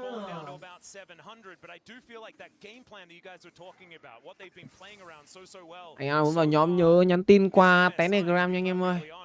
Ăn sạch rừng à. Tầm này tí con rắc mà xanh nhá. Con rắc mà xanh thì nó sẽ là ám ảnh đấy. Rắc mà xanh. Con rắc mà xanh nó sẽ là ám ảnh dành cho bên phía của Guma đây anh em ạ. Không đơn giản đâu. put the influence of this lead into effect in the mid game, then you give a lot of room for HLE and Guma to retake control. Ok chưa? Bin đây bị gõ búa. On trận này đi ẩu à? Thôi không sao anh em ơi, không sao không sao. Mọi sai lầm đều có thể sửa chữa được hết nhá. Mọi sai lầm đều có thể sửa chữa, chỉ cần bạn gọi là có cái đầu lạnh thôi. Chỉ cần có cái đầu lạnh thôi, tí nữa Nai gọi là thả gấu được 3 người là đẹp. Guma chuẩn bị gánh.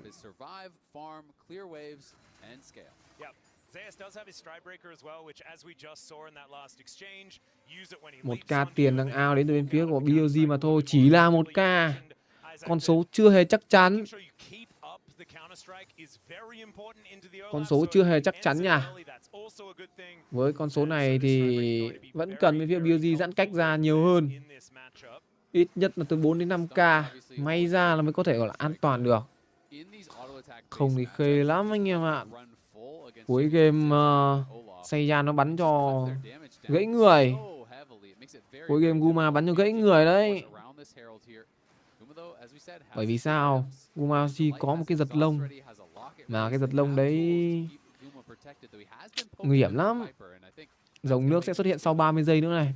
30 giây nữa là không biết là bên phía của HLE có muốn tranh chấp rồng không. Còn Nguyên à?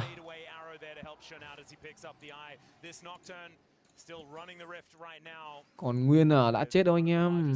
HLE chưa chết mà Tài Tham cũng chưa chết. Chưa chắc Tài Tham đã chết anh em nhé. Tele ra đến từ Varus này. Thật sự là mình cần bên phía Riot cần phải cho cái map map to lên một xíu. To lên một xíu thôi, nhìn hơi bé quá. Mẹ mỗi lần nhìn cứ phải nheo mắt lại. Thật sự mỗi lần em dưới nhìn cứ phải nheo mắt lại.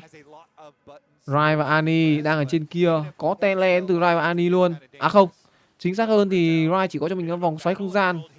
Thứ sứ giả được thả ra đến từ của BLG này. Lên xe lái từ on rồi. Tắt đèn được bật, không nhìn thấy gì cả. Không nhìn thấy gì cả. Lao vào một người, đó là vị trí của Bin. Bin lao vào. Ở đây thì sao? Rồng được ăn. Bị trói chân lại, đó chính là vị trí của Viper. Bộ pháp thần tốc được dùng. Sun bị giữ chân lại. Sun tốc biến qua tường. Và Sun giữ được mạng hạ gục của mình. Một con bò lên xe để làm cái gì ta? Ở đây thì hất tung vị trí Karavi về. Karavi đang bị dính cho mình hơi ít sát thương. Thật sự có bán người thương dính hơi ít sát thương đấy anh em ạ. Ăn rồng là thật là ngon thật đấy. Nhưng chết đi Varus, chết đi vị trí của Viper, khá khó hiểu nhở. Chết đi Varus khó hiểu quá anh em ơi. Mặc dù là sứ giả cũng đã lấy được cái trụ đường dưới rồi. Lãi rồng á. Lãi rồng, thì lãi rồng nhưng mà bị thua người anh em ơi, bị mất người. Quả đấy mình nghĩ con bò nha. Quả đấy lên để sứ giả đâm ở trụ mid còn hơn. Để sứ giả đâm trụ mid còn hơn. Xong rồi con bò bất khuất chạy lăng qua lanh quanh có phải ngon không? Con bò bất khuất lanh qua lanh quanh phải ngon không anh em? Đi lai đi lẻ này. Nhưng mà đi lai vẫn sẽ về được mà thôi. Lại là một lần nữa muốn cướp rừng đến từ bên phía Sun. Sun hơn Karavi một cấp. Chỉ là một cấp thôi. Rắc đây bật lên cho mình chiêu cuối. Muốn gõ từ Bin. Nhưng quyết định là sẽ lùi về từ Bin mà thôi. Không đánh láo được, không đánh láo được. Không phải Bin lái xe anh ơi, on lái mà. On lái chứ không phải Bin lái nha anh em ơi, on lái. Tiền bây giờ gần như là không out rồi. 500 tiền thì gần như là không out rồi anh em ạ. Nào, muốn chơi không đây? Hoàng tưởng được bật, người bị nhắm tới. Đó chính là những bài xin dao. Xin dao bật lên cho mình bắn cái tương, chịu cho mình là khá nhiều đam. Mất tốc biến, thả gấu ra trúng 2 người. JK dính gấu. Guma Yushi tới, mất cho mình nửa cây máu rồi. Bin muốn gõ nhưng Bin không còn ulti. Sun đang là bị đánh vào. Bên phía Hoàn Lai đang muốn tràn lên. Varus được bắn là đau đến từ vị trí của Varus, làm choáng được một người, đó chính là Rớt. Ở đây thì con bò đang đứng chắn đi vị trí của Guma. Guma chỉ có được một mạng của On mà thôi. 2 đổi 3, lời hơn dành cho bên phía BLG.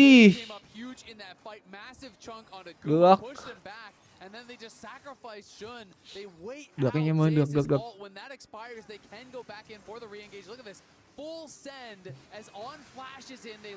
Được anh em ơi. Yêu nha, đánh như này yêu nha. Cứ một thằng chắn đầu Guma, không trong Guma bắn là được. Và rớt được bắn là tốt anh em nhá. Và rớt được bắn là tốt. Và rớt cứ bắn đau như này thôi. Level 12 rồi.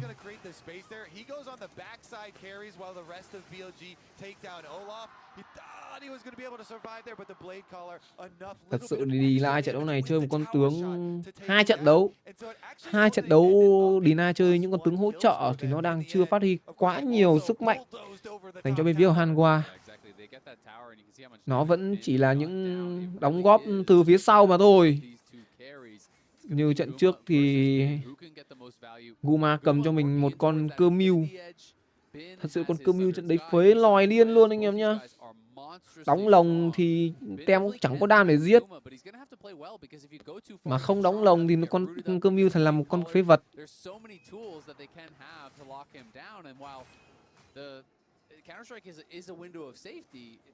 Tốc biến bây giờ đang là hết. Có mỗi mình Bin thôi. Còn mỗi mình Bin và Guma có tốc thôi. Ở đây On bị hất tung, On bị đánh đập. Muốn lao vào chơi luôn đến từ bên phía của BLG.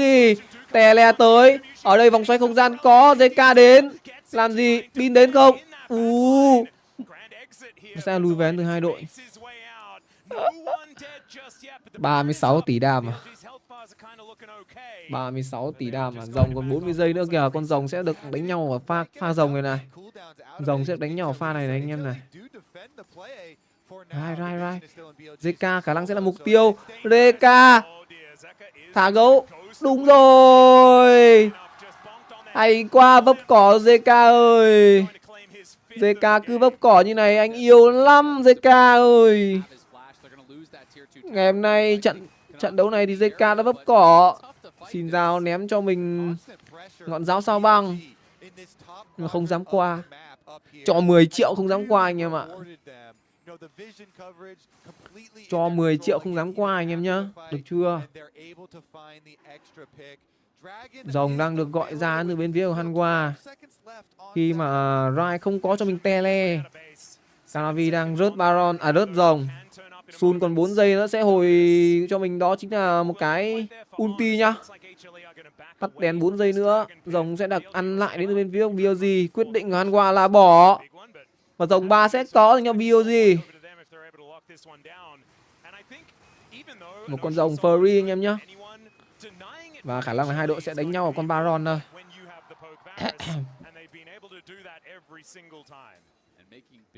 Sẽ đánh nhau ở con Baron. He's working towards that third item, Zonia's, which bridges the gap between those counter strikes. That is why it is such a popular item. You jump in, leap strike onto Guma, you pop the counter strike, and then you're supposed to be in this danger zone. Tầm này chỉ cần Nai thả gấu được trúng 2 thôi. Trúng 2 là đẹp. Trúng 2 là đẹp anh em nhá. On ở đây muốn mở combat. On bật lên cho mình chiêu rồi. Bật quất được dùng, tắt đèn cũng được dùng. Đang nhắm hết tất cả các chiêu vào vị trí của Canavi. Và Canavi chết sốc. Dắt ở rừng giữa kia muốn tấn công vào vị trí của Rớt. Ôi Rớt làm gì được. Rớt làm gì có chiêu. Rớt làm gì có đồ. Bây giờ cứ dí vào con xin dao thôi. Cứ dí vào xin dao thôi nhờ. Mong là đừng có ván 5 nha anh em nhé. Đừng có ván 5. 3 ván là đẹp. 3 ván là đẹp anh em ạ. Ê, đang có một góc bọc. Hình như không, chỉ là Bin thôi. Địt mẹ mày. Thằng nhà đài này nó còn bệnh làm biến mất thằng Bin đi. Em dưới lại cứ tưởng là rắc dòng nước à. Rắc dòng nước thì gọi là siêu hồi phục anh em nhá. Rắc dòng nước thì nó gọi là siêu hồi máu anh em nhá. Rắc hồi nước thì thôi. 3 phút nữa có rồng linh hồn này, linh hồn rồng này. Trận đấu này rớt chết sớm 2 mạng. Kỳ quá. 2 mạng chết sớm kỳ quá anh em ạ. Thật sự thì đội nào mà bị mất cho mình chiến công đầu là mất đi cho mình lợi thế quá nhiều. On đây bị đánh, On hất tung được Canavi. Bên phía Hanwha đang muốn tấn công On mất tốc biến. Buộc phải dùng mất tốc biến đến từ On. Khi mà ví Nocturne cùng Ani đang ở quá xa. Guma tao có đắt không à? Câu này là dành cho... Câu này dành cho ai nhỉ? Câu này chuẩn nó phải dành cho ai nhỉ anh em nhỉ? Câu này chuẩn nó hình như là dành cho... Hình như là Doran đúng không? Nào, ở đây vòng xoáy không gian vào. Khả năng sẽ là cái án tử dành cho bên phía của Hanwha mà thôi. Một người nằm xuống đó là Olaf. Ở đây, bên phía Hanwha đang bị làm chọn là mục tiêu. Bán Nguyên Thương đẩy được một người ra. Bên phía BLG muốn đánh khi mà họ đang hơn người. Cả vì sẽ là mục tiêu mất tốc biến qua tường. Và bây giờ thì con Baron này sẽ được mở ra dành cho bên phía BLG. Một pha mở vòng xoáy không gian khó hiểu từ JK. Mở vòng xoáy không gian đúng một con bò. What the fuck? Nào, đánh người trước nha, đánh người trước nha. Đánh người trước nha em gái. Thôi biến về đi. What the fuck? Một pha tự hủy anh em ơi. Một pha R3 người vào trong vị trí của con bò. Và con bò đơn giản thôi. Hất tung lên cho tem đánh. Hất tung lên cho tem đánh. Đúng là khi bạn thua thì bạn sẽ bị gọi là mất quyền kiểm soát anh em nhé. Mất quyền kiểm soát. Người ta gọi là mất quyền kiểm soát đấy. Chính xác là mất quyền kiểm soát anh em nhá. Vòng xoáy chôn game mà. Ảo mà vãi cả nhỏ. Đéo hiểu sao còn đi vòng xoáy làm cái gì. Chịu. Chịu. Không hiểu còn đi vòng xoáy làm cái gì không biết. Nhà nó có cỗ hay sao mà nó vội vậy? Nhà nó có cỗ à? Mà vội vậy.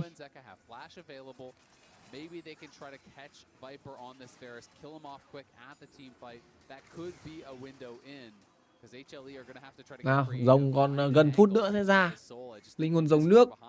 Linh hồn rồng nước sẽ là cực kỳ ngon dành cho Dắc. Dắc rất thích nước anh em nhá. Dắc là một con tướng thiên về đam và hồi phục. Nó một con rồng nước thì thôi. Hóa quỷ anh em ạ. Hóa quỷ luôn. Nó bổ một bổ thì đi bố mấy thằng nào cũng ong hết cả đầu. Phải về uống paracetamol anh em nhá. Bổ sung cho mình đó chính là thực phẩm chức năng paracetamol. Thực phẩm này không phải là thuốc, không có tác dụng thay thế chữa bệnh. Đó. Nó sẽ là như vậy. Cả là vì cướp được bãi chim. Bãi chim cướp thành công đến từ ví dụ Canavi. 3 dòng nước thì nằm ngửa. Thật sự thì 3 dòng nước stack vào nó không quan trọng. Quan trọng là cái linh hồn ấy. Cái linh hồn của con rồng rồng nó mới là quan trọng anh em ơi. Chứ thật sự thì 3 con stack vào nó không quá nhiều đâu. Bên HLE chỉ là một con rồng lửa từ giai đoạn đầu mà thôi. Tele dùng tới đến từ ví dụ của Nai. Rồng còn 3k máu, tắt đèn được bật. Ai sẽ là người được nhắm tới đây? Rồng, linh hồn rồng đã có. Bán Nguyên Tương được bật lên dành cho vị trí của Canavi. Và Canavi bật bán Nguyên Tương lên cũng chỉ là để dẫy chết mà thôi. On đang muốn chơi. On muốn chơi. On còn nhiều đồ hơn thế. On hất tung được một người. Lấy thành công đi cho mình cái giật lông của Guma. Guma mất giật lông thì Delay sẽ chết. Vạng hạ gục tiếp theo thì cho con bài Varus này. Và Baron sẽ có cho bên phía BLG. Đúng là ván 1 thua chỉ là tai nạn đến từ đại diện của LPL mà thôi.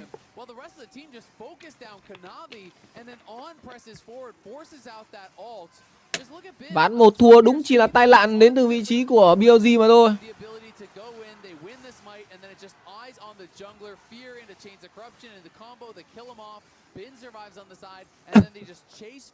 Tầm này thì khó rồi anh em à. Khó rồi.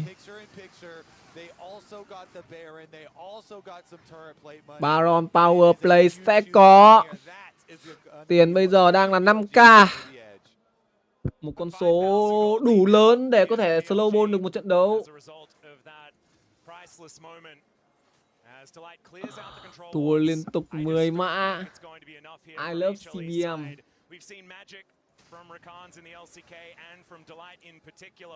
Lửa đấy.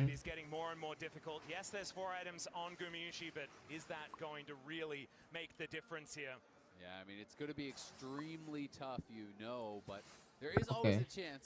The problem is, though, when you are the team behind and you look over and you see luxury items come through, it gets so tough. You realize fully completed Zonias after that, fully completed GA after that, Knight's Vow for On, all of these tools to make the carries that much more difficult to take down, and Kanavi could be in a bit of trouble.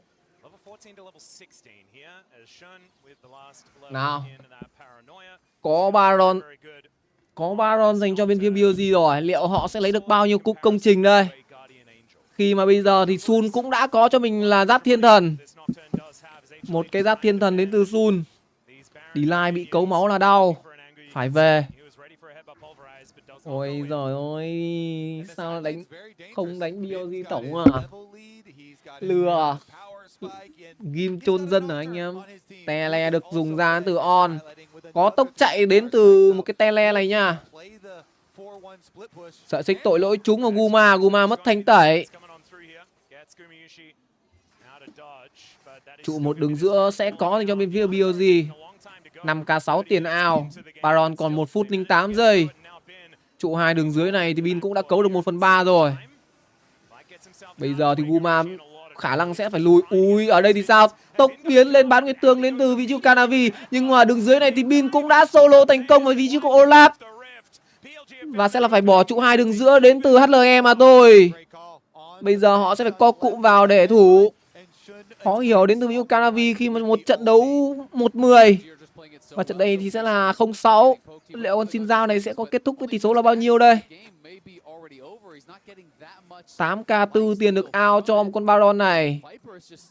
Và bây giờ nó sẽ lên là 8k6. Khả năng nó sẽ là 9k luôn đấy.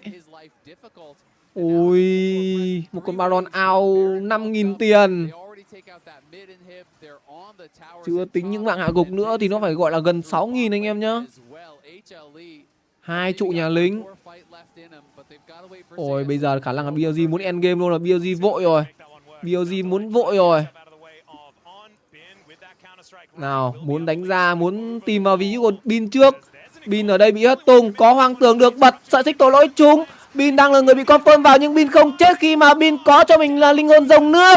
Bên phía HLE đang tan vỡ mất rồi. 3 người nằm xuống, còn Olaf và vị trí của Delay mà thôi. Delay còn 1 máu, tốc biến qua tường. Rớt ở đây còn 1 chấm. Và sẽ quét sạch dành cho bên phía BLG và chiến thắng 2-1 ở match thiếu thứ 3 này. 3-1 cho tao. Nghỉ ngơi phút rồi đến với game 4 nha anh em ơi. Anh em muốn vào nhóm nhớ nhắn tin qua Telegram và phần khung chat nhá.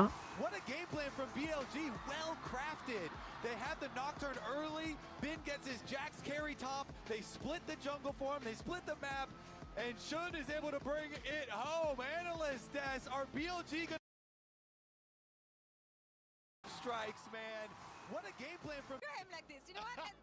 We said at the beginning of the day that BLG had the upper hand and that they were favorites in this matchup. Turns out they're back to what made them good. Kanavi aside, dude, you have to step it up. Like, come on, you can't do this to your teammates. But the way they stepped in. No, Kanavi aside. I have to get this out of the way. I thought Kanavi had switched to the LCK, but clearly he's still playing for the LPL. No, It's just everyone on Griffin is just playing for the LPL. We got Viper, we got Tarzan, we got Kanavi. It all works out. Okay, I wasn't gonna go that far, but respect. I mean, kind of a fair call out, as savage as that was. But I think like that early game was disgusting. It ruined him. It's the same thing that happened last time with actually Kanavi. Hello, once again invading. It doesn't go well, and it's that early game plays that actually set up Shun for the amazing early game that he had. I wanted to go through it here so we can actually take a quick look at it, because I want to pause it just here, because basically there's a couple things that I want you to take note of. What we first off have is going to be hang on 1 second. There we go. First off, we've got the sweeper that came through from Knight to get rid of all vision that's in this area. It's making it so much more difficult for Kanavi to actually try and contest this in any way, shape, or form. The other thing that I want you to notice as well is going to be, not that one, but the ward. Beautiful hands. Thank you. The ward that's just right the way down here, just at the back of the red bull. Really small, really tiny, really good though. And basically now, as we can start to play it out, you're going to get this invade that comes through. As BLG go for this, all they want to do is force Kanavi away. This is what we've seen traditionally from a lot of the top LPL teams, especially when they get Nocturne, is playing heavily for this invade style. We can speed this up a little bit now, as Shun is going to fully clear out this topside camps and then look to reset. The crucial thing, though, that I want to point out is going to be how you end up catching Kanavi on that ward. Because he's now, as you can see on the mini-map, just moving across. And I'm going to pause it now just as we start to go through this reset as well, because there's going to be two things to notice. Obviously, Kanavi caught in the ward.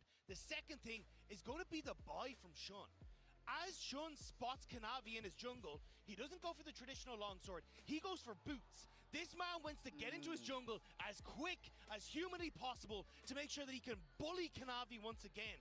And also, you've already got this rotation that's coming through from On as well. He's going to start to shift over into this bottom side and just hide on this bush.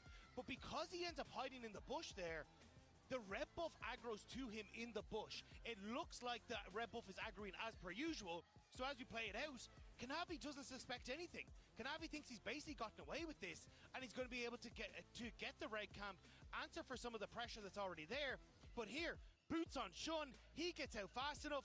On is already in position to cover, and from this point as well, now Shun is thinking, okay, what's the only way that Kanavi can try and get back into this? Is trying to make some sort of play, or by moving into his top side. But Shun instead just goes, right, I'm going to beeline it straight to the top side of the map and look to turn this top lane around. Ignore basically the camps that I could go for in the blue and the gromp and just get the kill top lane. It sets up Shun massively in the early stages to get this kill and set Bin up and then win out completely in the jungle. There is zero that Kanavi can do from this position. And then the fact that Zeus died, TP'd back, died again. Kanavi started Drake when his smite was on 600 damage. Shun was on 1,000, so he stole it.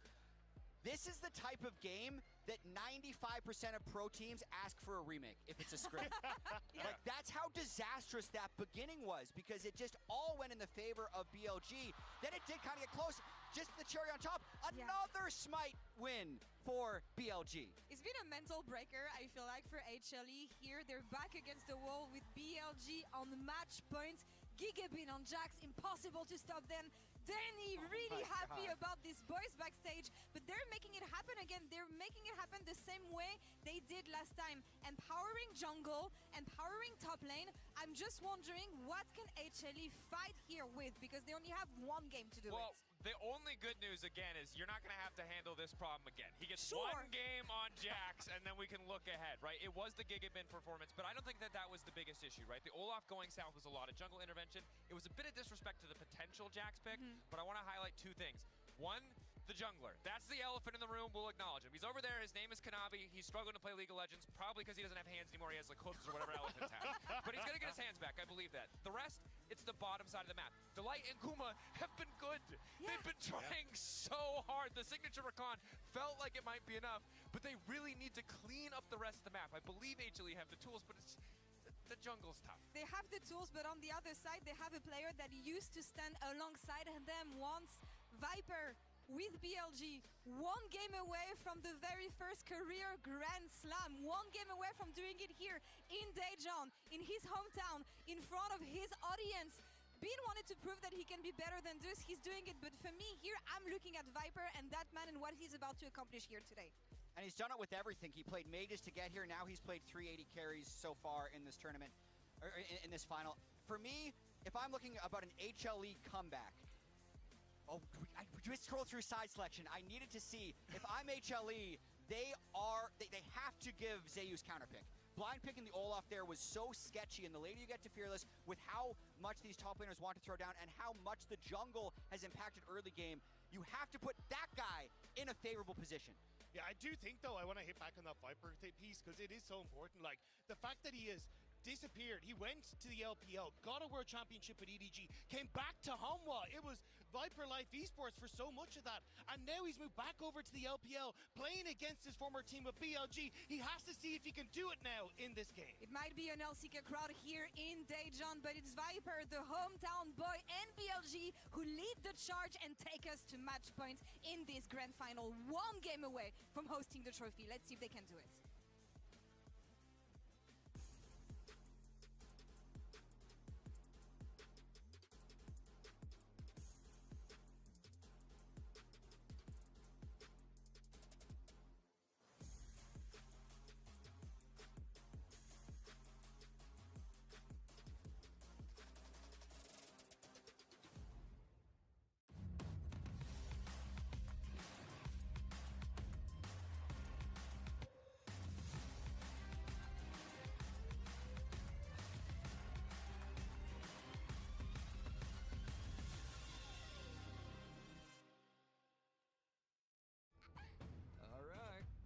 funeral. Hey, kid, your bear's got better instincts than most parents.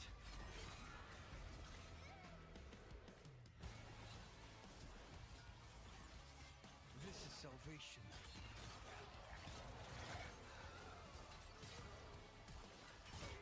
A moment of silence for the recently departed. Welcome to Arcane, now live in Shanghai. It's your time to step into the rare Arcane world. This is absolutely the wildest Arcane carnival you will ever experience. Follow at Immersive Arcane on X for the latest show update.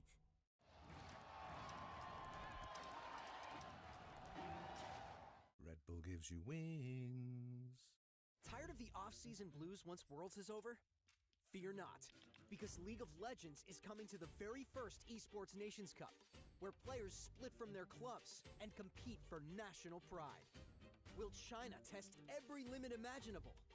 Will South Korea turn every game into a macro masterclass? Will EU and NA actually play in the correct lanes?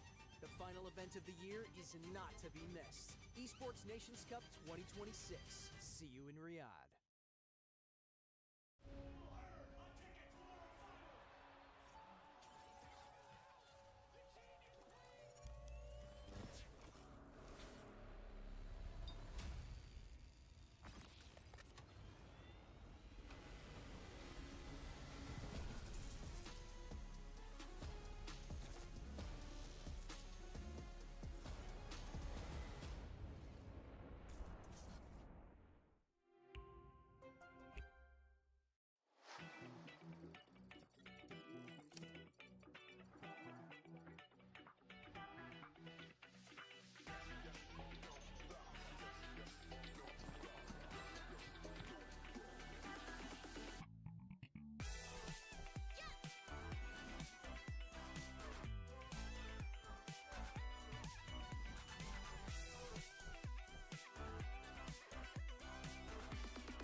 I told you I was done with basic browsers.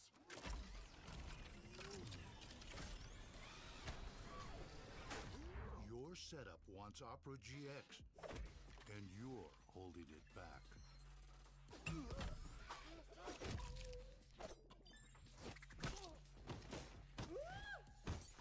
Upgrade to the gaming browser. Download Opera GX.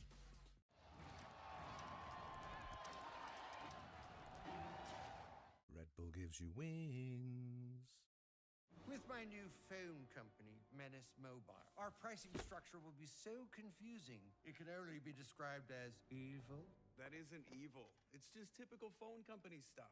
Besides, people just switch to Verizon. With their new Simplicity plan, there's just one plan and one price. What now? And it's only $30 for a single line. $30!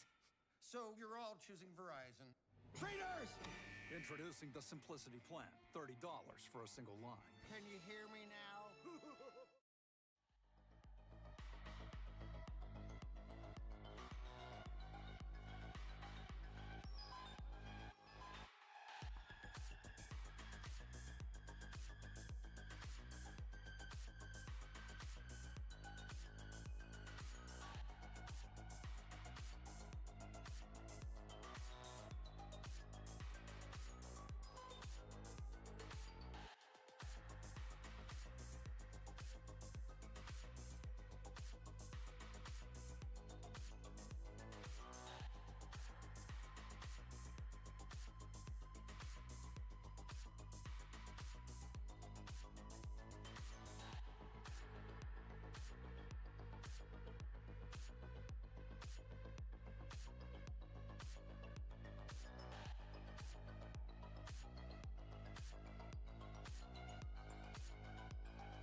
Welcome back, ladies and gentlemen, to the MSI 2026 Grand Final. BLG waiting to put that last brick in this part of the road. The middle of the golden road. Indeed. It's not just any road, it's a shiny golden road. Exactly. And if you're paving it, once you get past the middle, you know, it feels like downhill from there, right? So this is going to be a tough one, but we'll see whether they can make it happen with match point in the bag. We're seeing some bans come on through as we jump immediately into Champion Select. The Na and the Jace being taken away from Zeus, and the Pantheon remaining on the ban list as well as that Vayne and Syndra. Yeah, very, very similar bans thus far. So we'll have to see where the teams want to go. It feels like HLE. Nào, cùng đến với cả game đấu thứ tư. Liệu rằng đây sẽ là game đấu cuối cùng của BLG hay HLE sẽ cố gắng lộn được ngược dòng ở mắt hiếu này nhở? Em lịch sử đâu?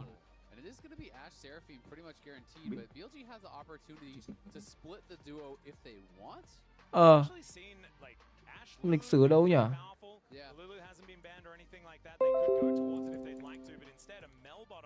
Lịch sử.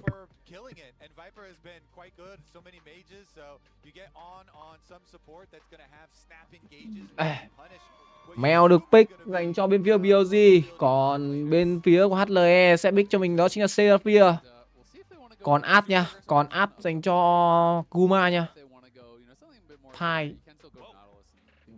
Đấu má lại Pai Mèo rồi. Quyết định là đang xoay sang Nautilus. Quyết định là đang xoay sang Nautilus anh em ạ. Đổi liên tục đến từ BLG. Ánh mắt của Sun đang nhìn với những người đồng đội.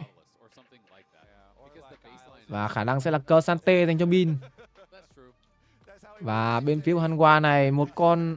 Hả? Arthur à? Chăn đồ rồi. Ôi, nhìn chăn đồ này giống trận hôm qua ấy nhở? Chăn đồ dành cho bên phía của Canavi. Và As dành cho Guma. Chúng ta sẽ có bộ đôi As và Seraphia. Combat rất mượt nha. Đam thì siêu to khổng lồ luôn đấy. Và Pai sẽ được pick dành cho vị On.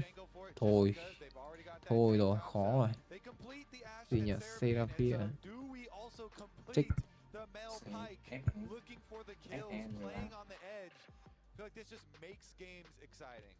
À đây. Gì đây? Con ngựa gì đây? Kingred à?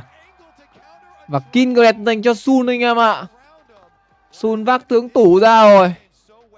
Quyết định của Sun sẽ là không có ván nam. Liệu rằng con tướng tủ này có được phát huy tác dụng với cái bộ tướng này hay không đây? Phây cấm thứ hai thì BLG sẽ cấm trước. Coca lan tỏa.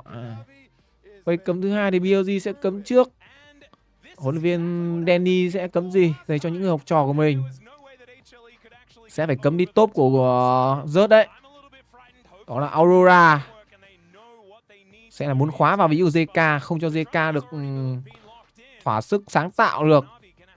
Bên kia thì sẽ là cấm vào Pai. Thôi được rồi, cấm Pai đi cho On nó chơi với con tanh cái. Mẹ nhìn mấy con tướng không tanh sợ lắm. Và Alivia được cấm đi. 1-2, hai con tướng mid được cấm. Hai con tướng này đều có thể đi được hai đường, đó chính là đi top và đi mid. Cấm như này thì nó sẽ đều cấm cả vào rớt luôn. Gna được cấm, JC được cấm, Vayne được cấm. Vậy rớt còn gì? Rớt còn gì nhở? Gna cấm rồi. Gna, JC cấm, Vayne cấm, Sylat cũng được cấm. Wow. Chính con Sylat tủ của JK cũng không được cầm. Và liệu rằng bên phía BLG muốn chọn gì? Một con Skarner. Mình thích con Skarner này lắm. Không, thằng Sun có biết đánh Skarner đâu nhở? Đây là con Skarner đi support mà anh em. Ôi giời ơi, Skarner đi support. Mình nhớ không nhầm là như là thắng được ván nào chứ ta? Con Skarner đi support à? Zone. Zone trận này quẩy với ai hả anh em? Trận này máu trâu.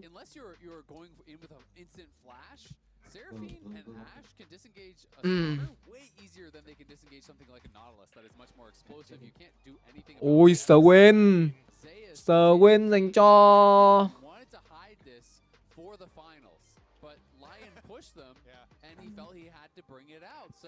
is moving back towards it, but I don't feel like it's as crazy of an angle at all compared to the game we had against them. It's at least good for into Cassante and into Skarner here, so we'll see if it ends up becoming a problem if you know the Kindred is able to get a bunch of marks early and get the extra range. I'm also curious. Và TF được pick. Vậy sẽ là TF cho JK. Và rớt sẽ chơi cho mình nó chính là Swain. Còn bên này thì Doe à? Doe đi. Còn Doe được đấy. Doe biến ảo đấy anh em ạ. Doe biến ảo phết.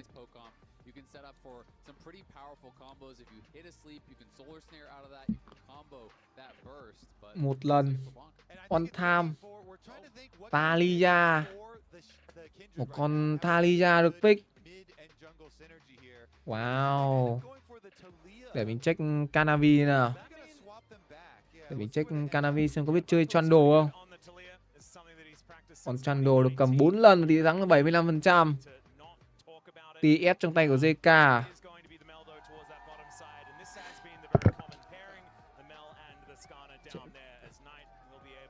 JK cầm TF.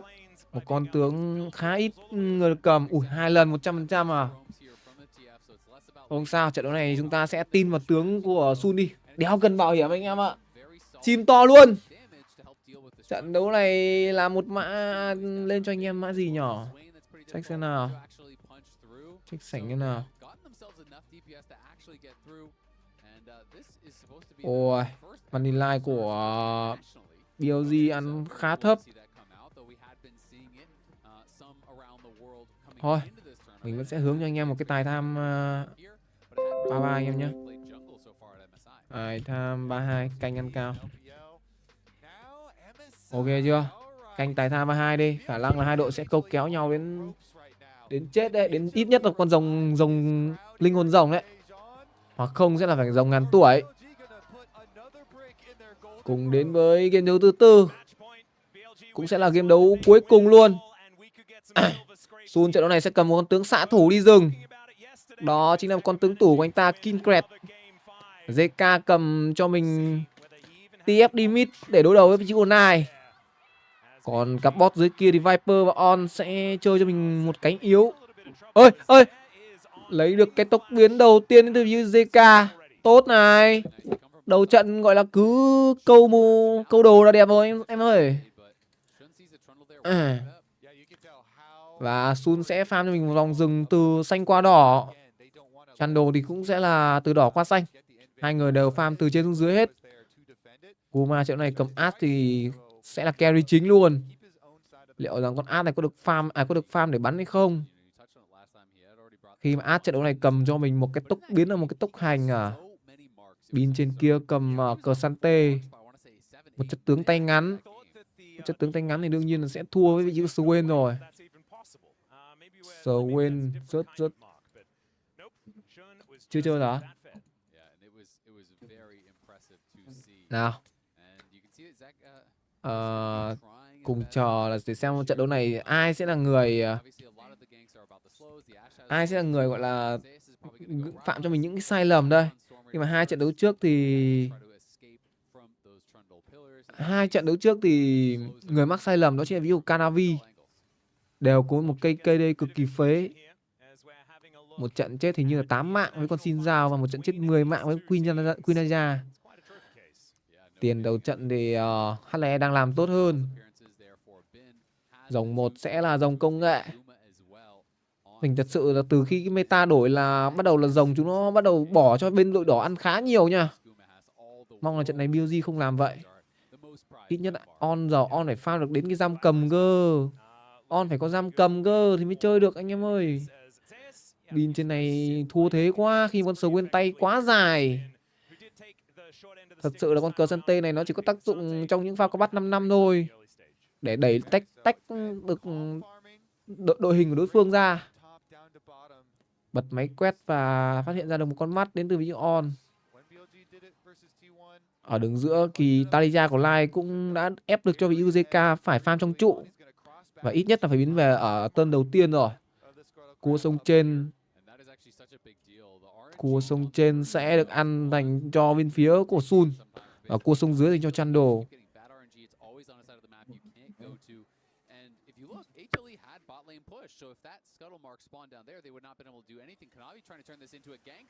Nào, Canavi ganh. Ở đây thì cột băng được dựng lên. Viper mất tốc.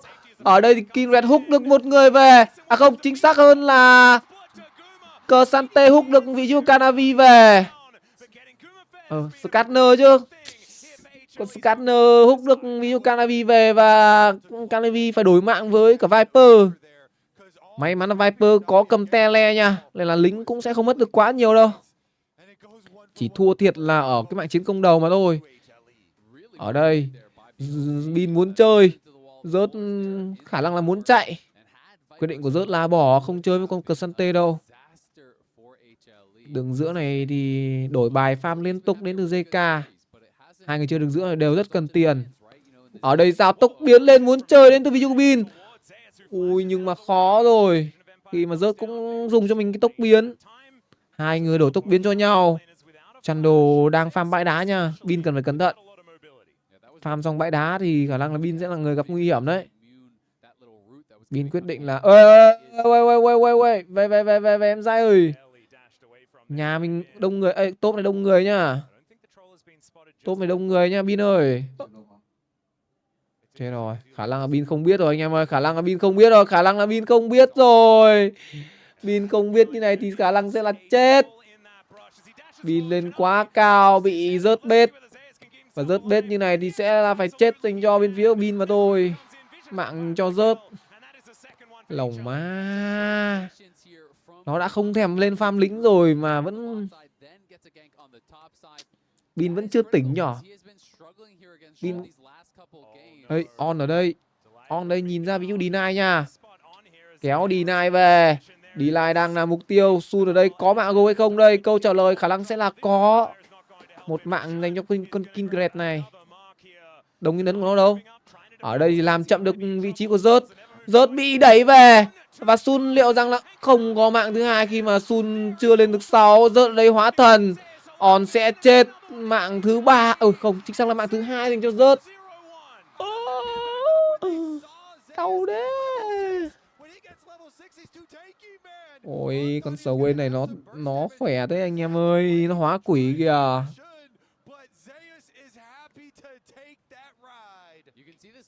Nhìn lại tình huống mà chỉ đổi được một mình vị trí của Deny mà thôi. Nhưng mà phải nằm xuống cả On, cả Sun. Lỗ quá. Thực sự là lỗ quá anh em ạ. Chết rồi. BLG ơi đừng có trôi nha. Anh đang có 3-1 đây, đừng có trôi nha mấy em dai ơi. Sun chỉ là một con AD thôi. Sun mà quá 6 ở đấy thì khó chết rồi. Sun chưa đến 6.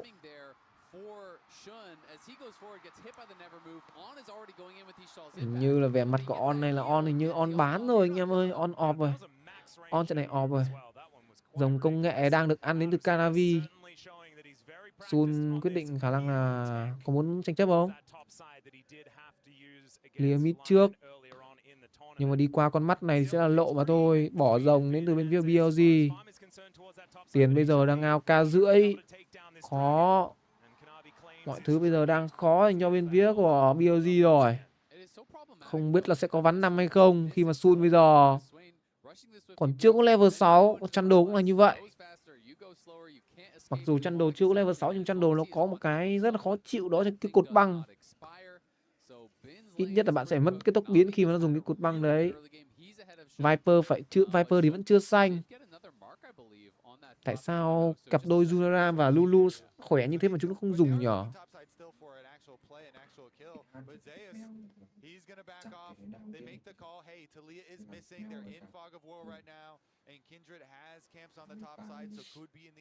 Tiền bây giờ chỉ ao một mình vị trí của On mà thôi. Ao ở vị trí trợ thủ thì đâu có tác dụng gì đâu ta. On bây giờ mới chỉ là level 4 460 à, 60%. Còn chưa lên 5 được. Delay thì cũng đã là 5 gần rưỡi rồi. Này đã level 8, JK thì mới chỉ là 7. Nhưng mà JK tí nữa khi mà thời gian trôi về những phút khoảng 15-20 phút thì JK sẽ có một góc farm tốt hơn. Lúc đấy một con TF nó sẽ out tiền rất là nhiều. Ba sâu cũng đã ra. Hanwha cũng đang muốn kiểm soát nó. Khả năng là sẽ muốn bỏ luôn ba sâu. Muốn bắt vào rớt à? Mặt đất dậy sóng được dùng. Ở đây rớt bật lên cho mình. Đó chính là hóa quỷ rồi. Khả năng rớt sẽ bị chết mà thôi. Scanner bọc đầu. Hất tung được rớt về. Rớt bị đẩy thêm vào tường nữa. 4 đánh 1 thì mạng shutdown này đương nhiên dành cho Viper. Trên kia thì ba sâu được ăn dành cho chăn đồ. Ăn được mạng shutdown, tiền giờ chỉ còn là 1k2. Ok. Đội hình này thì Canavi, đội hình này thì ôi, Bin gặp nguy hiểm nha. JK dùng chiêu cuối lên. Muốn bắt vào Bin. Bin bây giờ bị quay bởi 4 người. Bin sẽ chết. Mạng cho JK. Dễ quá nhờ. Bây giờ có 3 sâu thì bên phía Hanwha lấy trụ nhanh lắm. Tầm này ít nhất là phải tìm một thằng Ki. Một thằng chết Ki cơ. Tè lè được dùng đến từ vị trí của Nai à? Không, chính xác hơn là Mel.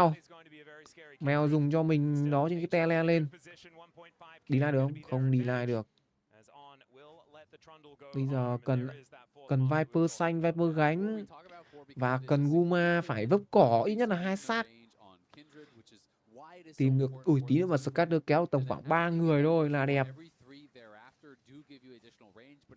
Chỉ cần kéo được 3 người thôi là Mel nó giật chiêu cho thì thôi. Đau đấy. BLG ơi, giúp anh một tí. Các em cũng đã làm được những gọi là thứ mà người khác không làm được rồi. Đấm T1, đấm HLE.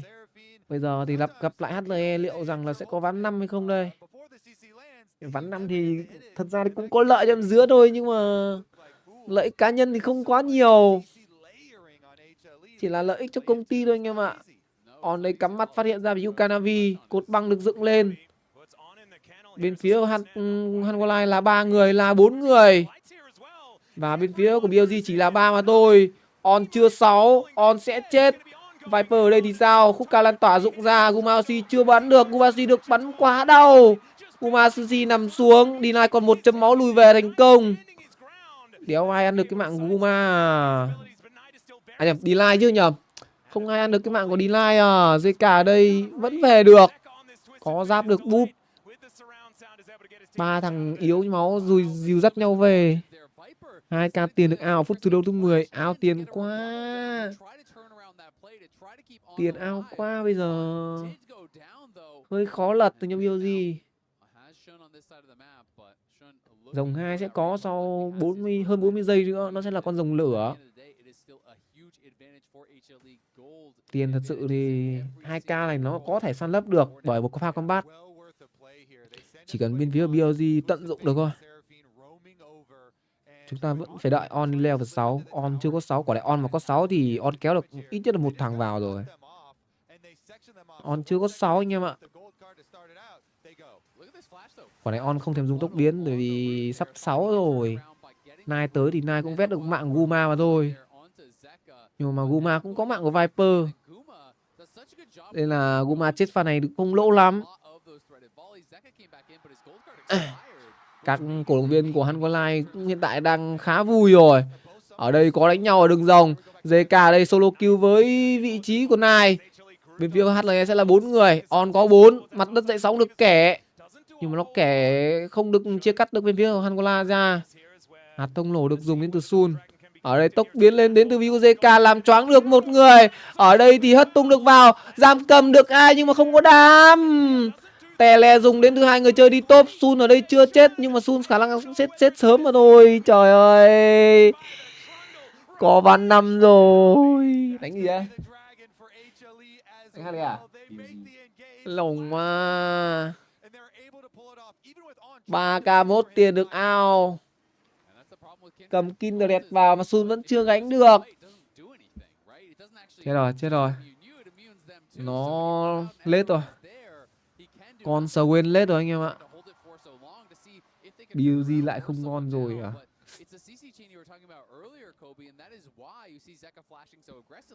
Tầm này mà về được money line của BLG thì ngon nhờ. Ở này ăn choáng, 2 cái choáng vào đầu. Tỉnh choáng lâu quá. Kéo được 2 người mà nếu có ai dồn đam anh em ơi. Thật sự đam sốc bên phía BLG ít quá. Bích đội hình này đánh nhau kém quá anh em ơi. Ít ra vừa nãy mình thấy vị trí của Nai cầm con Duê vào, mình nghĩ là ngon rồi chứ, mà lại không cầm. Sau lại đi xoay sang Talia. Ở đây chỉ cấu đi được một vài lớp giáp trụ đến từ Nai mà thôi. On có 6 nhưng On bây giờ đã là 1-3 đến từ con Scanner rồi. Thực sự là On hết tướng support đấy hả? Nào, muốn bắt JK à?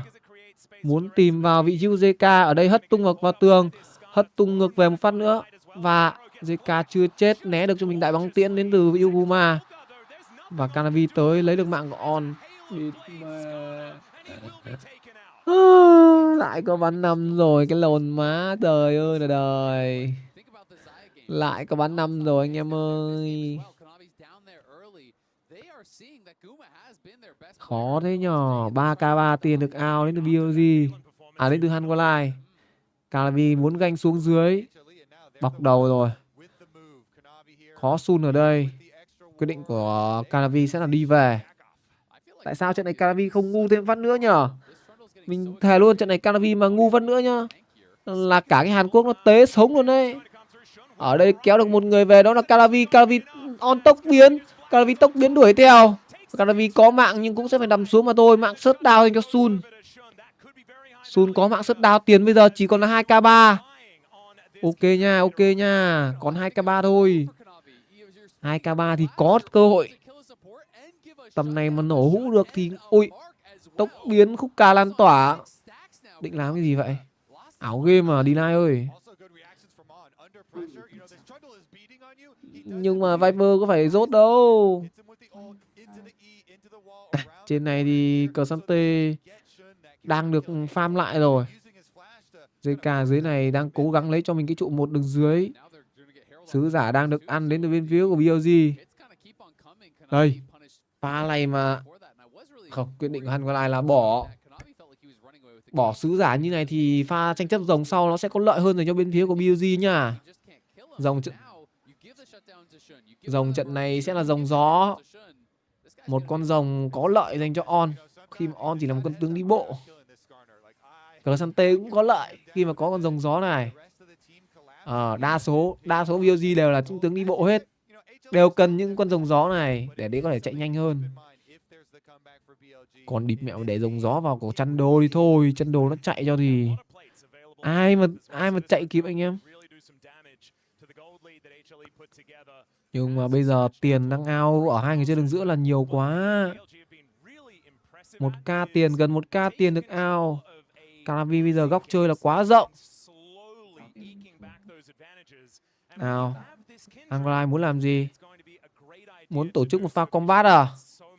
Khả năng là Hanwha muốn tổ chức một pha combat. Bật máy quét lên nhưng mà không phát hiện được ai. Guma còn đại băng tiễn. 2k6 tiền được out rồi. Lại lên là 2k6 gần 3k rồi. Phía trên kia thì một con Crsante được farm mà không ai quan tâm cả. Thực sự từ nãy giờ Bin đang rất là free farm. Nhưng mà để con Crsante farm thì nó cũng chỉ là một bức tượng mà thôi. Swain lên nhưng mà Bin cũng sẽ có cho mình cái trụ 1. Khả năng là sẽ có. Nốt.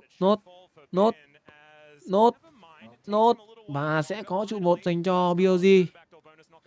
Rồi, về từ Bin ơi. Bin ơi, anh cần em đánh cẩn thận nha. Tí anh cần em phải gánh nha.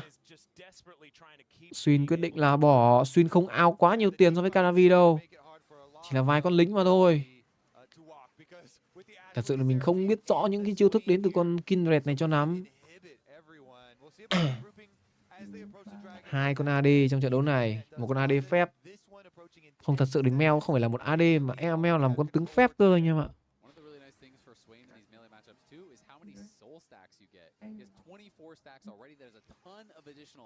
Gumaosi bây giờ cũng đang rất xanh.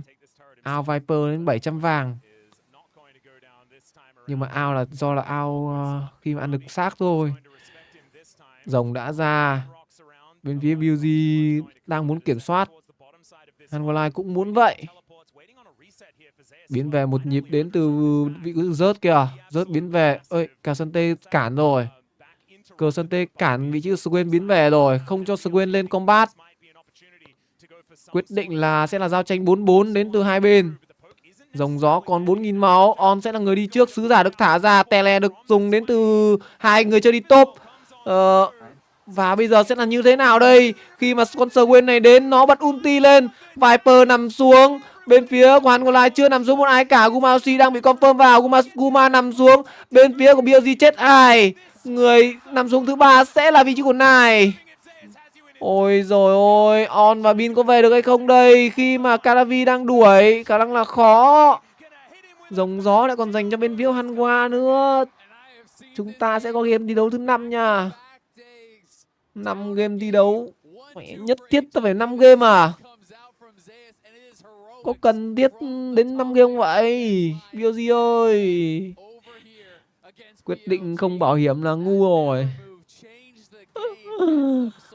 Đồ mà.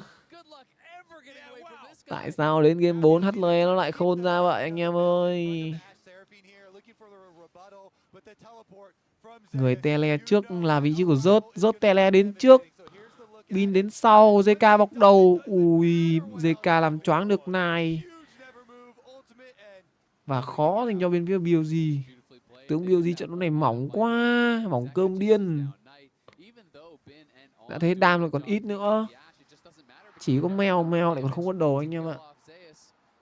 Khóc cái chó gì, muốn bắt lên rớt à? Đấm rớt vào tường. Có kéo hay không đây? Đại băng tiễn trúng. Ui nhưng mà giam cầm hụt đến từ On. On lại chết chay. 1-7 rồi. Hôm nay thuần là những ngày fit đến từ hai đội. Thuần fit anh em nhá. Nào ở đây bắn ngược lại. Này, Viper có mạng của Deny. Caravi thì sao? Caravi nằm xuống. Ở đây thì sao? Bên phía BLG đang lật ngược. Nai có mạng. Và 3 mạng gục dành cho bên phía BLG. Chỉ đổi một mình của On mà thôi. Ui, một tình huống mà tôi đang đéo muốn bình luận nữa. Ở đây thì có chiêu cuối được dùng đến từ JK. Và Swain này sẽ chết. Còn Swain này chết thì JK thì sao? JK cũng phải chết và đéo. Và sẽ là quét sạch dành cho bên phía BLG. Vẫn thua 2k8 tiền. Vẫn thua 2k8 tiền anh em ạ.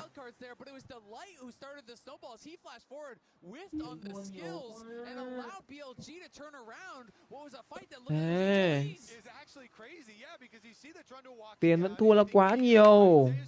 3 rồng nữa. Tê rồi. Quả này tê rồi anh em ạ. Mèo thật sự là Mèo có đồ, Sun có đồ thật đấy. Nhưng vẫn chưa yên tâm đâu. Chưa yên tâm về một cái kết lật kèo cho BLG đâu. Vẫn phải khấn được quá nhiều.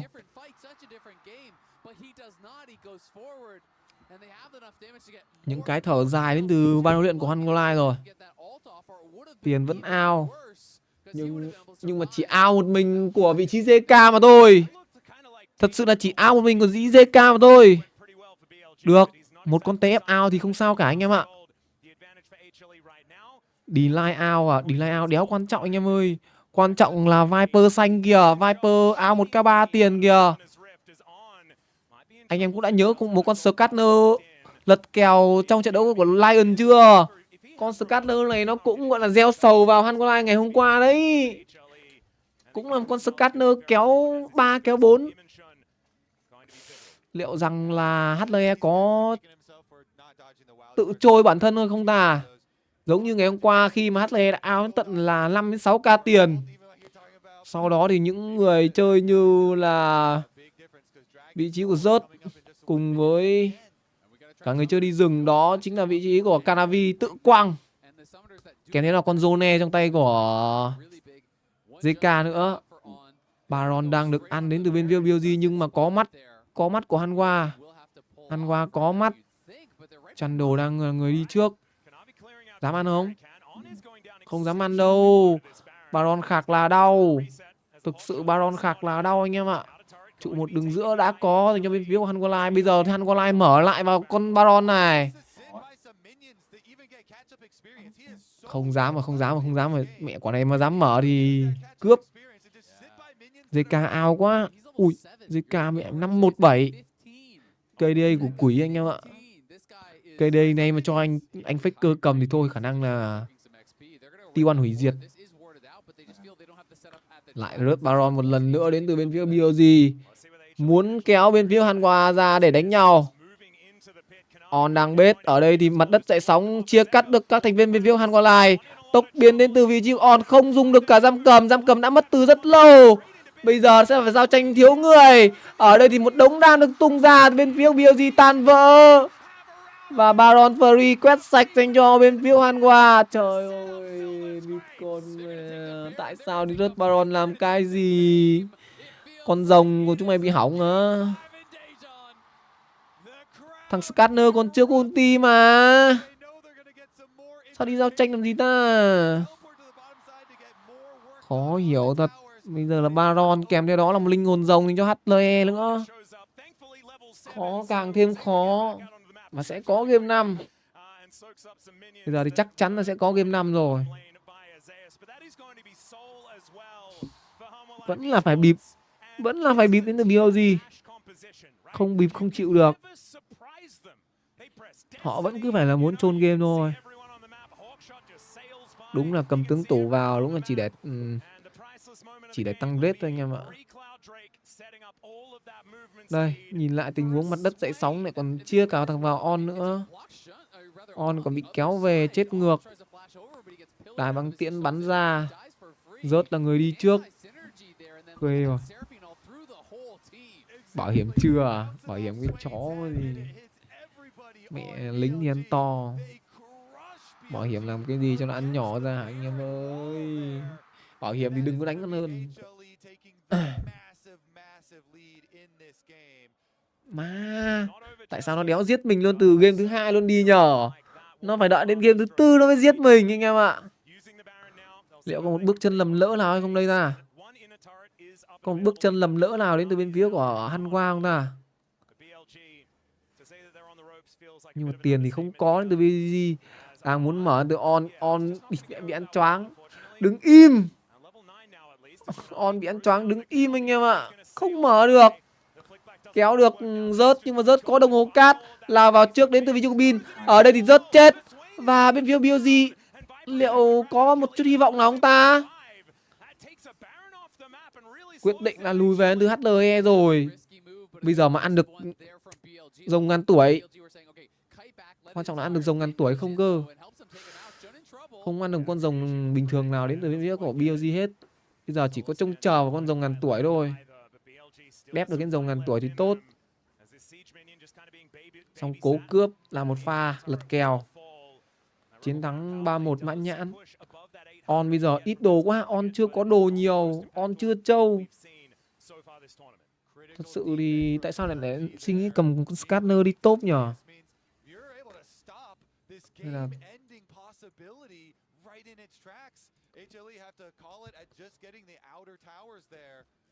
bể tướng của On vẫn còn cho mình là Nico.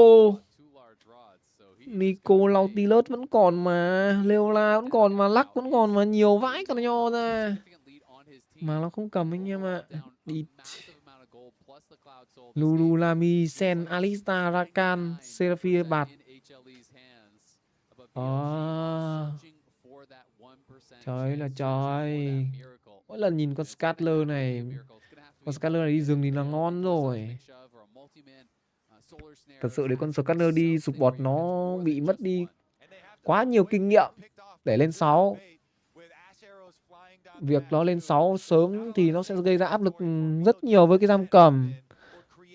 Bây giờ là 7k3 tiền được ao. HLE vẫn chưa dám gọi là mở combat để có thể end game đâu. Vẫn sẽ là con rồng ngàn tuổi nha. Vẫn cứ phải là con rồng ngàn tuổi định đoạt game đấu. Trận đấu thứ 4 rồi. Ván đấu thứ 4 đến con rồng ngàn tuổi rồi. Những trận trước thì đa số những con rồng ngàn tuổi đều xuất hiện, nhưng mà chưa có một pha tranh chấp nào 50-50 cả. Đại băng tiễn bắn ra không trúng ai cả. Sun đây bị cấu máu, hơi đau đến từ Sun. Dưới này thì JK đang đẩy lính cao. Guma bây giờ bắn cũng ra rất đau rồi. Một mình Viper bây giờ khó gánh được đâu, khó lắm. Giờ thằng nào mở ngu đi, thằng nào mở ngu đi.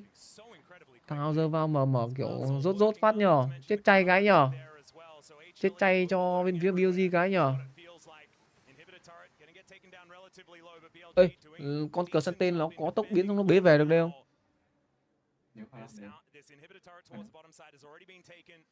Chưa thấy thằng nào làm. Chưa thấy ai kiểu nó đứng đây xong nó tốc biến lên nó bế về.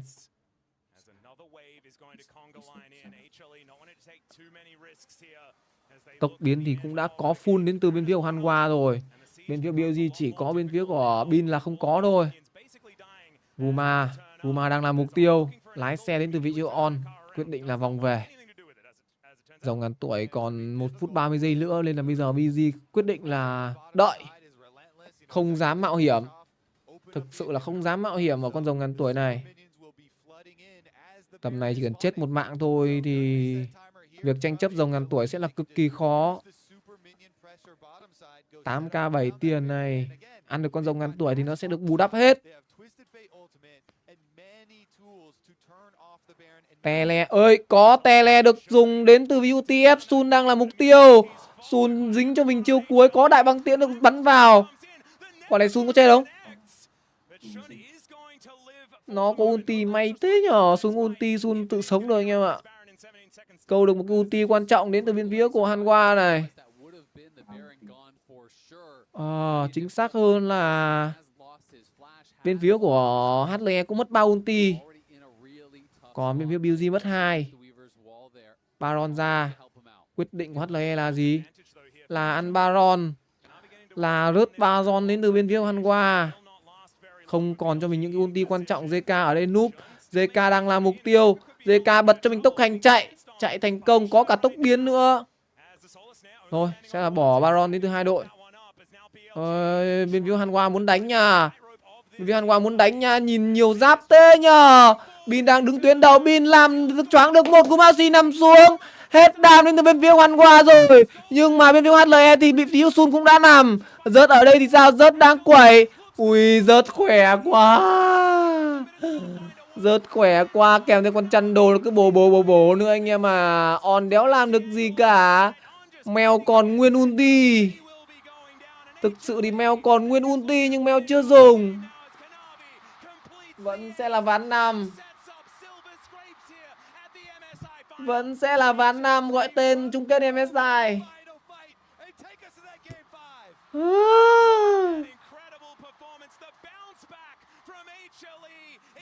Anh em nào vào nhóm nhớ nhắn tin có tên này nhá.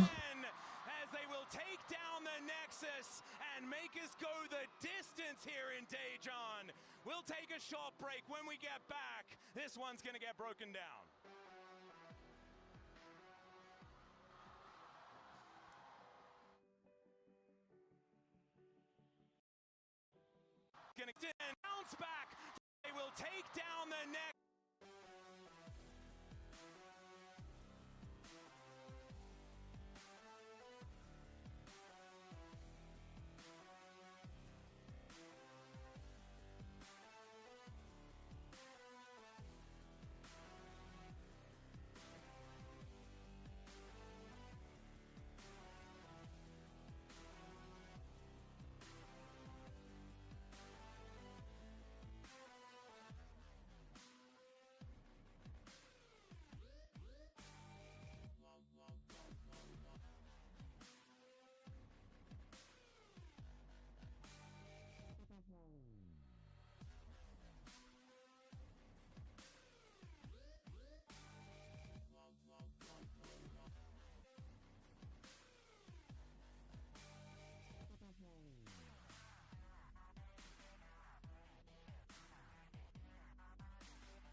into the pit. Kanavi going to join him. The Weave as well, just to block them off. As Zeka walking around the side, on in a lot of trouble as he's pulled back by the Never Move. It's Delight that grabs that one. The arrow straight into Bin as Gumiushi raining down the arrows, and the AoE is just revolting. HLE have routed them, and they'll take the free Baron and look to set up Silver Scrapes. They're going to take the Baron, they're going to take the fight, they're going to take the game. It feels like it is a Game 5 in Daejeon. We're going all the way here in Daejeon one last time. Silver Scrapes, League Classic, Silver Scrapes, BLG, HLE, we're eating good. LCK versus LPL as well. Man. Zeus, Raid Boss, Birdman gets paid. Game 4 Swain, 2 days in a row to keep them alive. 3 titles on the line. You've got back and forth between Knight and Zeus and Gumiushi, and oh my word, this series keeps delivering. And how hard did BLG fight to try to keep it close? But you're so right, that Swain, unkillable. They tried everything. They were bouncing around, pulling him in, knocking it back out again, hitting him with sun, hitting him with rocks. Nothing could kill him. Dare I say my unkillable top lane king? Yeah. Look, I said it'd be hard to find the drafts, but he found the draft. Zeus said it. Those draft is what mattered here against BLG, and they made it happen. They kept on fighting, and they're taking us to Game 5 here. And Jad, I want to ask you, you were one of the first ones to believe in them. What are we looking at here on the side of HLE? Champion-wise, we know that when it comes to this Game 5, this is what it comes down to. How much they're going to be able to innovate here. I think it's BLG. fascinating what's happened so far in this series. So the reason we have so many top lane champions still available is Gnar and Jace have basically been permabanned along with the Vayne. But then at the same time, we thought we were going to have a lot of mage bots, which we didn't end up getting, I think for reasons like we just saw. If there's not enough sustained damage to kill a hyper scaler in the top lane, you end up losing the game. So with that being said, that means this Game 5 draft can have a lot of familiar favorites. Jace and Gnar, I think, are permanently gone. But Scion Mundo, you can't leave angles for that. You need to make sure you have enough damage in your team comp to prevent Zeus from doing that again. Zeus. My biggest worry is that Anivia for Zeus. I think he's been absolutely fantastic on it this entire tournament. And as well, we already had that ban going towards it in that second rotation of the last game. I think it's a very clear worry for BLG that this bird could be the word here for HLE. And we set it up at the beginning of the day. Whatever HLE can do, BLG can do better. Now, what else do they have, Diddy? I mean, I'm looking back at it. They got to worry about the Kog'Maw Lulu on the opposite side, but you still have so many of these proactive early supports. I didn't even know there was an Anivia support. I missed that one. I sincerely hope we do not see that. But look, I still think they have tons of playmaking tools, a lot of champions left who allow On to get out of lane. But that last game really can't afford to get tilted after something like that. Have to stay composed because they fought so well to come back in it and really... Again, the Giga picks from Zeus. I wasn't a believer at the start of the day, but setting Bin up feels like it's been so important, partially because it's been a bit of a rough series for him overall. He's been super aggressive, and if he's in another matchup that is so volatile, where if he makes a single mistake, I can see Game 5 falling apart. But Knight staples are still up and available, right? You look towards the LeBlanc, the Syndra, the Akali, still there as well. And it feels like he's been one of the players that we've been keeping our eye on to make the difference across the course of this series. And I think this is where it's going to come down to. Like, there's been several breaks on either side as to who has been stepping up, and now it's going to come down to how do you enable them in that draft. And I wonder what Danny's cooking, because he really wants first pick in this Game 5, which also means he's going to have to blind pick Bin's top laner. So they're putting a lot of eggs in being able to secure like strong early games, set up a power pick with their bans. He's been the best drafter average at this tournament, so I trust, but I find that really fascinating that they're going to be setting up for a Zeus counterpick. When you look at Bin, you look at something volatile, potentially, especially into that matchup against Zeus. But if you want to have stability on the side of BLG, you said it, Dagda. I'm looking at Knight, and I'm looking at Shun as well.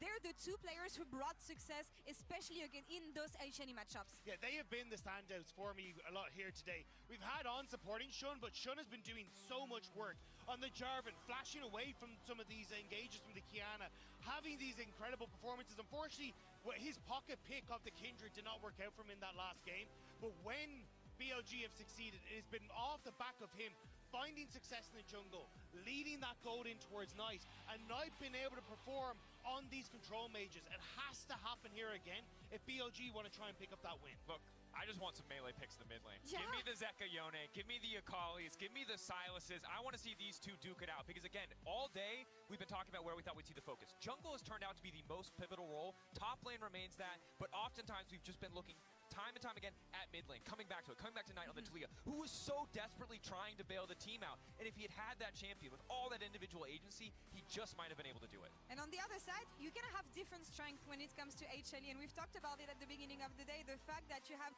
Zeus and Gumayushi reunited together, trying to find that success that they had in other teams, trying to get this other international title together. They're still yet to get an MSI, and they're one game away from doing it together here in Daejeon. It would be such a legendary moment for them if they come back and win game 4 and 5 in lower final and final. And those two, I think, have also been their top performers. I think Kanavi has been extremely inconsistent. It makes me really pay attention to the early game here, because if the team's going to blow it wide open, I do feel like it's going to be BLG. And look, it has to be HLE finding those individual performers again. Gumayushi has gotten the better of Viper every single game thus far. This is his 5th MSI in a row. If there was ever a moment to do it, this is his chance to step up. And Zeus has made Bin look like a fraud. Bin has not shown up today at all. He has bodied him. Bin has not matched Zeus at any point. And now it could be Zeus who marches forward to take that triple title you've been talking about, Lo. And this is where you see the impact of an ego matchup on the top lane. It was always been with the strong word, saying, Zeus, he might have the titles, I have the strength on the Rift, and I'm gonna show it again. And he did today. Zeus got the best of his matchup. I'm just wondering, who has more fuel in the tank between these two teams, because they kept on fighting. BLG came in as the best team, but HLE showed us that, especially in finals, they had the strength to fight back. I'm gonna keep it real simple. The bot lane got mages, mid lane is completely cracked, the golden road is alive, it's Billy in 5, baby. It's not going any other way. It has been a banger rematch between these two teams, and even if BLG came in as the favorite here today, HLE showed that here in Daejeon, with their crowd, with their audience, they had the strength to fight. They had the strength to put up a fight against the LPL and showcase in front of the LCK fans that they can be the team bringing back glory and making sure that MSI belongs to the LCK here today. Is it going to be the golden left hand on the side of BLG, or can HLE actually make the best out of this situation? We have Shox standing by in the co-streamer pit with Kajol, so let's send it over to her. Yeah, I'm here with Mark, and I'm going to get his thoughts as well. Mark, Kajol, and I'm going to get his thoughts as well. Kanavi woke up. Kanavi really did woke up. Game 2 and 3 combined, he was 116. And now in this game 4, a couple mistakes, but I think he's back. This draft is going to be really everything. Hanwha Life has so many good champions open. BLG has good champions open. There's Yone Flex, Akali, Sylas. You've got Zeus as a Nivea. You've got things like Pantheon, which should maybe go through. If it does, it's going to be OP. 80 jungle pool is pinched. Wukong is like a good champ, but I think Kanavi's not super comfortable on the Wukong. Bans has to be things like Vi, Jace, Gnar, Syndra, Vayne. And the last thing I've got down that I saw in solo queue is Viper's been playing a lot of Serath bot lane. So maybe we get that. Guma still has things like MF though, but I think this is going to be anyone's game. Kanavi's woke up, early game plans, top counter break, and jungle matchups where my eyes are. Okay, what an insane MSI final, by the way. Like Korea versus the LPL, it always delivers. What does your gut tell you? Who's taking a trophy? I think BLG is going to finish it. Yeah. I really do. I think their fundamental gameplay this series is just a little bit better. Okay, thank you so much. Let's go game 5! Thank you very much, Kajol and Shox, and here we are for game number 5. We have gone the distance here in Daejeon, and let's see who has the energy left in the tank to lift this trophy. It's uncharted territory, gentlemen. We haven't seen a fifth between these two squads so far. It was almost history repeating itself in the last one with Shun on the Kindred, but this time HLE were able to get over the top, and this draft, as Kajol said, really is going to mean so much. It's perfect. Number 1 LCK versus number 1 LPL, down to the 5th and final game here at MSI. Everything on the line now. Let's get into Cùng đến với game thứ 5 sẽ là game đấu cuối cùng của MSI năm nay. Và liệu rằng đại diện của khu vực nào sẽ dành cho mình được chiếc cúp? Và liệu rằng đây là BLG hay là One Life đây? Ôi 5 map à? Điền luôn vào đây phát 5 map anh em ạ.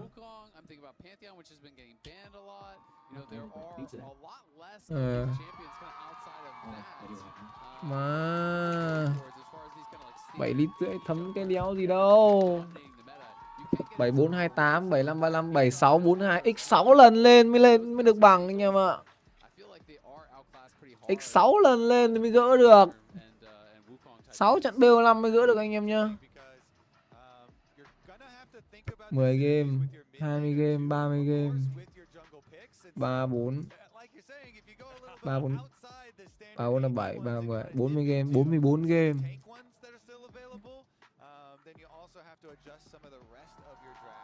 Bốn bốn nhân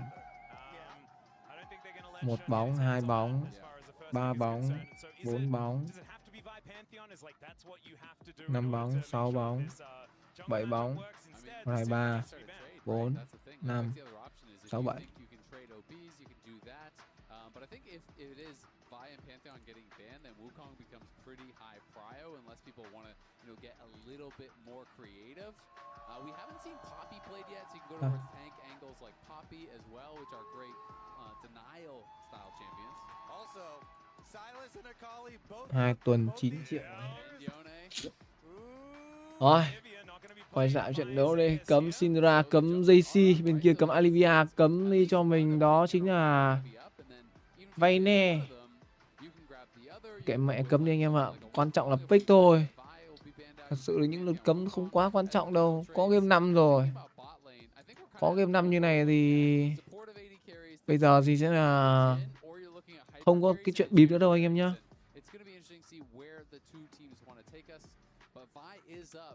Anh em ơi, map này ngồi cổ vũ anh em ơi, không cờ bạc gì đâu. Map này ngồi cổ vũ nha anh em nhá. Đây để em giữa sẽ đi fake quả build 10 triệu. This fight was a no-brainer. We are very much expecting that this will be the lock-in, and I'm very curious. HLE, they know that Bánh Vi dành cho bên phía Bin. Ui đi mẹ. À đâu, nhầm, Vi dành cho Sun. Tại sao không lấy từ ván trước đi? Lấy từ ván trước thì nó có phải là xong rồi không? Thực sự là lấy từ ván trước thì nó đã xong rồi anh em nhá.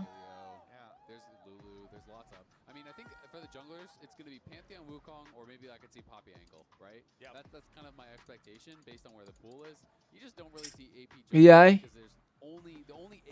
Lulu. Junara Lulu rồi. Lulu và Junara rồi. À, tướng này BLG đéo lấy từ ván trước đi cho Viper bắn. Nhớ hiểu sao cặp đôi này mạnh vách cả nho ra mà không lấy.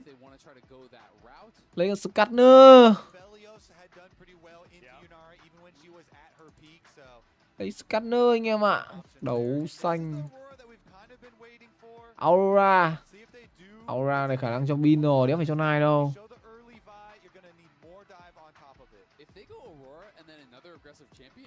Chúc mừng BLG rồi à? Chúc mừng thật không vậy anh em?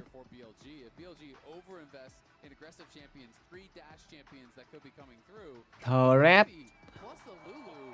À không nhờ, không phải Threat chứ. Con kéo là gì nhỉ? Cracker. Không, con Cracker con gì đó. Nhá lại vào BLG ơi, BLG nhá lại vào Blitz đi BLG ơi. À chốc à? À chốc bổ ai? Thật sự thì A chốc cũng bổ được. Ngày hôm qua rớt cầm A chốc bổ cũng khá ghê.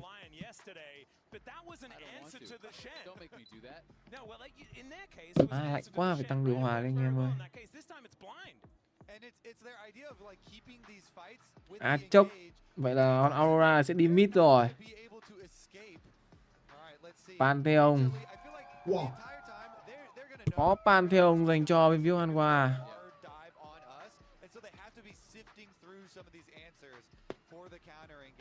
Odyssey à? Bảo nó đánh nhanh lên còn Hoàn trả tiền thì bảo nó nhanh lên. the picks have taken. So you can be seeing bot lane bans here. Đâu DCG cũng nhanh được mà. 8 phút rồi ơi. Ăn nhanh lên. Con nớt có trừng trị nha, cẩn thận. Mất trừng trị.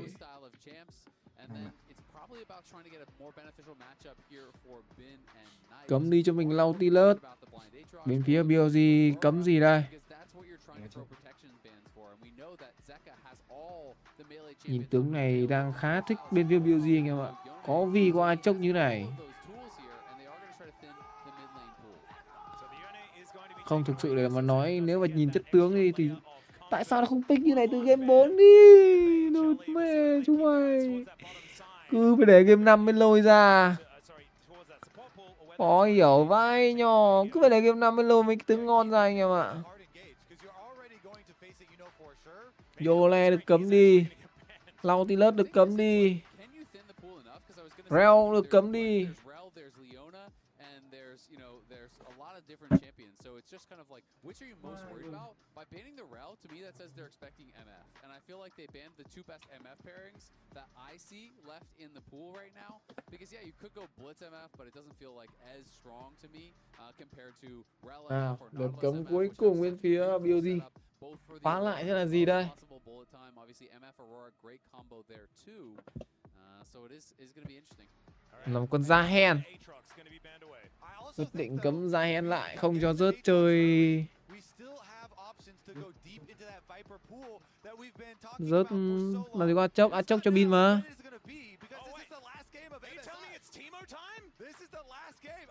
Vậy giờ đường trên còn gì? Khi mà Alivia mất, A chốc mất, A chốc mất, da hen mất. Sai lát là lựa chọn mà JK đang muốn hướng vào.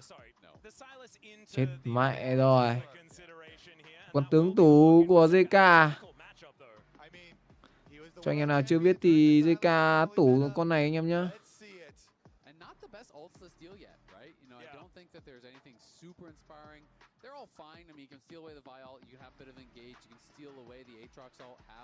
Mid for turn.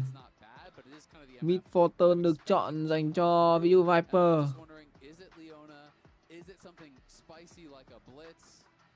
Where do you want to take us?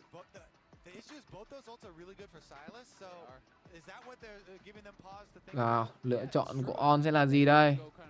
On sẽ lấy gì? Nico à? Nico nở hoa à? Tại sao lại không phải từ game trước luôn nhở? Đúng mà, từ game trước thì có phải là em giữa không phải đau đầu không anh em?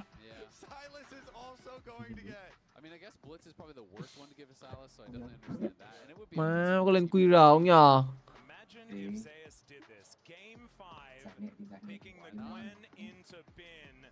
Gwen là lựa chọn cuối cùng. Và Dr. Mundo. Một con Dr. Mundo nhiều tí có vã lo đúng không?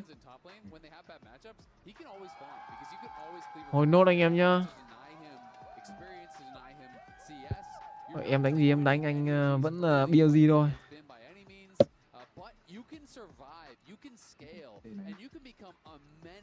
Thì mẹ đã lỡ theo nó từ đầu rồi thì theo đi.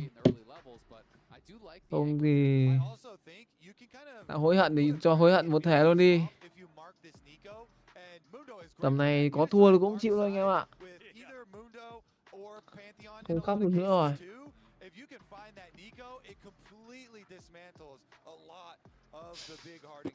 À.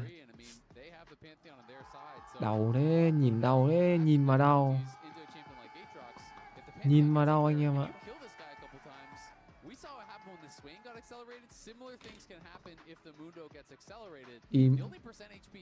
Im lỗi à? Im lỗi nhưng mà BLG lại ăn to hơn anh em ơi. Ăn cho to anh em nhá. Ăn 2 chấm luôn. Sau tí ta sẽ kiếm kèo nó ta ném anh em ạ. À đây. Nhìn lên này. Nhìn này. Em ơi. Thắng rồi. Đánh sảnh gì ấy? Sảnh gì ấy? Nào, cùng đến với game thiếu thứ 5. Tại sao BLG thua? BLG không chọn bên đỏ nhở? BLG thua mà BLG không chọn bên đỏ anh em nhở? Ở đây On bị phát hiện ra, On bị câu máu. Mất cho mình bình máu di động lên từ bị On rồi. Viper cũng bị đuổi.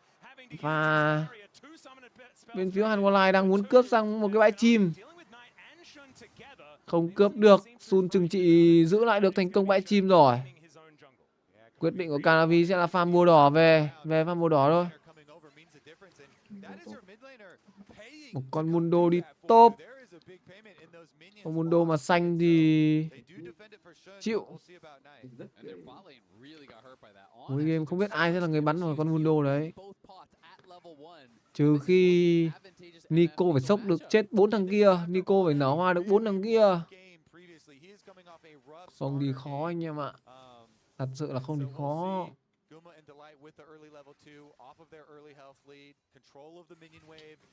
Đồ má. Run quá anh em ơi tầm này.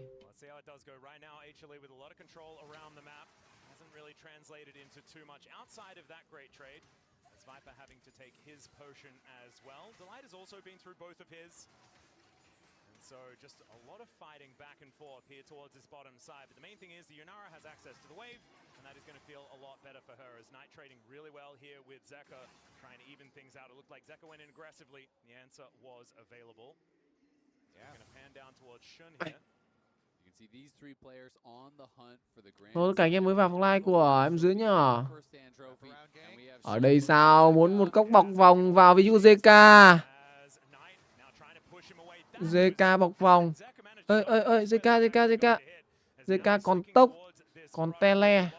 Sẽ là chạy được nhưng từ JK thôi, tốc đứng qua tường là xong.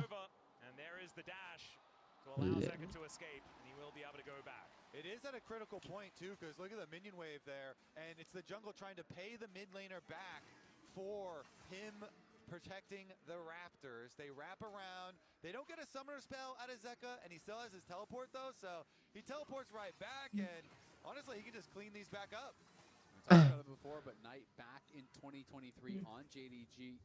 Tiền bây giờ vẫn đang là hòa. Pantheon trận này mình chỉ ngại mỗi một con Mundo khi mà nó xanh thôi.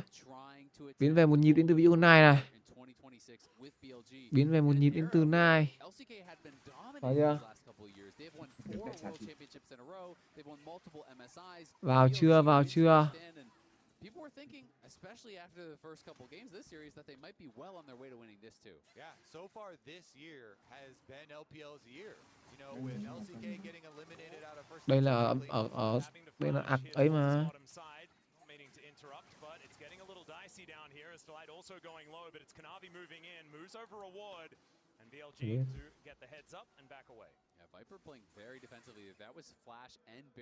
Ở đây thì Canavi muốn vòng sau. Phân thân thành công đến từ vị trí của On phân thân thành công. Và về thành công đến từ On rồi anh em nhé. Trên này thì Bin cần phải farm. Cần phải farm nếu như mà muốn gánh những người đồng đội của mình.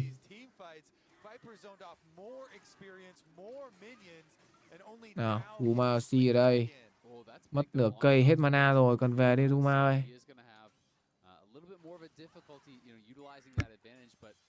So interesting that the story for HLE all year long has been, yeah, Kuma's Mr. Weak Side. He's going to play your Ashe or your Jhin or your Mages. He's going to chill. And in this series, Kanavi is down bot.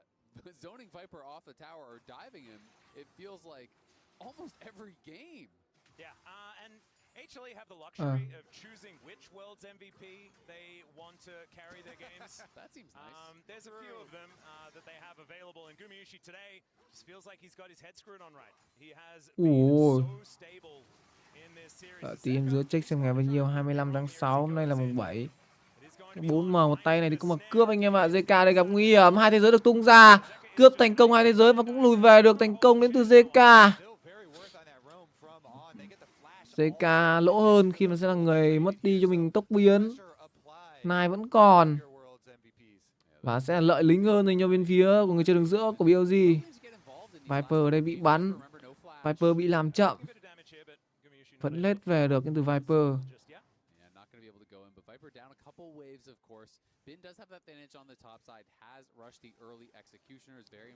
Tầm này dòng 1 đang là dòng lửa. Liệu rằng là có muốn tranh chấp dòng từ vị Sun không? Cầm con Vi thì combat sẽ có lợi thế nha. Chỉ cần bấm R thôi, nó sẽ tự chọn mục tiêu. Đeo cần phải căn chỉnh như gì hết. Chỉ cần bấm thôi, trúng thôi là hất tung được người rồi. Việc còn lại để tem lao vào làm nốt. Ở đây mưa đạn được trả ra nhưng mà không trúng lính. Trên này Á Chốc vẫn hơn tiền so với vị trí của một Dr. Mundo mà thôi. Rồng chưa được khởi động. Bàn thì ông về một nhịp. Và rồng sẽ được khởi động dành cho bên phía của Sun. Sun khởi động rồng. Viper đâu? Ra hỗ trợ đây.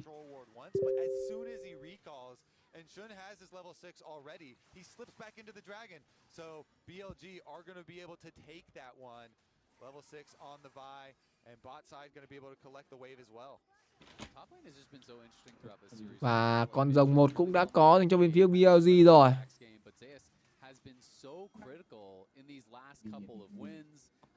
Ngon, có rồng 1.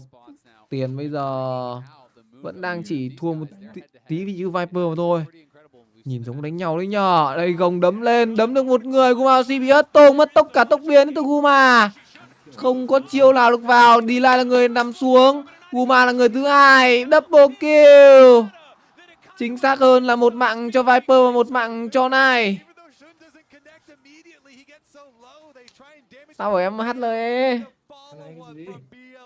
HLE. I can't believe they all survived. I thought for sure that how this started when the Q flash misses from Shun over the wall. I am thinking this is bad. Bli anh em nhá. HLE thì cứ ra dại thôi anh em ạ. Đúng là người mang cho mình những niềm đau. Tối nay cần những mã thép đấy. 3 lên 6, 6 lên 12 nhờ. Ai nhờ? Ai sẽ là người làm điều đấy nhờ? Nông Sim à? Xem rate Nông Sim nào.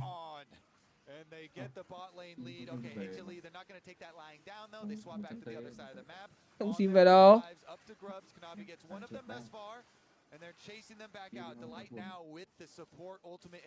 Ui nhưng Bio khỏe vậy luôn. Ôi Nông Sim cửa trên này. 3 con sâu được ăn đến từ bên phía Hanwha. Tí nữa chúng ta sẽ có trận đấu giữa 100 thằng cướp cùng với cái Energy. Hình như trận này bắn rồi ra, bắn một lần rồi sao nhở? Ở đây sao Nai gặp nguy hiểm, Nai bị làm choáng. Nhưng mà Nai vẫn về được khi mà lượng đam đầu trận bên phía Hanwha không quá nhiều. Trên này thì sao? Guma bắn tiến, On bị đau. Có trời sập giáng xuống. Người gặp nguy hiểm sẽ chỉ khả năng chỉ là On mà thôi. Thôi, chết On thôi cũng được. Không chết Viper là ok. Mạng vừa rồi được nhường cho bên phía Guma. Pha đổi cánh lên nhanh quá. Thực sự thì cầm sân đỏ rất nhiều lợi thế. Mà đéo hiểu sao BLG lại không cầm sân đỏ. Trong khi BLG vừa nãy là người thua cuộc. Theo luật thì người thua cuộc sẽ được chọn bên. Mà BLG lại không chọn. BLG lại chọn bên xanh cơ. Bên đỏ thì chúng ta lại có quyền counter Panpic nữa. Ảo thật. Nhiều khi chúng ta vẫn không thể đọc được não của tuyển thủ anh em ạ.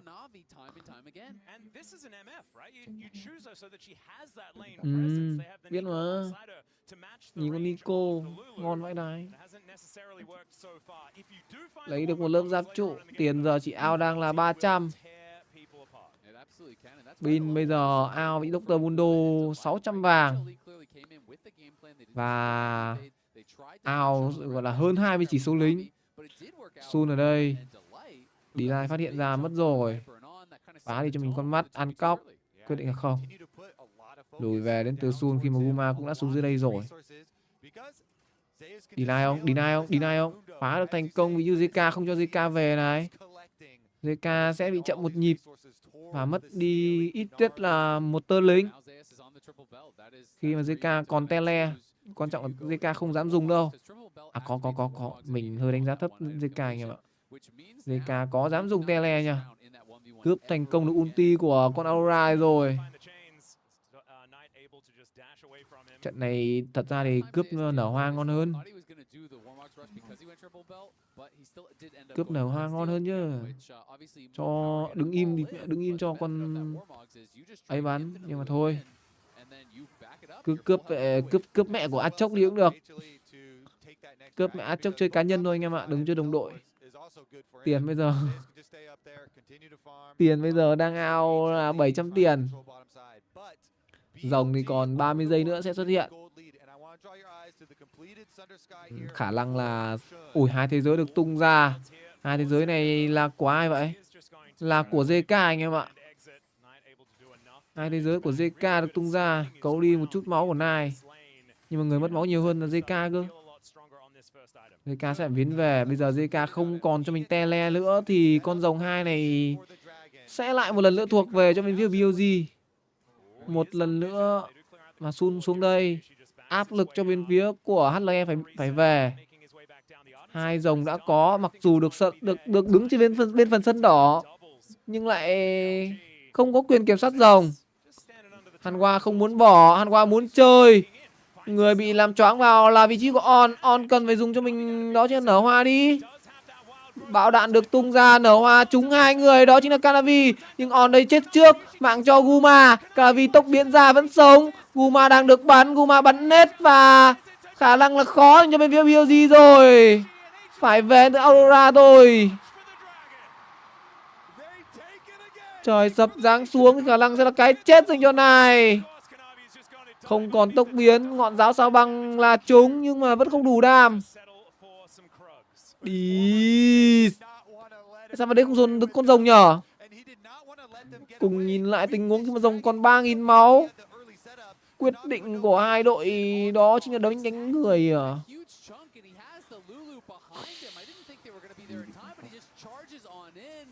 Nở hoa được 2. Vì vẫn muốn đấm người, đấm vào JK còn tốc.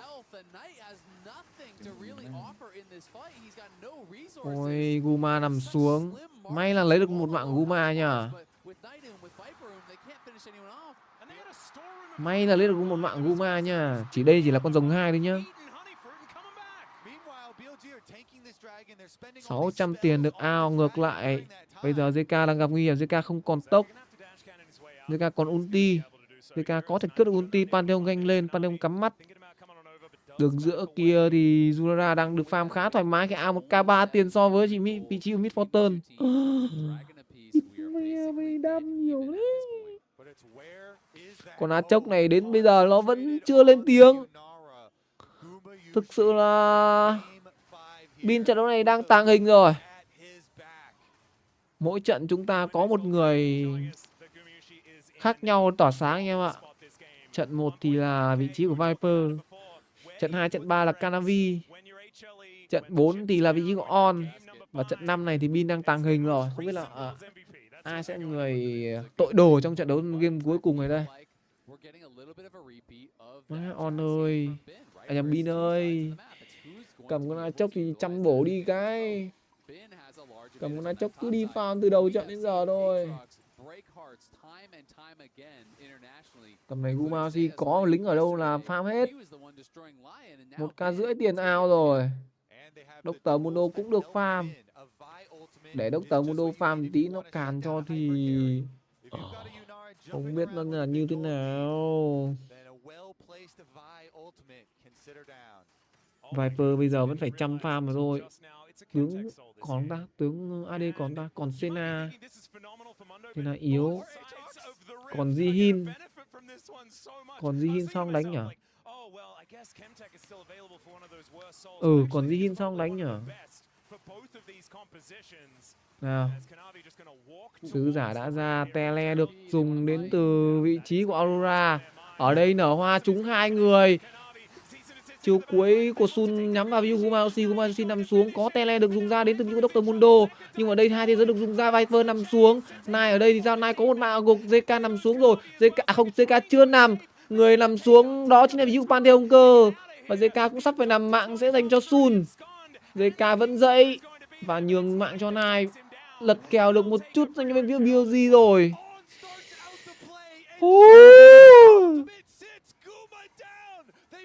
BLG ơi, giúp anh một tí. Thực sự là Bin vẫn chưa được có một tác dụng gì, mới chỉ hỗ trợ được một mạng thôi.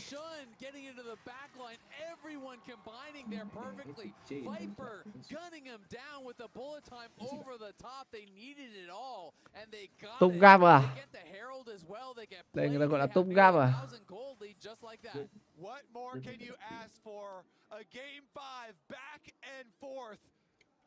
Đâu, cùng nhìn lại tình huống khi mà nở hoa câu được cái tốc, à không, chính xác hơn là câu được một cái cú lộn đến từ ví dụ Guma. Guma ăn ngay cho mình tả súng như đột vào đầu, phải chết. Có cả mưa đạn nữa thì không thể sống nổi. Ở đằng xa thì Viper gặp quá nhiều đam vào người. Có cả hai thế giới, có cả đam đến từ ví dụ Canavi cơ. Mục tiêu tiếp theo sẽ là con rồng hóa kỹ sau 40 giây nữa. Nào, có muốn đánh nhau hay không đây? Ván này chúng mày đánh nhau ít thế, không giống như cái ván thứ ba vậy. Ván thứ ba chúng mày đánh nhau 16 phút 26 xác. Ván này thì đánh nhau ít thế, 17 phút mới được có 11 xác nhưng mà BLG map 5 chưa biết là có về hay không. Tầm này fan hai đội vẫn đang phải thở. Fan hai đội vẫn đang phải khấn thôi. Đừng xem đấy tí nó nhảy kill, nghe nó nhảy kill trước ấy. Có trụ một đường trên dành cho bên phía của BLG à. 1k7 tiền cách biệt, một con số tiền cho tới điểm hiện tại là ổn. Chỉ một mình Guma out là không đủ, khi mà bên phía của BLG sẽ có hai người out, đó là Bin và Nai. Sun thì coi như là hòa đi, coi như là hòa. Rồng 3 đã ra, hai đội sẽ bắt buộc mà phải giao tranh con rồng này. Á Chốc đã về một nhịp, Á Chốc không còn tele. Không, Á Chốc vừa biến về và rồng sẽ là ăn thành công cho bên phía Hanwha và tôi quyết định bỏ rồng đến bên phía BLG à? Hanwha quyết định là lùi luôn, không có đánh nhau gì hết. Hôm nay Hanwha mắc một sai lầm nữa thôi thì khả năng là mất cúp. Cúp sẽ rời đi trơn và sẽ về với Tân Cương Đại Lục anh em nhé. Không biết là top Esports đã bơi về nhà chưa? Khi mà ngày hôm nay thì BLG sẽ phải đánh thay phần của top luôn đi, top Esports luôn đi chưa? Trời ơi là trời. Ngày 17 thì cũng sẽ diễn ra cho anh em, đó chính là Esports World Cup. Bo 1. Đánh bo 1, đánh còn online nữa. À không, đánh offline online nhỉ? Nếu như mình nhớ không nhầm thì nó sẽ là đánh offline full ở Paris đúng không? Đánh bo 1 mà đánh offline full ở Paris luôn thì thôi anh em cứ làm quả xiên kèo trên anh em nhé. Xiên kèo trên hôm qua mình check thử 4 trận, xiên 4 ăn 1.3. Genji T1 HLE với cả BLG xiên 4 ăn được 1.3. Quá ít anh em ạ.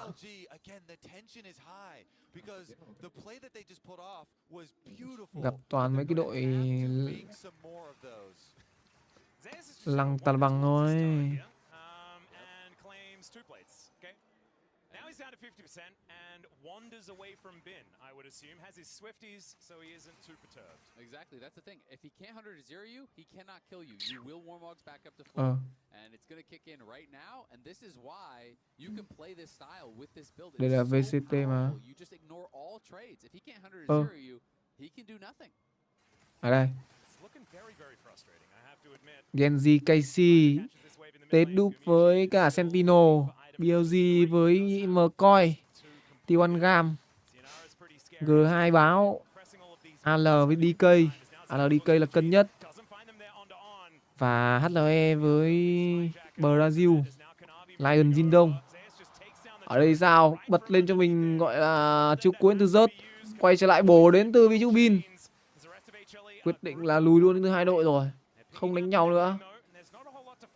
JK vừa nãy cũng cướp được thành công cho mình là 2 thế giới. Định đánh đấy, định đánh đấy. Gọi là định đánh đấy. Sứ giả được thả ra ở vị trí đường giữa này. Sẽ là có trụ một đường giữa dành cho BLG mà thôi. Đơn giản. 1k7 tiền cách biệt à? Chỉ là 1k7 tiền. Nó vẫn chưa an toàn cho lắm. Thật sự đối với cái lượng tiền như này nó vẫn chưa an toàn cho lắm. Chỉ một combat thôi là nó có thể săn lấp lại hết tất cả. 16, 17, 18, 19, 4 trận.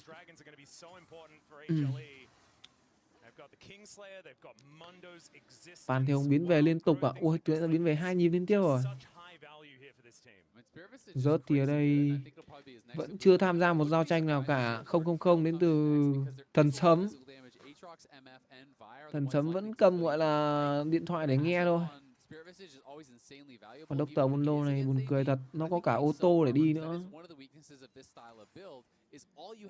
Zura bây giờ cũng đang là rất xanh rồi. Nào, trận này cần on tỏa sáng nhá. Cần on, cần bin, cần sun tỏa sáng. Cả nai nữa. Mắt ở Baron đang được phá từ nai. Còn một con đến từ bên phía của HLE nữa. Tầm này thì hai đội khả năng là sẽ hướng đến cho mình là con rồng thứ 4 của trận đấu. Đội nào mà có cho mình được 3 rồng thì lợi thế sẽ là rất nhiều. Con rồng Hoa Kỹ là một con rồng mà nó có thể khỏe với tất cả các con tướng. Hầu như là một con rồng mà không phải là phế đâu. Thật sự thì phế nhất thì nó mình nghĩ chỉ là con rồng. Thật sự rồng gió là phế nhất anh em ạ. Chỉ có tăng tốc chạy. Con rồng Hoa Kỹ là cũng là ngon nhất rồi. Hoa Kỹ hoặc rồng lửa hoặc rồng đất. Công nghệ giật điện cho thì đúng là ra dại luôn anh em ơi. 7.732 máu là lượng máu một rồng à. Một cái trừng trị bao nhiêu? Một cái binh Baron đến từ bên phía của Hanwha. Đang binh vào đầu A Chốc khá nhiều. A Chốc bị binh hỏi chấm vào đầu khá nhiều. Phải dọn lính trước đến từ BLG này. Kéo rồng ra chưa? Không kéo rồng ra. 2 hạt tung nổ, 3 hạt tung nổ. Mẹ đi như là tốc biến anh em ạ. Như là spam tốc biến luôn. 3 cái hạt tung nổ thì đúng là rồng đang được kéo ra, đang được ăn. Người bị confirm vào trước đó chính là ví dụ JK, 2 thế giới được mở ra. Ở đây thì người đang gặp nguy hiểm, đó chính là ví dụ Sun. Sun nằm xuống. Ở đây thì Rớt đang là người đi đầu. Rớt còn ulti. Rớt đang bị đánh đập nhưng mà Rớt là một con Dr. Mundo cơ. Rồng 3, rồng 4 sẽ có cho bên phía của Hanwha mà thôi. Khi mà người chơi đi rừng bên phía của BLG đã mất. Không còn trừng trị. Ôi giời ơi, cướp được cái tả súng nhũ đột đến từ vị trí của JK. Khả năng bây giờ là bên phía Hanwha sẽ hướng tới cho mình đó nha, con Baron ở phiêu thứ 24 này. Không, khả năng là chưa đâu, chưa dám. Khi mà Sun sắp hồi sinh rồi.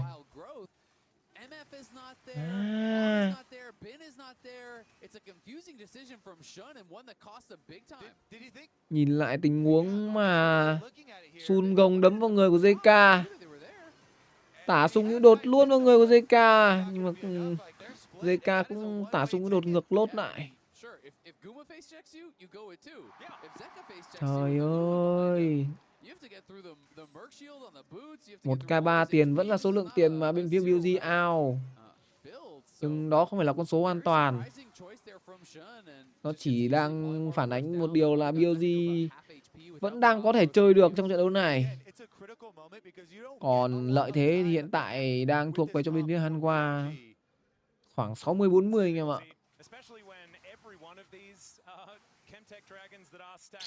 Một mình Gumayushi khi mà bây giờ con Dr. Mundo kia cũng đã đến giai đoạn mà nó có thể tanh được cho tem hết rồi. Nhìn kìa, nhìn nó đi đâu kìa, nhìn nó đi đâu kìa. Hai thì được mở ra, nở hoa không trúng ai cả. Ở đây thì cướp nở hoa, ất tung được 3 người. JK lao vào, bên phía BLG tan vỡ. Hai người chơi nằm xuống, bên kia thì Pantheon nằm xuống ngược lại. Gumayushi bắn hết. 2 đổi 3, trụ 2 đường giữa, trụ 1 đường giữa sẽ có cho bên phía HLE. Cướp cái nở hoa khó chịu chưa? Dr. Mundo ở đây ném cặp tạp liên tục đến từ Dr. Mundo. Khả năng là cái trụ 2 đường giữa cũng sẽ mất nốt. Không ai sốc đam được vào Dr. Mundo thế này. Trời ơi. Ở đây thì sao? Một máu lùi về. Địt con mẹ. Tiền bây giờ là cân. Tiền bây giờ là cân. Nhìn lại tình huống mà on nở hoa không trúng ai. Trời ơi, on có tốc biến mà on nở hoa không trúng ai anh em à. On bị choáng một nhịp, không nở hoa được. Và nở hoa ngược lại 3 người. Chịu. Một pha nở hoa fail từ on. Và cái giá phải trả là 3 mạng hạ gục. Ở bên phía BLG chỉ gỡ lại được 2. Không phải là một chủ lực nữa.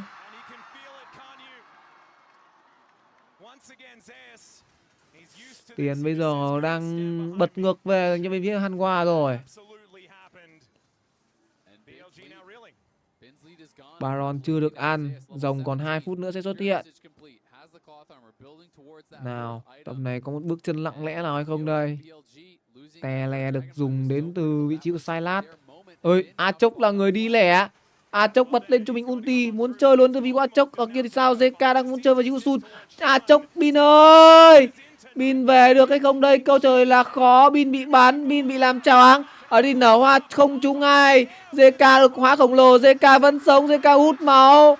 Bão đạn được tung ra, chỉ có một mình Lulu nằm xuống. 3 người bên phía BLG chết. Và khả năng sẽ là lật kèo và vô địch dành cho Bin phía HLE mà thôi. Lồng quá. Làm tất cả mọi thứ nhưng mà vẫn không giữ được cúp à.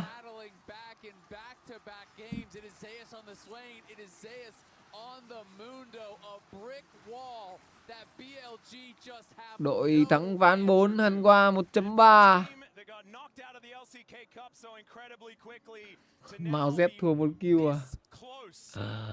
Trời ơi là trời. Không phải bích tướng xong rate tụt .6 à. Nhưng mà đi mẹ Bin ơi. Bin bổ Canavi làm cái đéo gì. Bin bổ đi lại làm cái gì. Guma đứng bắn liên tục kìa. Ôi không. Nở hoa 2 lần liên tiếp không trúng ai của on. Tốc biến vẫn còn của on. On giữ tốc biến làm cái gì vậy? Thực sự là về cầm tốc biến về Trung Quốc chơi à? Nào JK đấy bắt được một người. Đó chính là vị trí của này. Nở hoa trúng 2. Một người nằm xuống. Đó chính là vị trí của Lulu. Ở đây nở hoa ngược lại trúng 3 người. Và chấm hết dành cho bên phía BLG. Khả năng là khó. Không, vẫn còn một người nằm xuống. Pantheon mất ra hồi sinh. Rớt ở đây đang quẩy. Bin cũng đang quẩy. Canavi còn cho mình 1/3 cái máu. Canavi vẫn đang cố chơi. Canavi sẽ phải nằm xuống. Và ở đằng xa kia thì JK sao? JK ơi, cựa quậy một chút nữa đi. Cựa quậy một chút nữa đi. Ok. Bin đến thì sẽ là 4 mạng gục dành cho bên phía BLG. Mình bị loạn anh em à. Mình cứ nghĩ là BLG.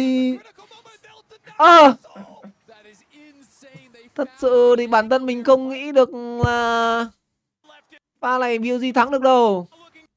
Khi mà mình nhìn thấy cái nở hoa là mình đã Ngất con mẹ. Đây.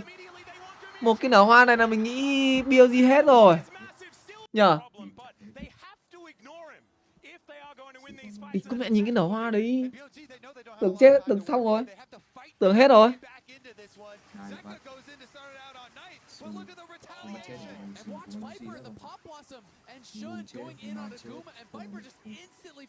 Đây, quả này.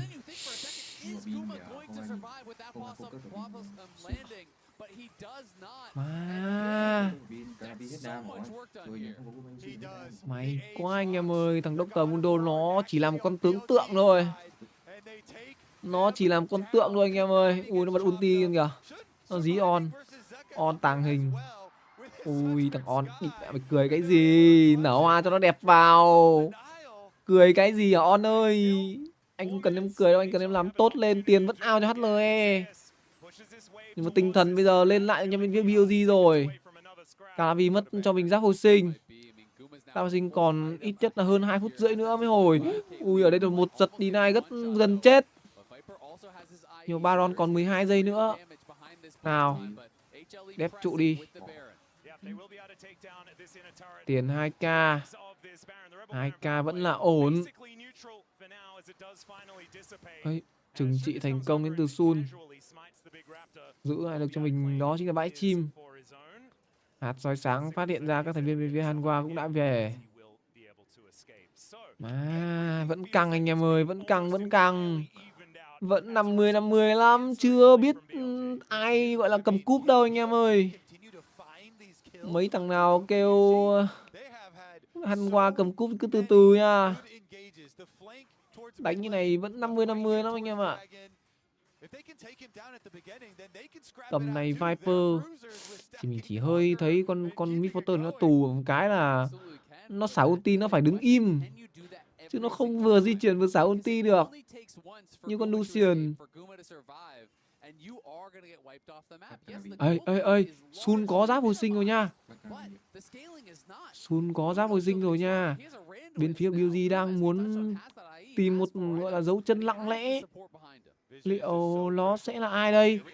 Ở đây trời sập giáng xuống nhưng mà giáng xuống nhầm người rồi. Nở hoa được vào vị trí Guma. Guma nằm xuống. Nở hoa ngược lại vào vị trí của Sun. Nhưng mà JK còn đam hay không đấy? Chốc bổ. Rớt có một mạng. Midforton nằm xuống. Bên phía của HLE cũng đã có thêm mạng của Nai. Ở đây thì Nai nằm xuống. Double kill dành cho Sun. Đằng xa kia thì Rớt cũng có mạng. Bin đang bổ. Bin bổ được không? Khả năng là có. Khi mà Calavi cũng đã hết đam rồi.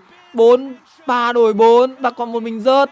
Rớt sẽ không về được và sẽ là quét sạch dành cho bên phía BLG. Chưa win đâu. Không có đam để đánh trụ. Không có đam để đánh trụ em ơi. Từ từ em ơi. Sun vẫn chưa mất giáp hồi sinh nha.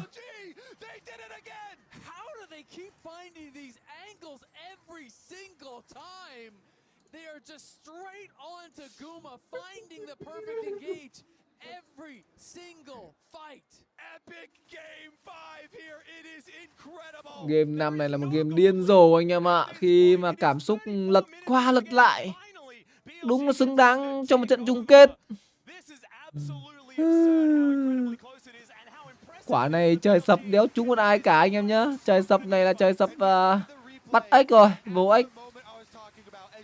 Quả này JK làm quá tốt, bắt được Viper. Ui. Quả này Viper sống được tí nữa thì con thì lấy được thêm nhiều trụ. Nhưng mà Bin bổ đau quá. Bin hồi máu nhiều quá. Q1, Q2 là quá đau từ vị trí của Bin. Đúng là một người đang khẳng định vị thế là top god. Ôi đúng là một mình gánh cả gọi là một đế chế ở trên vai đây rồi. Là Bin chứ còn ai nữa. Pantheon đã có cho mình là giáp hồi sinh nha. Hồi giáp hồi sinh của Bin đã của Canavi đã hồi. Sun còn giáp hồi sinh. Bin cũng có giáp hồi sinh. Baron đang được rớt. Liệu con Baron này có là sai lầm đến từ bên phía BLG hay không? Khi mà nở hoa thì không vẫn chưa kèm tốc biến nha. Nào, đang rớt Baron. Le vào và sẽ là con Baron dành cho bên phía của ai đây? Lở Hoa trúng 2 và Baron dành cho bên phía Hanwha. Một người nằm xuống là Mid Fortune. Không confirm được vào vị trí của Gumayoshi thì sẽ là thua rồi. Lần tiếp theo bên phía BLG chết ở một con Baron. Ván trước một lần, ván này một lần. 2 lần liên tiếp chết ở một con Baron à. Calavi trời sập thẳng vào trụ và đang tấn công vào Unai. Khả năng sẽ mất ra hồi sinh mà thôi. Về. Và quyết định của Hanwha sẽ là endgame luôn. Khi mà bây giờ sẽ là 5 đánh 2. Một mình rớt tanh trụ là đủ.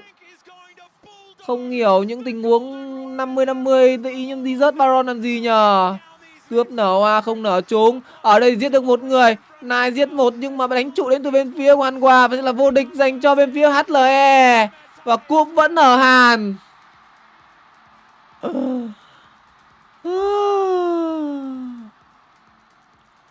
Nghỉ ngơi nha anh em ơi. Anh nào muốn vào nhóm nhớ nhắn tin qua Telegram nha anh em nhá. Mà chán lắm rồi.